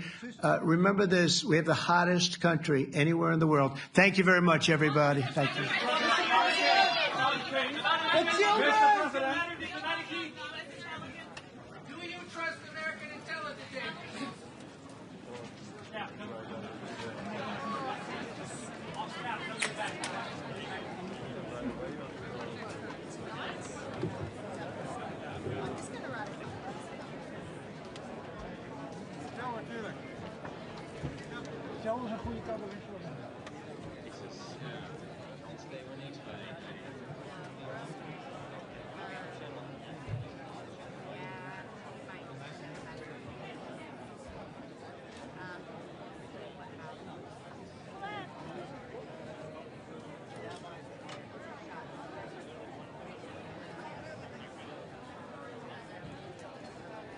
Krijgen we er nog één?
Minister will start with a short statement in English and will furthermore answer the questions of the Dutch media in Dutch and the international media in English, of course. Thank you. Good afternoon. Today we've reached the end of an intensive but rewarding 2-year period, which has led to this historic summit in The Hague. The agreement that the 32 member countries have made here as one will set the highest standard for our collective deterrence and defense. A renewed and enhanced commitment to protecting peace and security in our territory. And a message to our adversaries that NATO is ready for any and all challenges and threats we may face. I'm proud that we have taken this decision here in The Hague, International City of Peace and Justice. It's the biggest summit our country has ever hosted, involving the most elaborate security operation we've ever seen, and resulting in a turning point in NATO's history. This could not have been done without the work of tens of thousands of Dutch and international professionals and volunteers, and I'd like to use this opportunity to say thank you to everyone who has made this summit possible. This is the Netherlands at its best.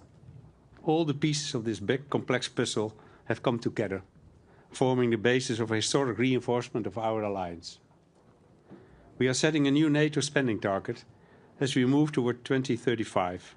We will raise our annual defense spending to 3.5% of GDP, while another 1.5% going to broader defense-related investment and resilience and infrastructure. In doing so, we are committing firmly to the trend that began in recent years. Putin's full-scale invasion of Ukraine in 2022 has made NATO more relevant than ever. With the accession of Finland and Sweden, it is bigger than ever too. And the Hague Investment Plan will now make NATO stronger than ever. We will bolster the European pillar of our alliance and share the financial burden and military task more equally. In this way, working with our American allies, a stronger Europe will help build a stronger NATO.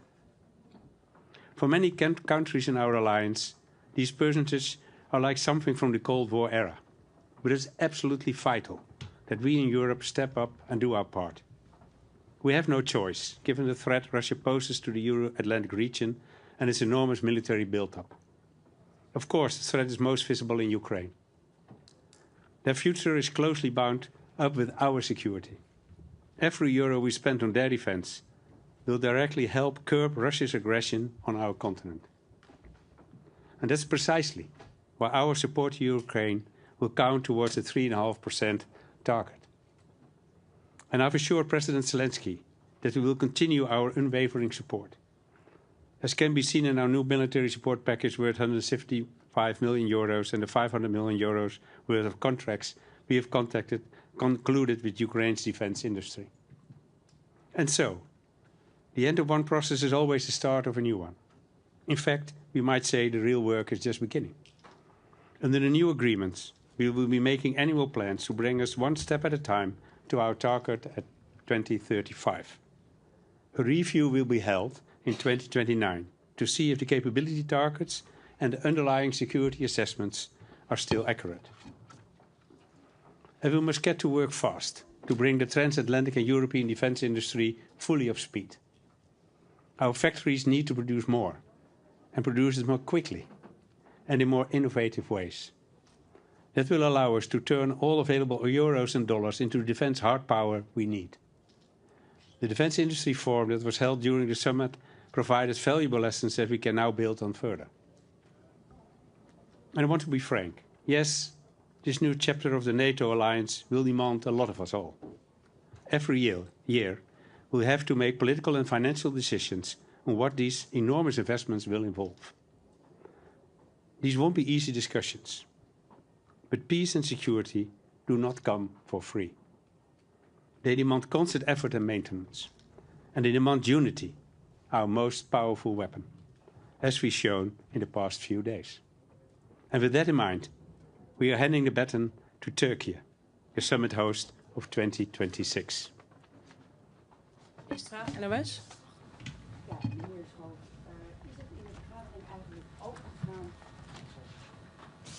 Ja, meneer Schoof, is het in de vergadering eigenlijk ook gegaan wat er gebeurt als landen zich niet aan die percentages houden?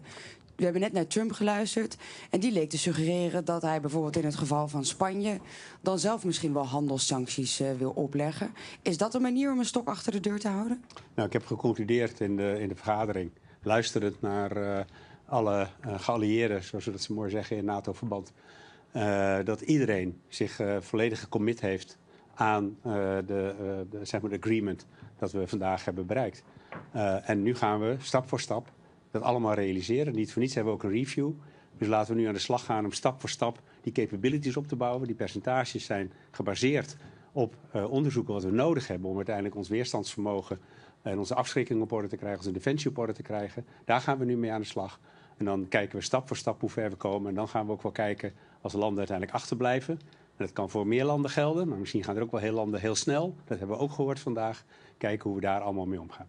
Maar in het verleden hebben landen natuurlijk ook met z'n allen afgesproken zich aan 2% te houden. Dat deden toen heel veel landen ook niet. En hoe is het dan als de heer Trump zegt, nou ja, in dat geval ga ik er zelf persoonlijk voor zorgen dat een land dat doet? Nou ja, ik heb het hem ook horen zeggen, maar ik blijf even bij vandaag. Vandaag hebben we een historische overeenkomst bereikt waarin alle lidstaten zich hieraan verbonden hebben. En we doen een review in 2029. En stap voor stap gaan we nou die stappen zetten om te zorgen dat we de capabilities op zijn plek krijgen. Ja, er zijn landen die denken dat ze dat voor minder geld kunnen. Dat gaan we zien. Ik denk dat het allerbelangrijkste is dat we die capabilities opbouwen. Was er überhaupt nog discussie daarbinnen vanmiddag bij de vergadering? Want als je zag wat de plannen daarvoor waren en wat eruit kwamen, daar lijkt eigenlijk niks aan veranderd. Was iedereen het daar gewoon al met elkaar eens? Ja, we waren het met elkaar eens. Maar het is met deze nationale, of deze Noord-Atlantische Raad eigenlijk hetzelfde als met de ministerraad in Nederland. Over wat er binnen gebeurt spreken we niet. Maar uw constatering is terecht. Vooraf en achteraf was hetzelfde document. En we hebben goed naar elkaar geluisterd. En uiteindelijk is er in unanimiteit gezegd, wij stappen allemaal in. En dat betekent dat dit nu een historisch moment is. En we Den Haag, hopelijk over 10 jaar als we terugkijken, kunnen zeggen in Den Haag is uiteindelijk dat belangrijke keerpunt in de NATO ten opzichte van onze defensie en onze afschrikking gerealiseerd door hogere defensieuitgaven en een betere defensie die daarvoor resulteert. En daarmee voor vrede en welvaart in Europa en de rest van de wereld. Ja, dan een laatste vraag. We hoorden net inderdaad ook de heer Trump. Die lijkt ook helemaal warm geworden voor de NAVO, zoals hij net aangaf. Maar we weten natuurlijk ook, het is een wispelturige man die nogal eens van mening kan veranderen. Bijvoorbeeld ook over artikel 5. Hij zegt nu, nou daar sta ik helemaal achter. Denkt u ook dat dat zo blijft? Of kan dat volgende week ook weer veranderen? Nee, ik denk dat het zo blijft. Want ik denk dat er, afgezien van uitspraken die we soms hebben gezien, de boodschap van Amerika tot steeds is geweest dat als we zeg maar, met deze overeenkomst, we ook tegelijkertijd weer met elkaar ook weer hebben bevestigd dat artikel 5 gewoon geldt. En ook in mijn eigen gesprek met de heer Trump, en heeft u wellicht ook een stukje van gezien van het laatste stukje, want daar was de media bij, is dat nog een keer bevestigd. En ook op de vraag van artikel 5 zei hij, ja, waarom denkt u anders dat ik hier ben? Ook als landen niet betalen. En ik denk dat dat belangrijk is als hij ook zegt, waarom denkt u dat ik anders hier ben? Dus artikel 5 geldt gewoon. SBS dan ANP. Meneer Schoof, bent u opgelucht en tevreden dat het erop zit en dat Trump zijn zin heeft gekregen? Nou, de top zit er pas op als iedereen weg is. Dat klinkt misschien een beetje onaardig, maar dat is natuurlijk wel het geval. We vinden op dit moment ook nog links en rechts nog wat kleine bilaterale of grotere bilaterale gesprekken plaats. Bent u bang dat daar nog wat kan gebeuren? Nee, ik ben er niet bang over, maar ik constateer even dat de top pas klaar is als iedereen weer in het vliegtuig zit op weg naar huis. Dan is de top afgelopen en dan denk ik dat we terug kunnen kijken op een buitengewoon succesvolle top. Vooral ook op de inhoud, maar ook als we kijken hoe de organisatie de afgelopen periode heeft gewerkt. Daar kan je echt ontzettend trots op zijn dat die, wat ik ook zei net, die tienduizenden mensen die dat allemaal voor elkaar hebben gebokst en met elkaar hebben gedaan. Naast zeg maar, de diplomaten die al het inhoudelijk overleg de afgelopen weken, maanden hebben gedaan. Ja, dan kijk je natuurlijk met trots terug op het resultaat. We hadden het net al even over de wispelturigheid van Trump. Kunt u opgelucht ademhalen nu? Nou ja, de vooruitzichten waren gewoon goed. En dat we met deze overeenkomst, en er is mij vaak gevraagd, komt Trump? Hij heeft me dat een keer in een telefoongesprek, heeft hij me verzekerd dat het 100% zeker was. En ik heb geconstateerd dat daar in ieder geval de afgelopen 2 maanden, denk ik, geen verandering is gekomen. En dat hij er ook gisteravond was. Zij het ietsje later dan gepland, maar hij was er wel. Heeft u en uw team nog een rol gespeeld in het feit dat hij bij het Koningshuis heeft geslapen? Nou, daar doe ik allemaal geen mededeling over. Maar er vindt allemaal permanent overleg plaats. Want dit is echt iets voor Nederland en het Koningshuis om daar te kijken hoe dat kan. En natuurlijk hebben we daar met elkaar overleg over. Dank. ANP? ANP hiervoor. Ja, meneer Schoof, in 2029 is het allereerste eikmoment. Waar moet Nederland staan op dat moment? Oh, daar doe ik op dit moment geen uitspraak over. Ik denk dat we moeten kunnen zien dat Nederland op een pad zit. Dus ik zeg er toch nog wel iets over. En dat Nederland op een pad zit wat duidelijk markeert dat we op weg zijn naar de 3,5%. Maar ik ga je niet zeggen waar Nederland in 2029 moet zijn. Ook in het parlementaire debat heb ik steeds gezegd dat elk jaar opnieuw moet die discussie worden genomen. Het zal ongetwijfeld ook na de verkiezingen en de formatie een belangrijk onderwerp van gesprek zijn om te kijken hoe het nieuwe kabinet dat pad voor zich ziet. En het is wellicht aan het huidige kabinet om daar de eerste besluit over te nemen, namelijk rond de voorjaarsnota van 2026 voor de begroting 27. Maar dat hangt helemaal af van de snelheid van het formatieproces. Ja, de Nederlandse politiek kennende kan het nog een tijdje duren voordat er een nieuw kabinet zit. Het zou zomaar kunnen duren dat u nog een jaar demissionair bent. Is dit niet ook al een moment voor de augustusbesluitvorming bijvoorbeeld? Om dan al die eerste stap te gaan zetten? Nee, augustus praten we normaal gesproken niet over de uitgavenkant van de begroting. Dat doen we echt bij de voorjaarsnota. Dat hebben we bij de voorjaarsnota ook ten opzichte van 2026 voor defensie gedaan. Daarom zeggen we ook in 2026 zitten we 2,2% inclusief de Oekraïne-uitgaven. Ja. En dat betekent dat voor het eerst weer bij de voorjaarsnota van 2026 voor de begroting van 27 over de uitgaven wordt gesproken, gerelateerd nu aan deze NAVO-norm. Ja, over die bijdrage of de opnemen van de Oekraïne-steun hierin, in die NAVO-norm. Kunt u iets meer schetsen hoe dat zeg maar verdeeld is? Wat er wel voor telt en wat er bijvoorbeeld ook niet voor telt? Ja, wat militair is, wordt meegeteld onder de NAVO-norm. Ja, dus alles wordt daar gewoon bij opgeteld? Nou, dat is niet humanitarian aid of wederopbouw. Het is het militaire deel van de financiering die de verschillende landen doen ten behoeve van de support aan Oekraïne. Sorry, ik zit natuurlijk nog helemaal in het Engels. Ten behoeve van Oekraïne. En ik denk dat het ook ontzettend belangrijk is. Die support aan Oekraïne. Ik maak even misbruik van uw vraag. Dat is ook veel op tafel geweest de afgelopen dagen. Ik heb gisteren ook zelf daar met Zelensky uitvoerig over gesproken. Dat die voortdurende support heeft Oekraïne gewoon nodig. Om druk en tegelijkertijd druk houden op Rusland. Ik denk ook belangrijk. Morgen zijn we weer in Brussel met de Europese Raad. Dan kunnen we waarschijnlijk ook weer praten over het 18e sanctiepakket. Het is belangrijk om die druk te houden, de support aan Oekraïne en te kijken. En daar is natuurlijk ook met de president van Amerika over gesproken. Op welke manier we ervoor kunnen zorgen dat ook Poetin weer aan tafel komt en serieus in gesprek komt met Oekraïne. Om te zorgen dat er eerst een staakt het vuur en daarna een duurzame vrede kan ontstaan. Ja. Mede door Spanje gaat er natuurlijk veel over van hoe gaan we die 3,5% nou invullen en is zoveel geld ook wel nodig? Zegt u namens Nederland ook echt toe van wij gaan die 3,5% invullen met strikt defensieuitgaven en wij gaan daar niet creatief in boekhouden, om het even zo te zeggen? Of wij gaan zeggen wij gaan die doelen halen met minder geld? Nee, we gaan niet creatief boekhouden. 3,5% is 3,5%. Er is een vrij strikte NAVO-norm voor. De NAVO zal er ook strak op monitoren. En dat betekent dat dat ook datgene is wat onder die 3,5% valt en niks anders. En daar heeft Nederland ook voor getekend en dat gaan we ook serieus doen richting 2035. Dus daar zal Nederland het braafste jongetje van de klas worden? Nou, het braafste jongetje van de klas klinkt zo ontzettend vervelend.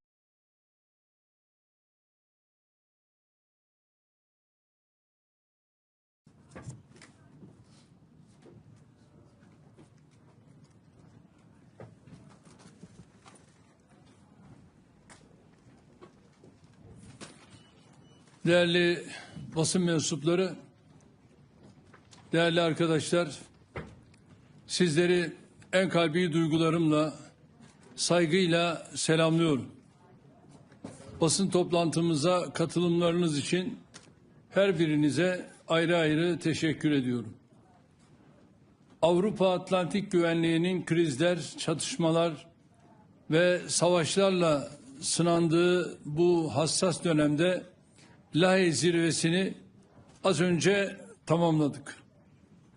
Konuşmamın hemen başında Hollanda Kralı Sayın Willem Alexander, Başbakan Sayın Schoof ve Hollanda makamlarına mükemmel organizasyonları için şükranlarımı iletiyorum.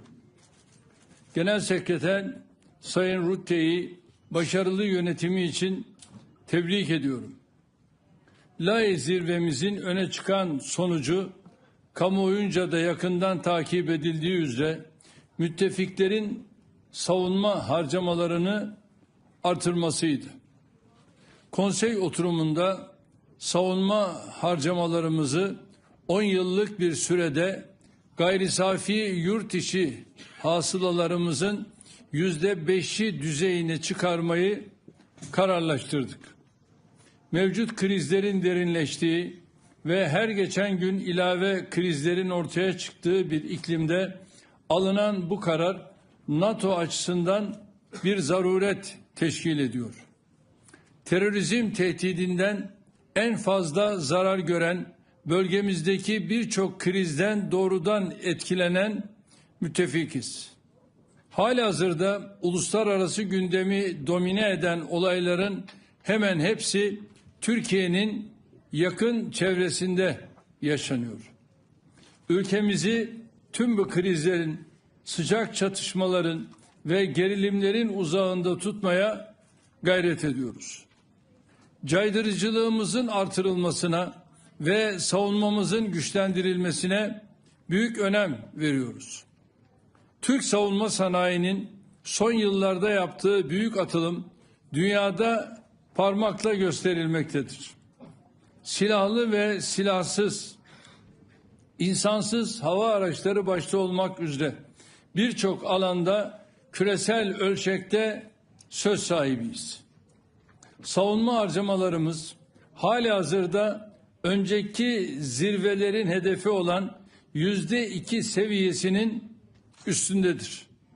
Hatta mevcut altyapı ve savunma sanayi yatırımlarımız, inovasyona ayırdığımız kaynaklar ve uluslararası çabalarımız itibariyle %5'i yakalamaya en yakın ülkelerdeniz. Birçok müttefikin tehdit ve sınamalar karşısında daha fazla sorumluluk üstlenmek konusunda bizimle aynı çizgiye gelmesini doğru buluyorum. Elbette sadece savunma harcamalarını artırarak ittifakın etkinliğinin geliştirilmesi mümkün değil. Müttefikler arasında karşılıklı anlayış ve işbirliğinin samimiyetle tesis edilmesi de gerekiyor. Bu minvalde ilk olarak müttefikler arasındaki savunma sanayi ürünlerinin ticaretindeki engellerin amasız fakatsız kaldırılmasına yönelik anlayışın ittifak belgelerine yansıtılmasına öncülük ettik.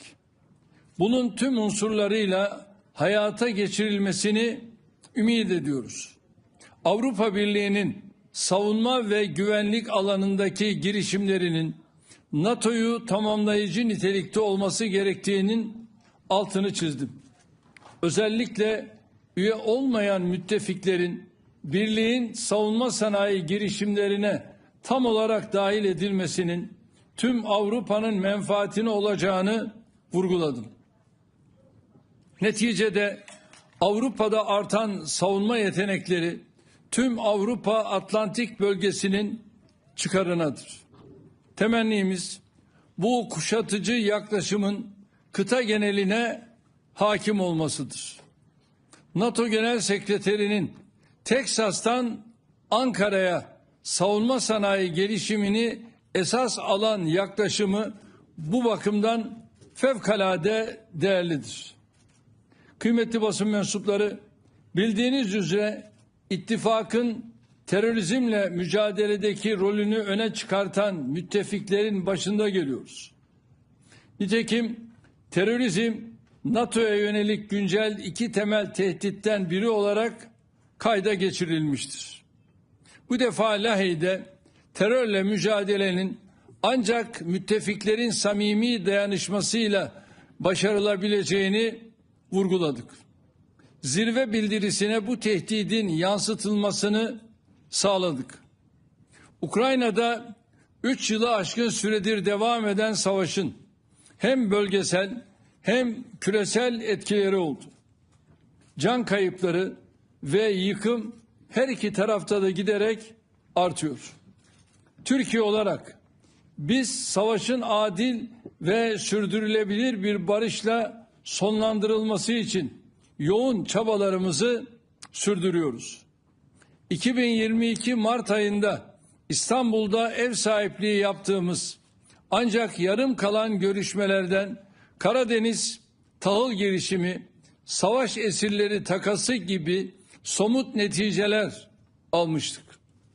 Diplomasiye olan inancımız, tarafların bize duydukları güvenle birleşince İstanbul'da bir kez daha arabuluculuğa başladık. Ev sahipliğimizdeki görüşmelerde ilave esir ve cenaze takasları hususunda önemli ilerleme sağlandı. Ayrıca olası bir ateşkese dair açık bir görüş alışverişinde bulunuldu. Ateşkes ve kalıcı barış için bir fırsat penceresinin aralandığı kanaatindeyim. Bunun eba edilmemesi gerekiyor. Hedefimiz taraflar arasında ilave somut adımlar atılmasına destek olmak suretiyle kalıcı barışa giden sürecin taşlarını döşemektir. Müttefiklerimizin de desteğiyle savaşın en kısa sürede neticelendirilmesi umudumu koruyorum. Hep söylediğim gibi adil bir barışın kaybedeni olmaz. Değerli basın mensupları, Orta Doğu'daki tehditlerin ve krizlerin her geçen gün daha ciddi bir hal aldığını görüyoruz. Gazze'de Filistin halkına yönelik olarak 2 yıla yaklaşan mezalime bir kez daha dikkat çekiyorum. Bakınız, şimdiye kadar İsrail saldırılarında çoğu çocuk ve kadın 56 bin Gazze'li hayatını kaybetti. Yine çoğu çocuk ve kadın 129 bin Gazze'li yaralandı. Gazze'nin %80'i yıkıldı. Sağlık altyapısının %95'i tahrip oldu.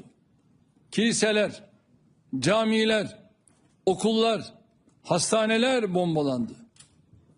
2 milyonu aşkın Gazze'li kardeşimiz yıkıntıların arasında tepelerine sürekli bombalar yağarken çok zor şartlar altında hayatta kalma mücadelesi veriyor. İsrail hükümeti en temel ihtiyaç maddelerinin dahi Gazze'ye girişine engel çıkartıyor. İsrail'in engellemeleri ve saldırıları sebebiyle Gazze'deki insani trajedi, insani felakete dönüşmüş durumda. Vicdan sahibi hiçbir insan böyle bir vahşete sessiz kalamaz. Bebekler uyurken susulur. Bebekler öldürülürken susulmaz. Buradan insan hayatına değer veren herkesi zulme karşı seslerini yükseltmeye çağırıyorum. Ancak uluslararası toplumun bilhassa ilgili kurumların İsrail'i durdurmakta yetersiz kaldığını müşahede ediyoruz. Hiçbir kural tanımayan, uluslararası hukuku açıkça ihlal eden İsrail, ihlallerine her geçen gün yenilerini ekliyor. Bir defa şunun iyi anlaşılması şart. İsrail bölgeyi istikrarsız hale getirerek kendi halkının güvenliğini sağlayamaz. Bölgedeki tüm ülkeler gibi İsrail'in de güvenliği komşularının istikrarından, huzurundan ve refahından geçmektedir. Yaşananlar 1967 sınırları temelinde coğrafi bütünlüğü haiz iki devletli çözümün kaçınılmaz olduğunu bir kez daha bizlere hatırlatmaktadır. Türkiye olarak amacımız tüm halkların, tüm inançların yan yana barış içinde yaşadığı bir sulh ikliminin tesisidir. Biz 1000 yıldır aynı topraklarda yaşıyoruz. İnşallah ebediyen de orada yaşamaya devam edeceğiz. Dolayısıyla tüm bölgenin selameti için acı da olsa rahatsız edici de olsa hakikatleri cesaretle söylemeyi sürdüreceğiz. Değerli arkadaşlar, İsrail ile komşumuz İran arasındaki en son askeri tırmanma bölgemizi çok ciddi risklerle karşı karşıya bıraktı. Krizin ilk anından itibaren malumunuz yoğun bir diplomasi trafiği yürüttük. Bölgedeki liderlerle telefon görüşmelerimiz oldu. İslam İşbirliği Teşkilatı üyesi ülkelerin Dışişleri Bakanları İstanbul'da toplandı. Burada da gerilime dair önemli mesajlar verildi. Evvelce de ifade ettiğim hususu bugün tekrarlamakta fayda görüyorum. Komşumuz İran'la sorunların kalıcı çözümü diplomasi ve müzakere ile mümkündür. Bölgemiz savaşla, yıkımla, saldırganlıkla, tehditle hiçbir yere ulaşılamayacağının örnekleriyle doludur. Amerika Başkanı Sayın Trump'ın gayretleriyle sağlanan ateşkesi memnuniyetle karşılıyoruz. Değerli dostum, Trump'ın çağrısına tarafların koşulsuz uymalarını bekliyoruz.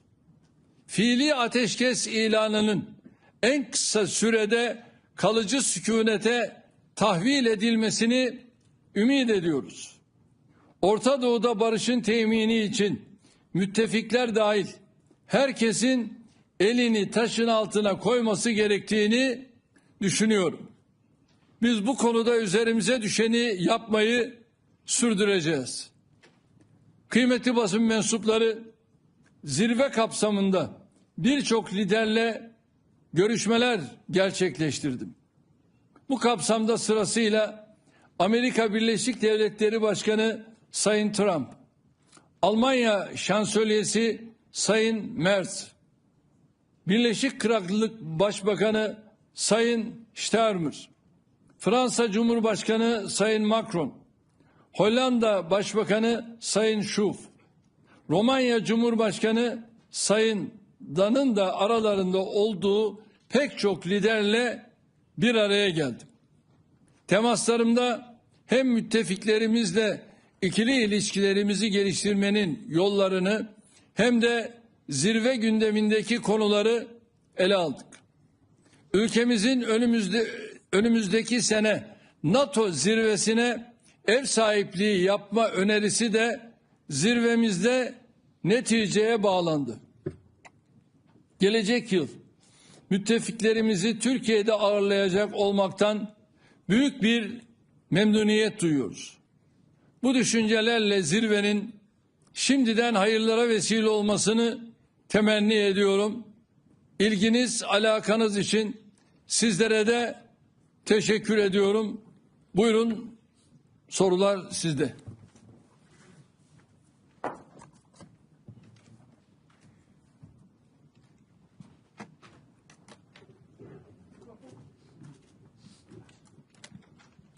Xəyal Əzizov, Azərbaycan. Sayın Cumhurbaşkanı, 2 yıl önce NATO'nun Vilnius zirvəsi zamanı sizə sorun olmuştu. Rus ordusu Azərbaycanda qalacaq, yoxsa getməyəcək? Həmin zaman Rus ordusu Azərbaycandaydı. Siz söylədiniz ki, Rus ordusu Azərbaycanı tərk edəcək və Rus ordusu artıq Azərbaycanı tərk edib. Bəs Türk ordusu Azərbaycana nə zaman gələcək? Çünki Azərbaycanda nə qədər ki, Türk ordusu yoxdur, Azərbaycan üçün her zaman Rus işğalı təhlükəsi qalmaqdadır. Biz bunu böyle biliyoruz. Teşekkür ederim. Sağ ol.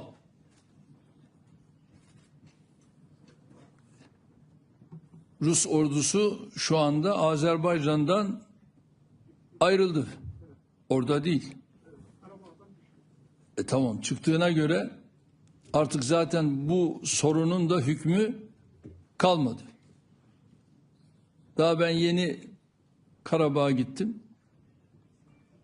Böyle bir şey zaten orada yok. Şu anda Azerbaycan orayı Azerbaycan devletinin yaşanabilir hükmü altına getirmenin gayreti içerisinde altyapı, üst yapı noktasında adımlarını atıyorlar ve çok ciddi de yatırımlar yapıyorlar. Hayırlı olsun. Bayan.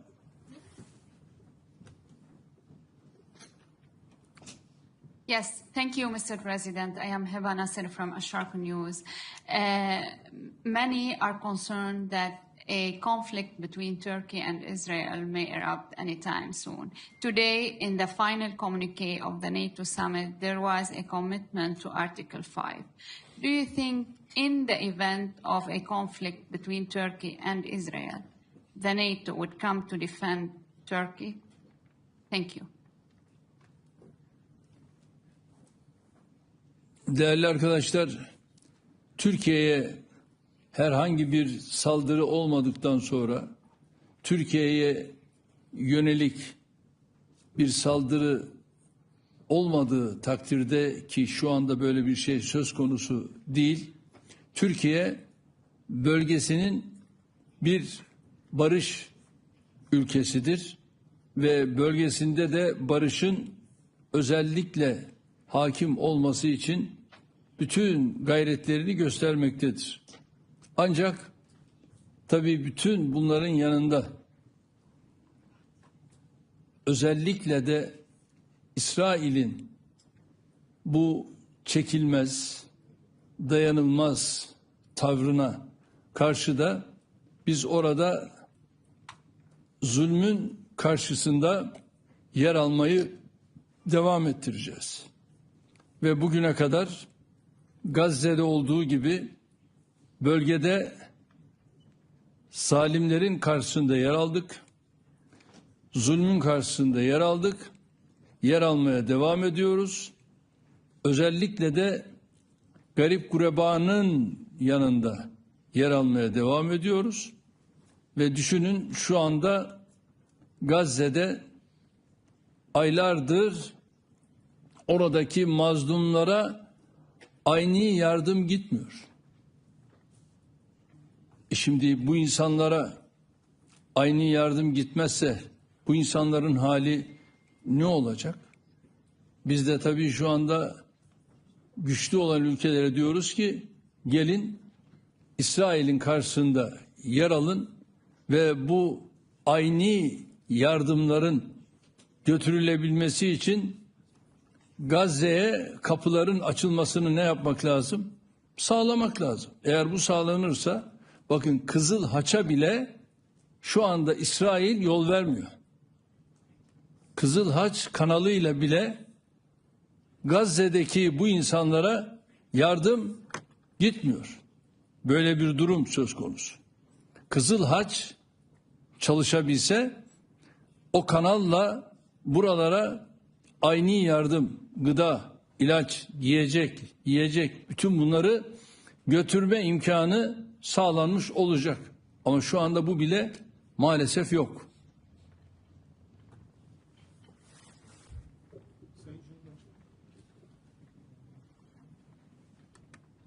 Sayın Cumhurbaşkanım, biraz önce konuşmanızda da bahsettiniz. NATO üyeleri ve Türkiye önümüzdeki 10 yıllık süre zarfında şu anki %2'likten %5'e çıkaracak gayri safi yurt içi hasılada savunmaya ayırdığı payı. Türkiye bu süreçte bütçeyi artırmada hangi yolu izleyecek? Mesela savunma sanayi destekleme fonumuz var. Bu fon kanalıyla ilave artışlar mı gündemde, yoksa sadece milli bütçeden artış mı planlanıyor? Bir de yine konuşmanızda bahsettiğiniz zirve sırasında Alman şansölyeriyle görüştünüz. Bu görüşmede Eurofighter alımı ile ilgili de bir konunun masada olduğu ya da görüşmesi bekleniyordu. Bu gerçekleşti mi? Değerli arkadaşlar, her şeyden önce şu an itibariyle bu önümüzdeki 10 yıl içerisinde tabii ki atacağımız adımlar milli bütçeden olacaktır.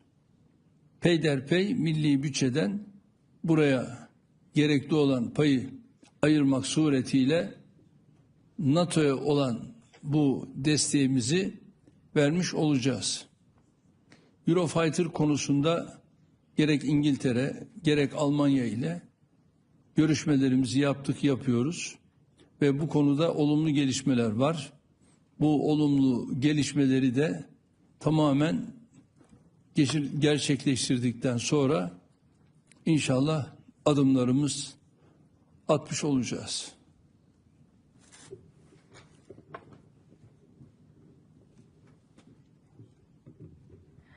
Betül Usta Sabah gazetesi. Sayın Cumhurbaşkanım, geçtiğimiz yıl gene NATO zirvesi Washington'daydı. Siz böyle bir basın toplantısı düzenlemiştiniz ve orada Filistin topraklarına kapsamlı sürdürülebilir barış sağlanana kadar İsrail'in NATO ile ortaklığına Türkiye'nin onay vermeyeceğini açıklamıştınız. O günden bugüne de bu yönde adımlar atıldı. Ankara NATO-İsrail tatbikatlarına rezerv koydu. Bunları veto etti. Birçok konuda zaman geçtikçe görülüyor ki Türkiye haklı çıkıyor. Gene bu konuda da uluslararası toplumun ve müttefiklerin Türkiye'nin tezlerine yaklaştığını gördünüz mü bu geçen bir yıl içinde? İkinci bir sorum olacak Sayın Cumhurbaşkanım, hitabınızda da bahsettiniz. NATO toplantısına önümüzdeki yıl Türkiye ev sahipliği yapacak. Bu toplantı Türkiye'nin hangi şehrinde yapılacak, kapsamı belli oldu mu? Belki biraz erken bir soru olacak ama çok teşekkür ediyorum. Nasıl da anladın? Sen nerede olmasını istiyorsun? Türkiye'mizin her şehri güzel Sayın Cumhurbaşkanım. İnşallah, yani bundan önceki İstanbul'da olmuştu. Şimdi bütün ilgili arkadaşlarımızla görüşmelerimizi yapıyoruz. Büyük ihtimalle belki de bu hafta içerisinde, yani önümüzdeki hafta içerisinde bunun kararını veririz. Çünkü zaman kaybına tahammülümüz yok ve daha önce İstanbul'da yaptığımız bu zirvemizi bu defa yapacağımız bu toplantıdaki vereceğimiz kararla İnşallah NATO Genel Sekreterliğine bildireceğiz.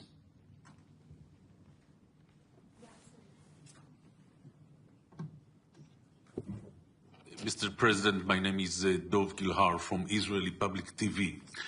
You were talking about stabilizing the region, and I wanted to ask you, is the American strike on the nuclear sites in Iran is a way to stabilize the region?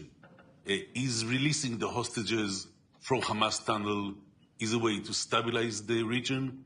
Is asking Hamas leaders to take refuge either in Qatar or maybe in Turkey is a way to stabilize the region? And if so, and everything will happen, do you see or do you foresee better times for the relations between Turkey and Israel as there were quite good times previously?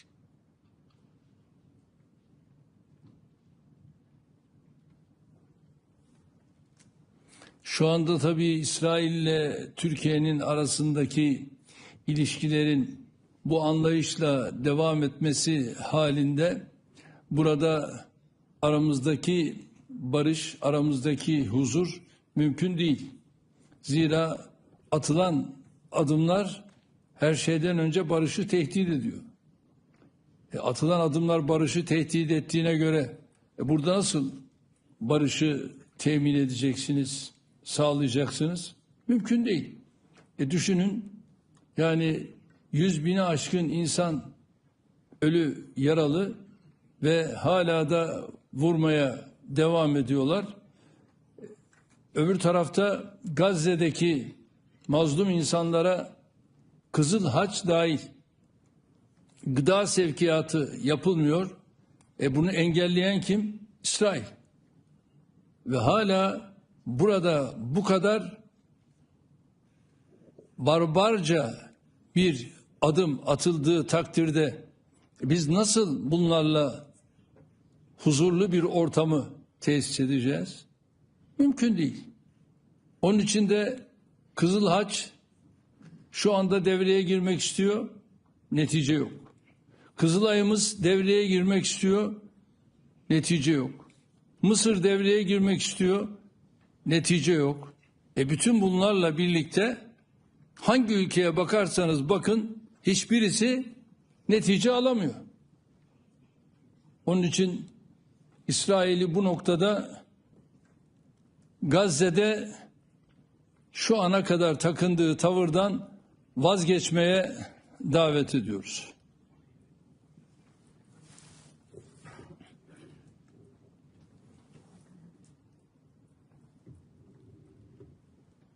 Hi, Mr. President. What is the status of Turkey being added to the F-35 program? Have you been in discussions with President Trump, and would Turkey be willing to give up its... Oh, sorry, Audrey Decker with Defense One. And would Turkey be willing to give up its S-400s to be added to the program? Thank you.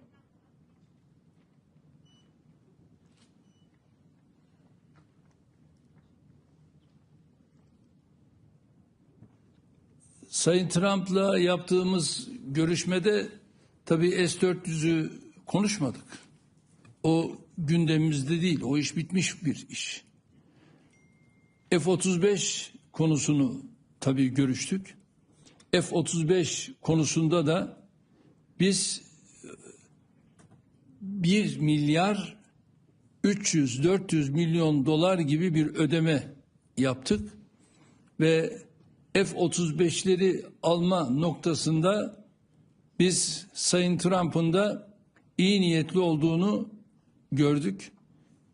F-16'larımızın tamamıyla bakım onarımı ve F-35'lerle ilgili de alımla ilgili çalışmalarımızı sorumlu olan arkadaşlarımız devam ettiriyorlar. Tabii bunun yanında bir de bizim Eurofighter'la ilgili çalışmalarımız var.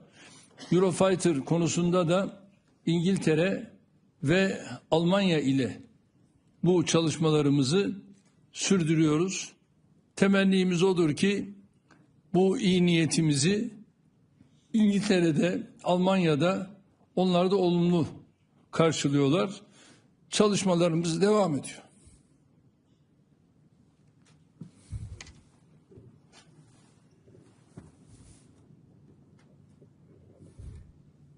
Thank you, Mr. President. Given your views on the Gaza situation, what is your opinion of President Trump's proposal for the U.S. to, quote, take over Gaza and turn it into some sort of military protectorate and expel all the remaining Palestinians so that Trump and his business partners can construct casinos and resorts? Have you discussed that proposal with President Trump? And in addition, what is your position on Trump's relationship with Israel writ large? Trump likes to boast about how he's the most pro-Israel president of all time. He said, God bless Israel when he bombed Iran over the weekend. He's touted how exceptionally close the Israeli bombing offensive against Iran was coordinated with the United States. He's expedited munitions to Israel. So, given your strong views on Israel's conduct, do those views extend to the United States and President Trump being an abettor of that Israeli conduct?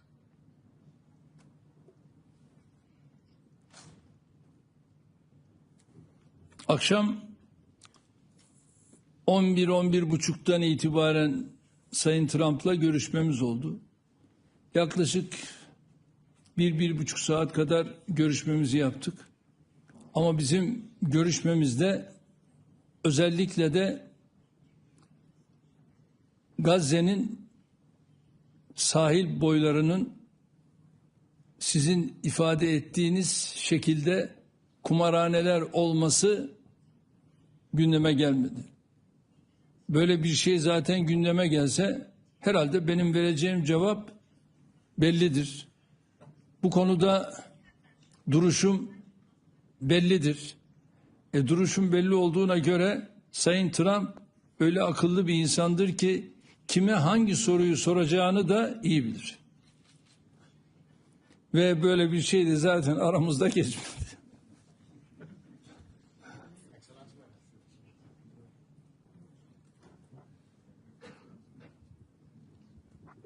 Sayın Cumhurbaşkanım, Kosova'dan Metropol Medya adına Ural Boşniakum. Balkanlardaki istikrarsızlıklar ve özellikle Kosova'nın kuzeyindeki son gelişmeler ışığında Türkiye'nin bu coğrafyaya yönelik uzun vadeli stratejik yaklaşımı nedir? Ve özellikle KFOR'un Kosova'daki önceki görev süresinde Türk komutanlığının görevde olması ve önümüzdeki dönemde de komutanlığın yeniden Türkiye'ye geçmesinin beklendiği göz önünde bulundurulursa Türkiye'nin bu sorumluluğu nasıl değerlendirmekte? Biliyorsunuz Türkiye'nin KFOR şu anda bölgede. Niçin bölgede? Barış için, huzur için ve bizim KFOR'umuz orada olduğu sürece inşallah orada herhangi bir sıkıntı olmaz, olmayacaktır.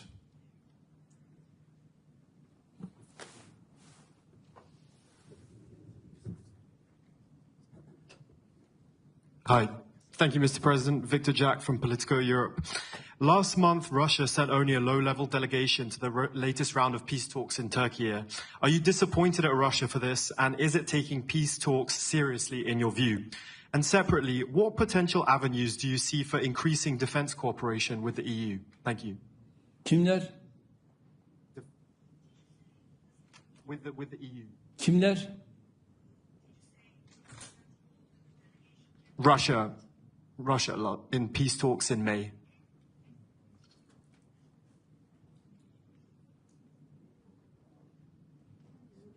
Yok.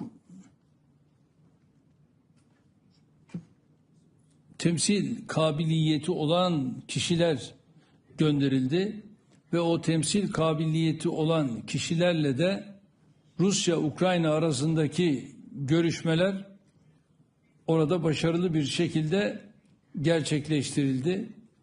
O görüşmeleri de Dışişleri Bakanı Hakan Bey zaten yürüttü, sürdürdü ve neticesi de gayet güzel, başarılı oldu.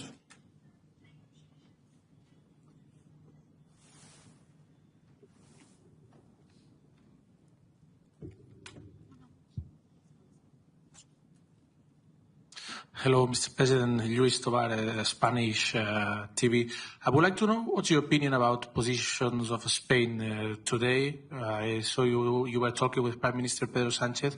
Do you understand his position, and do you think it's fair for the rest of the alliance when they say that they're going to get the capability target spending the 2% of defense instead of 5% agreed today? Thank you.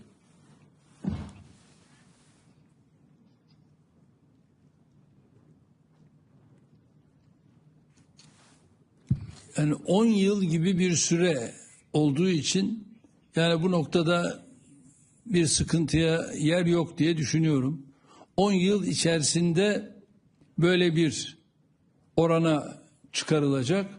Tabii ki NATO'nun da böyle bir güce ihtiyacı var ve bunu da tabii Avrupa Birliği'ndeki NATO üyesi ülkelerin halletmesinden başka çıkış yolu olmayacaktır ve şu anda NATO üyesi ülkelerde bu imkana, bu güce sahip. Türkiye olarak biz de bir üye ülke olarak bu konuda olumlu beyanımızı yaptık. Dedik ki 10 yıl içerisinde bunun verilmesinde fayda var. Herhalde kifayeti müzekker olmayacak mı? Sen Türkiye'de sorarsın ya.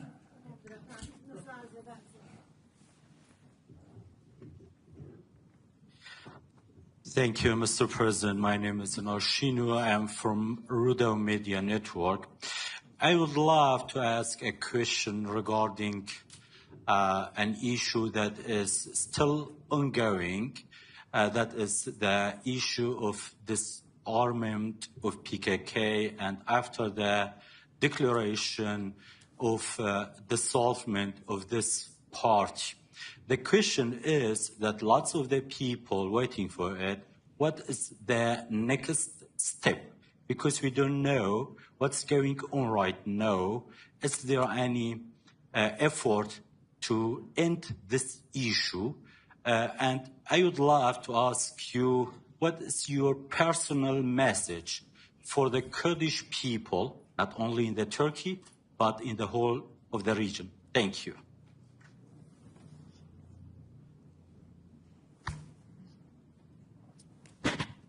bölgede yaşayan Kürt vatandaşlarımla Cumhurbaşkanları olarak bizim herhangi bir sıkıntımız yok. Şu anda gayet iyi gidiyor. Parlamentoda güçlü bir potansiyele sahipler. Onların böyle bir sıkıntısı olmadığına göre bu yürüyüş, bu gidiş, randevu istediler. Ben de rahmetli Sırrı Süreyya ile birlikte Pervin Hanım'ı kabul ettim. Cumhurbaşkanlığında arkadaşlarımla beraber kendileriyle görüştük. Zannediyorum şimdi yine bir randevu talepleri var ve bu randevu taleplerini de yakın zamanda gerçekleştireceğiz. Kendileriyle görüşmelerimizi yapacağız. Herhangi bir sıkıntı söz konusu değil. Benim ülkemde Türküyle, Kürdüyle, Lazıyla, Çerkeziyle, Arabıyla hepimiz biriz ve ülkemin bütünlüğünü de korumak benim de görevimdir. Bunu da en güzel şekilde sürdüreceğiz. Çok teşekkür ediyorum. Kifayeti müzakere diyelim. Hepinize hayırlı akşamlar diliyorum. Sağ olun.